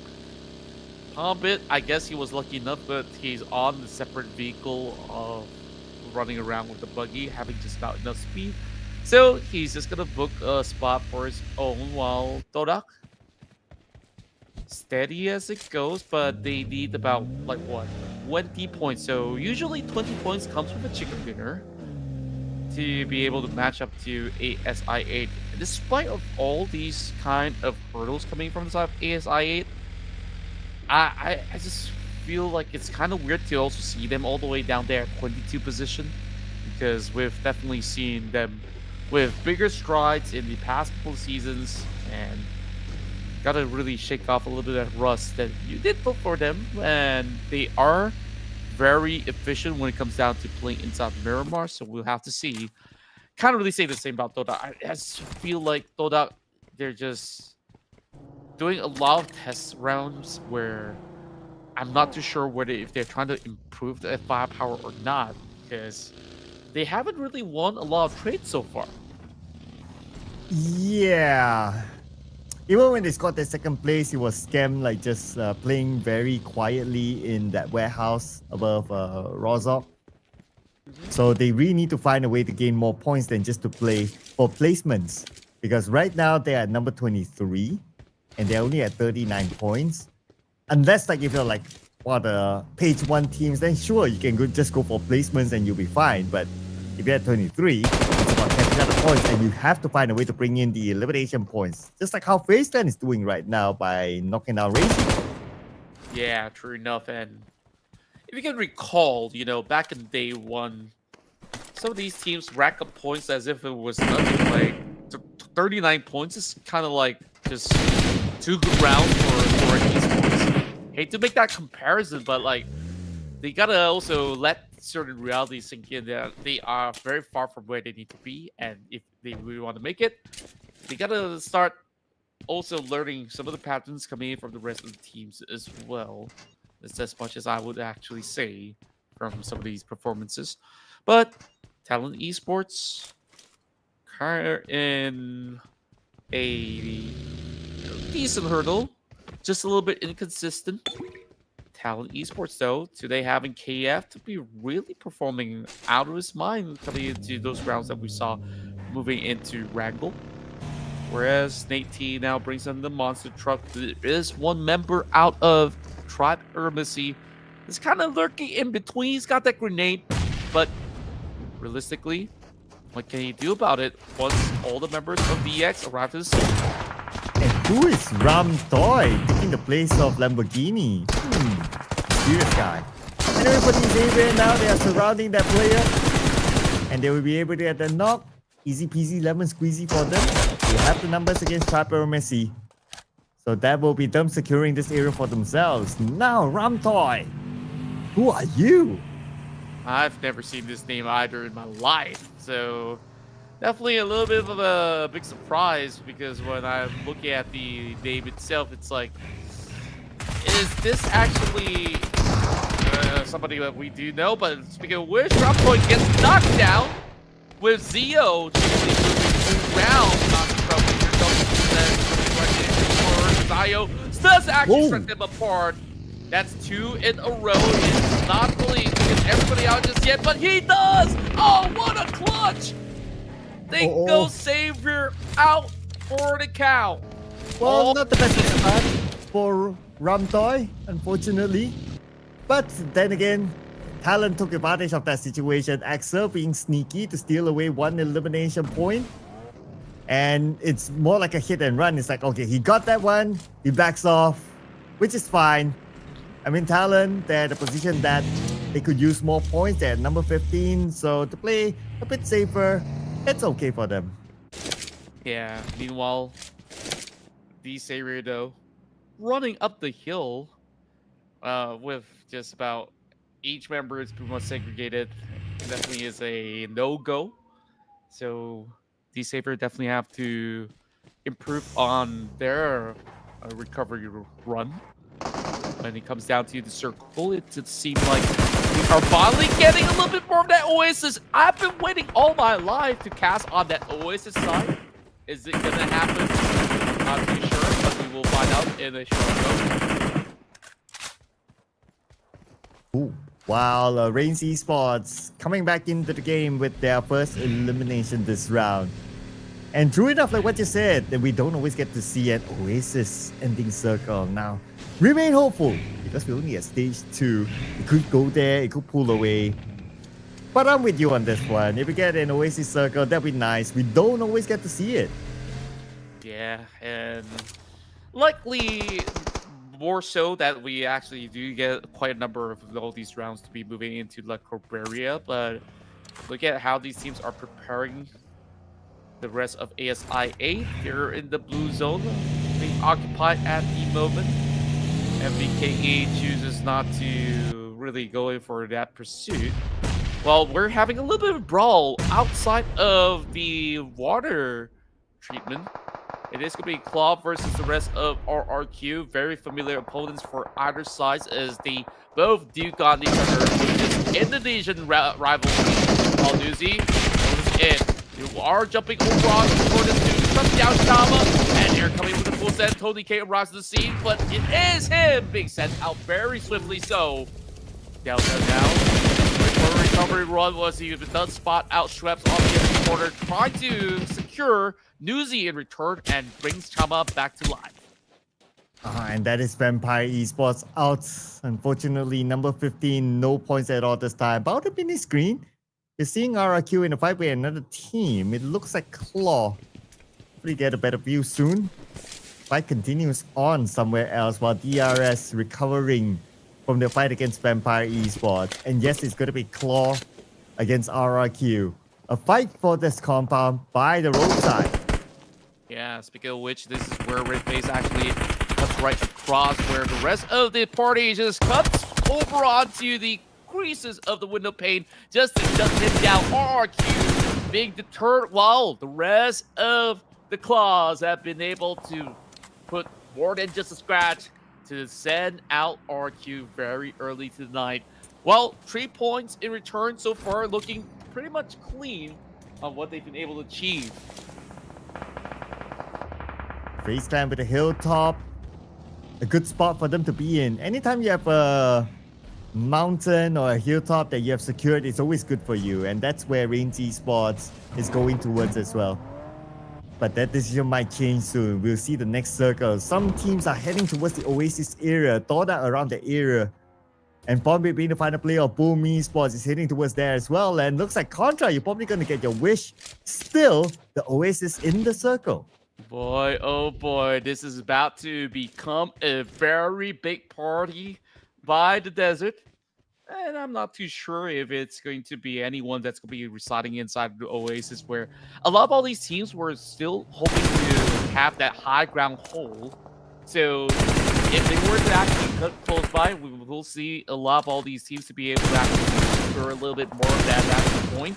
Meanwhile, Zeta getting some damage done against the rest of Talon. The Indonesians definitely love to go up against themselves. A little bit of healing being done while he's actually taking that leap of faith. While Red Bull, with this crazy angle coming from FaZe Clan, has spotted some of all these straggling members of Claw, where they can't really afford to move too far, so they have no access to their vehicles. Yeah, and with this high ground, it stops Claw from moving around easily. And Red Bull has them locked in. And only Red Bull, another player from FaZe Clan, is also looking down on the Claw. But this is the good thing for Claw is that they are in the circle, so they can buy a little bit more time for themselves. And they can stay there and hope for FaZe Clan to move away. But now they're not in a desperate move to shift themselves away from this area anyway. But if they can clear off Red Bull, why not? Yeah, it is definitely very easy for them to keep putting pressure onto Red Bull. Makes him waste more and more of his resources, especially on those bullets. But as a main fragger of the team, you would typically carry about 300 to 200 over bullets. So he will definitely have to manage all these resources. So looking at the current situation, it doesn't seem like he will be able to hook and prod any further. Phantom now hiding right inside as the rest of REINCE Esports are hoping to push right in. Look at the rest of members of Doc now. Chase, and it seems like he did not manage to swerve and plunge. Leo did at least come in for the cover, but there is still pressure going on. Whoa! That was a very swift pickup, but it seems like the rest of Sam 9, they're going to be looking for a little bit of hustle up the hill. And Viren is looking at the hill. They also don't need to really move away since they're in the circle. But of course, it's always better if you can clear off those that are looking down onto you. Including Talon is one of those teams that has this hill locked in as well. VOIN Donkey the same. A lot of hillside area around this circle. But you might move away. At the same time, we're holding our breath for the circle to land inside of Oasis. Oh. Still has part of Oasis in it.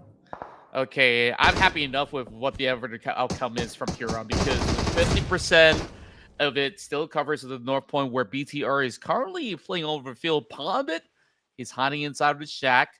So you can see that this becomes such a technical battle, despite this not being an urban setting. It is in an awkward spot where all these teams are just hoping to really hold the high ground. And currently, VOIN Donkey are the kings of the field because they got multiple layers being secured. Whoever's on the back of the Oasis is going to be a different story, where VOIN Donkey doesn't really have the vision on them. So that is going to be free rule estate. Meanwhile, more and more teams driving into the Oasis. Finally, we get to see them having a little bit of field time in the waters. Aha, that includes the Vikings. Now BTR. As Drake is driving by, Sata tries to stop them from the side, but they managed to crash in though. Now the Vikings, we got break here, but he's taking a lot of damage from the molly, down to 50% of health. Superman from the other side cooking up his nade. For Break, which is that's okay, 5 bullets in the barrel. Break jumps into the building, he needs to reload.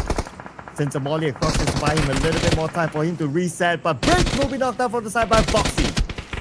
Wow, great engages coming in as Foxy having to hold a perfect line of defense. Now that breaks apart the rest of MVKE's positioning. Slowly getting isolated. Now that grenade's also falling right in. Perfect lob coming from Federalis. And just like that, all that hustle has been botched out by the rest of the Vikings. Only one member remained. So Federalis secures it, adding more of all these points back to BTR side, as they will now be moving deeper into the top 10. And Todak as well. They're not too far away from the Oasis area. Playing by the edge of the circle, they can gatekeep teams from coming in, including REINCE Esports. Refuse seem to be bleeding out. For FaZe Clan, they're still happy with the high ground that they have. And they have information around them, including Claw. They're trying to move away. They're hugging this hill so that Red Bull will not have a good line of sight onto them. That's right, and FaZe Clan, they're still not giving off their prior position. It's all about securing this spot because there's to be more team to be expected to be cutting right across. Now look at the big wraparound. REINCE Esports starting to get punished by the rest of SEM9. Mika, so far very sharp. We finally get to see Mika play. It feels like whenever SEM9 goes into Miramar, that's where they're fielding that player in particular. Yulo, as well as Firen, knocking out Brian. So this is going to be Todak losing one player on their side. Yeah, so the one that's currently on the bench is Deb. Hasn't been playing. It's been a while since I last seen Deb though. Maybe he'll show up later. Because we still have more days to come, and maybe if 7-9 moves on to the finals, that's where we get to see Deb play. But for now, we're gonna check out the circle. Oasis up north. That small chance. Okay, still part of Oasis. I'll take that. Yeah, it's kind of like a 50-50. So you got the low grounds, you got the high grounds. Isn't this super challenging, Sir Cloud, when we think about how these teams have to navigate? Because I can't really clearly tell who has the bigger advantage. We have FaZe Clan, VOIN Donkey, ASI8 now climbing over the hillside, but it doesn't really give them the full leverage. Speaking of which, Talon managing to flip the entire 7-9 crashing right through their gate, so that's perfect defense maneuver with 4 points being secured. And just like that, 7-9, man, they're pretty much ousted from here on out. So we have the situation. Talon now will have to be ready for even more teams to be cutting right across. Talon, they're not dealing with VOIN Donkey just yet. Yeah, and there are a lot more teams there on the left side as compared to anywhere else. A Canary, something happened that he got knocked out from a fall damage for some reason. Maybe when he was trying to jump down from the high ground. By the way, now ASI8 spraying down onto Talon from this high ground. What an angle by UZM. But still not able to secure any elimination points. Yet they are not in a hurry though. As long as they can have this high ground for themselves, they'll be fine. But VOIN Donkey is going to share the other side of the high ground though. Talon is trying to climb up. They're not cooking this nade. It's going to be a short toss for him onto the corner. But Zeta mollied and naded down instead. Great read coming from Talon Esports. Right now, the rest of VOIN Donkey, they got to move all the way back up to the hillside because the rest of Talon is chasing on their kills. Very Zach Kenny Evans able to find any form of angle. Instead, he gets shut down. Things again coming in from the side of Talon Esports. Actually, now tries to fall back as the Molotovs are just flipping onto the majority of them. The health bars are falling really low, but the rest of VOIN Donkey have been shut out with only 1 point secured. Fight's not over yet at this hill area. Talon and ASI8 now. As Ayuk will be reviving his teammates. ASI8, they try to close the gap. But Todak's here as well. Okay. They have to deal with 2 different teams. 3 teams basically at this hill area, including Real. Yeah, Real. He's got to really fall back. This could be a really good chance so long as Todak allow all these teams to fight towards these corners of the map. They can still squeeze into the top 5, so they don't really have to participate. But judging from this situation, they cannot afford to also trail too far behind because PTR is somewhere within the Oasis. Nate now coming in as UZM pushes up the hillside. ASI8 are trying to rampage them throughout, but Talon Esports as they are. There will be a drop shot coming from the side of Casanova to be able to deter that advancing push coming from Talon Esports. Oh, but here comes FaZe Clan. At the top of that hill, UZM will be eliminated by Real. Real steals away that point. And now Real, will he be able to steal more? Because Todak needs a lot more points. While we check out the circle, where will it go? Will it be at the hill or at Oasis? It's going to be somewhere in the middle. And that's going to be mostly the hill area. I'm just surprised that not many of all these players are actually claiming the compounds just yet. Slum, while the rest of members of ASI8 relies on Casanova to try to pull off a heroic exchange, but knock is all that there is, as here comes Huey. He's just participating by dropping that grenade. I don't think he's found beautiful angles just yet, but take a look at how Real is playing this one out to perfection. He's kind of a one-man army right now for Todak. Yeah, he is. Oh, but wait, there's another player of Todak, but we're not sure where he is. But we'll check that out later on. Now we're going to shift our focus onto the right side of the map, where Claw managed to escape FaZe Clan when they were looking down onto them from that hilltop. Now Claw will be facing off against DRS in their fight to get into the circle. They have to do it quick because they have about 2 minutes before the zone arrives onto them. Yeah, not that much time left. 2 minutes can just go by in the blink of an eye. But Delta 6, that's good enough for me to maybe look for this pickoff and these nades! Ooh. Oh! It almost clipped over onto Unstoppable as well. Now Claw under tread. You can see how far Unstoppable dashed away, but Delta's going to be looking to close right in. Second time coming. We'll be able to secure the knocked member. And now, Claw definitely faces a little bit of a challenge. They still have these 3 members, but FaZe Clan, they're pushing them to the break. Red Wolf gets the angle. Red Face is down now. And FaZe Clan still with a full squad. Interesting. Okay, they're trying to be the king of the hill. But they have to deal with now Claw in front of them. Bobo Hu will be knocked down. Unstoppable. Can he be unstoppable since he's going to be the final player for Claw, as Canary will finish off his IGL Bobo Hu? Yeah, right now, they stand on the dominating streak.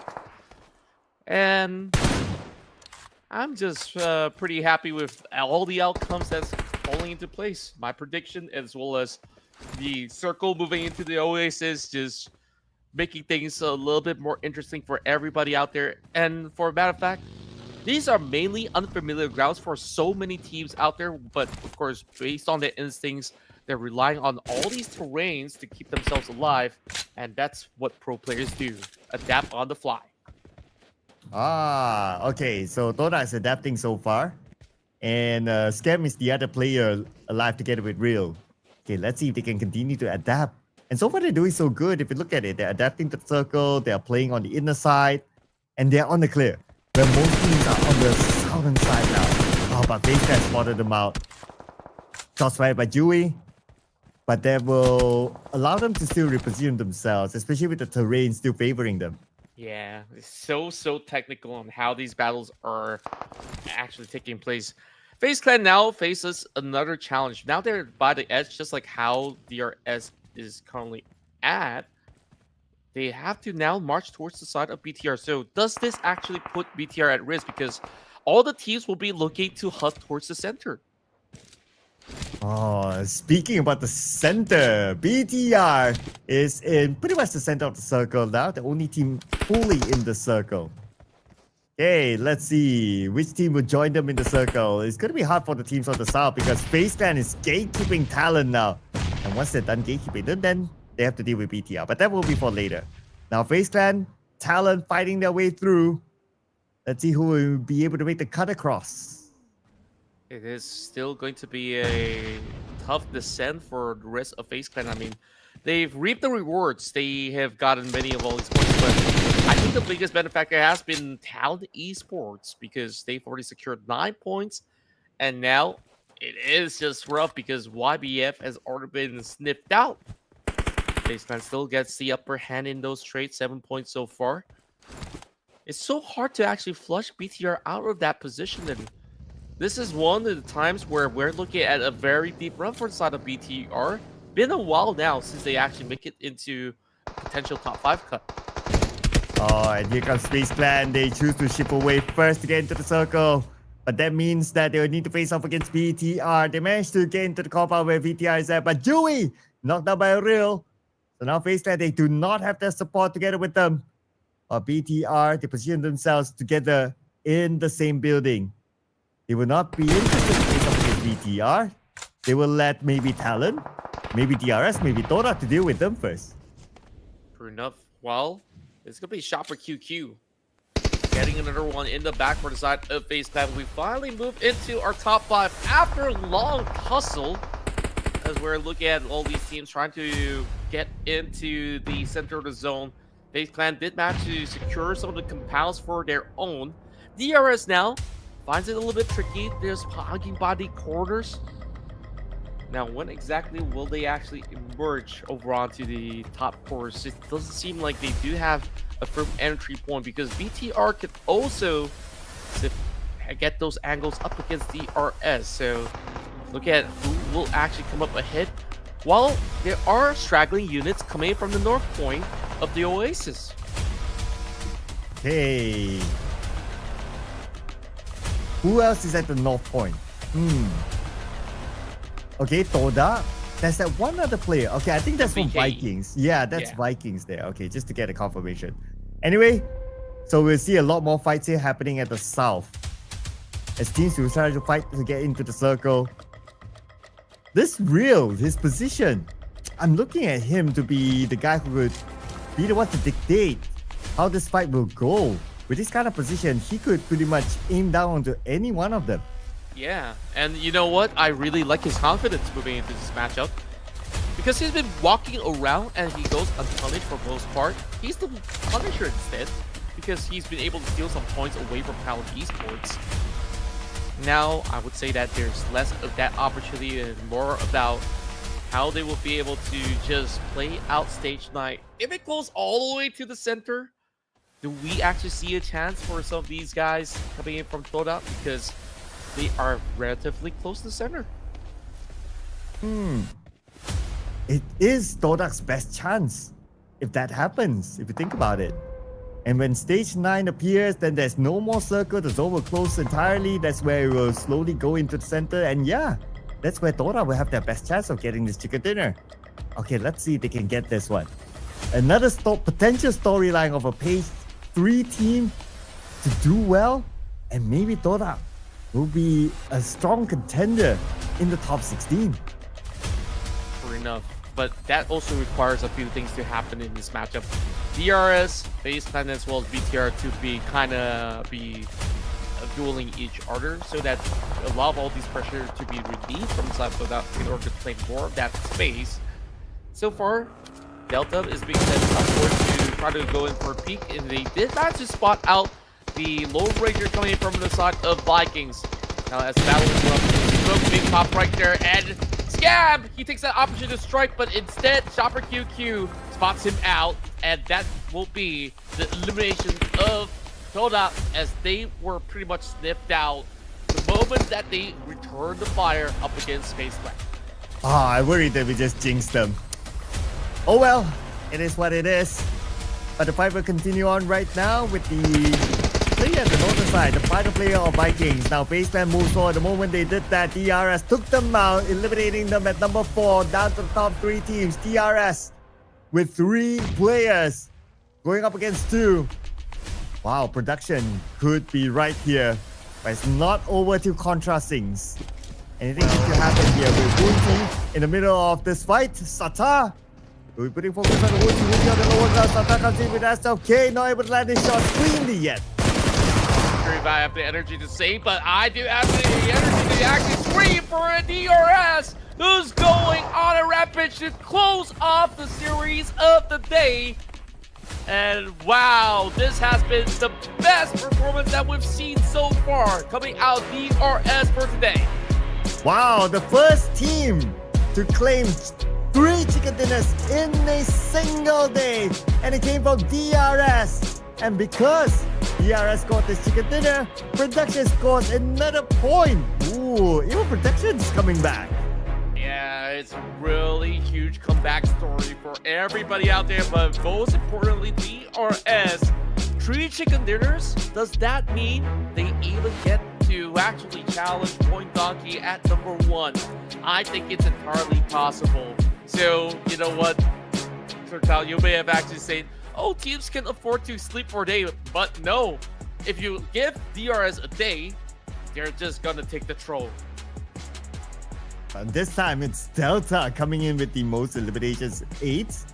A total of 11 eliminations for DRS, 21 points collected this time by them. Wow, they're looking like they could be throne contenders for the playoffs now with this amount of points collected. Yeah, this is the biggest surge thus far. I think like back in day one, of course, there were a lot of hopefuls that's hoping to see DRS to be up there on the challenge. They definitely shown some strides back in day one, and then things kind of slowed down back in day two.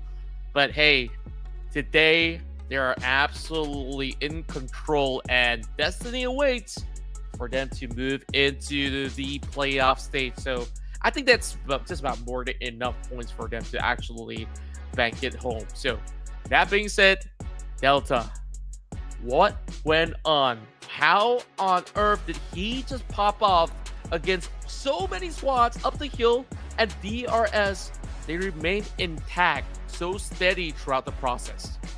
Oh yeah, somehow they found a formula here today. Now it's a matter of bringing that formula to the next day. And besides DRS, gotta give a shout out to FaZe Clan, Talon, and BTR. So FaZe Clan is also one of those teams who was at some point at page number 3. So it's again the rise of page 3 kind of story. And speaking of FaZe Clan, one of the representatives, Red Bull, here has been compared with Casanova from ASI8. More eliminations for Casanova, but more damage from Red Bull, together with 1 more assist by Red Bull. But Casanova, he did 80% of the work. Majority of team contribution came for him for ASI8.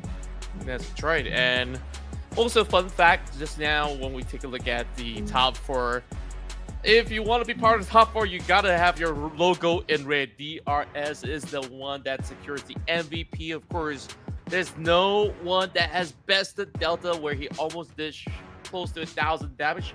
987 as the fact remains, as we take a look at plenty of utilities, as we saw how challenging it was for them to play along that Oasis line. I'm glad to see Delta up here. I call him the mascot of DRS because his interviews are so good. Just saying. But besides Delta, so we of course have Casanova here with 4 eliminations, followed by Canary from Baseline 4 as well. And how do you pronounce this? NYBF? Nibef? YBF. Nai boyfriend? Your boyfriend?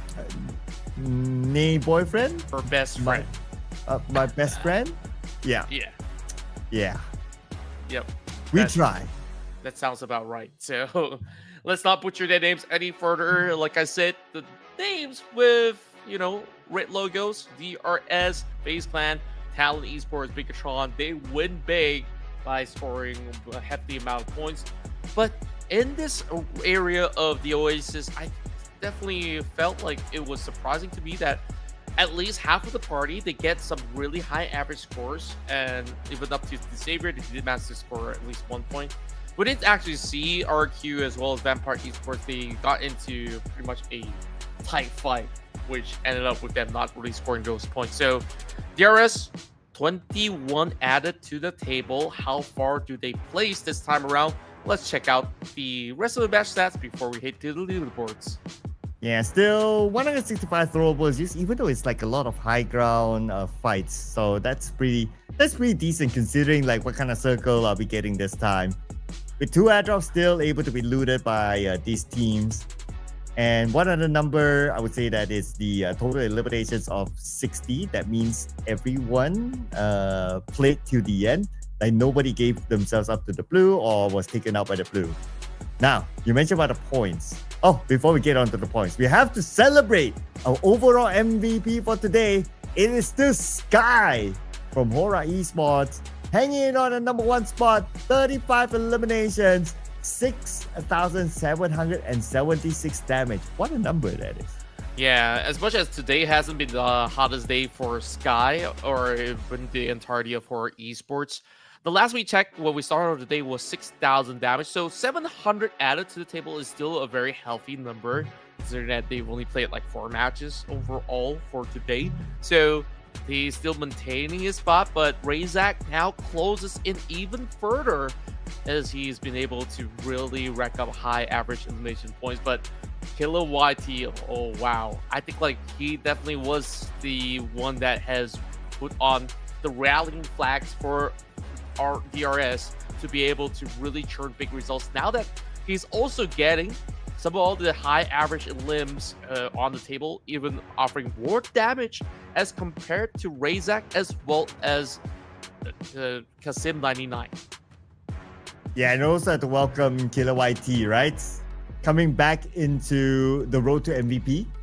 And now, if we were to zoom in onto the overall fraggings, Sky still leading the chart with 35 eliminations. Killer YT with his double MVP performance today brings him up here to second place with 30 eliminations. Followed by Jimmy OP 27, Lapar 27 as well, and Delta with 8 eliminations in the previous round, shooting him to number 5 in the overall fraggers here with 25 eliminations. Who knows? This chart might shift tomorrow. Yeah, very likely so. I mean, DRS, they're getting on the right track, so we might even see more and more of their members to be popping off at the very same time. So take a look at this. It's not number 1 yet, but they're coming in pretty close. And they have overtaken HORAA Esports by 1 point margin. How cool is that? Wow, that's crazy. That's crazy, right? 3 chicken dinners today. Imagine if they scored like 4 chicken dinners. They might have overtake VOIN Donkey, but yeah, I mean, second place, 129 points, all about getting in top 16. They're pretty secure right now. They can just go AFK tomorrow and it doesn't matter for them. But I'm sure all the fans want to see more action from DRS considering how they performed here today. Great work by DRS. It's been a DRS day overall, securing 3 out of 4 chicken dinners for themselves. Now on page number 2, obviously a lot of movers here because the points are very, very close. eArena now moves down 1 notch to number 16, 81 points. Remember that number because we're going to compare that with number 17 after this. Yeah, and it's the rise of the Indonesian squads as well. Boom, Talon, BTR, they're pretty much maintaining the current status quo for the moment. But with some of the teams who have not really had the final run, so naturally we see a little bit of a slide. So what's the average threshold are we expecting when we actually close out 2 days of action? I think like the safe margin for every team by the end of the playoffs, they need to score at least 135 points at the very least. But for now, the difference between 16 and 17 is 5 points. The Xavier 76, followed by Alter Ego 75. So the points are still close for these teams, including REINCE. I believe we went down to ASI8 for Todak and Claw. You need to do a little bit more work, but there's still like 8 total games for them to try to catch up to those points. Let's see how they can fare. I mean, if a team like say eArena, who has been on page 3 for the longest time, they're still able to climb up to second page. So anything's possible for teams on page number 3. I absolutely agree with you, Cloud. I mean, we're also looking at the rise of 7-9, who are getting closer and closer to the top 16 as well. So anything can happen. So make sure you guys don't miss a beat. Be sure to subscribe to all the latest news as well as everything that goes on here in the Ruthless Esports channel. And make sure you also follow them on all their social media platforms as we're already coming into the end of the run for tonight. Any last words before we wrap up, Sir Cloud? Last words, DRS Day! Well, kudos to you. I mean, it was definitely fun. And tonight's going to be pretty much my last night for this playoff. So hope to actually catch you guys really soon. Of course, DRS Triple Chicken Dinner, congratulations. Hope to see even more coming in from then. So, Sir Cloud, I believe it's time for us to sign off. So, till then, we'll bid you good night. See you guys tomorrow.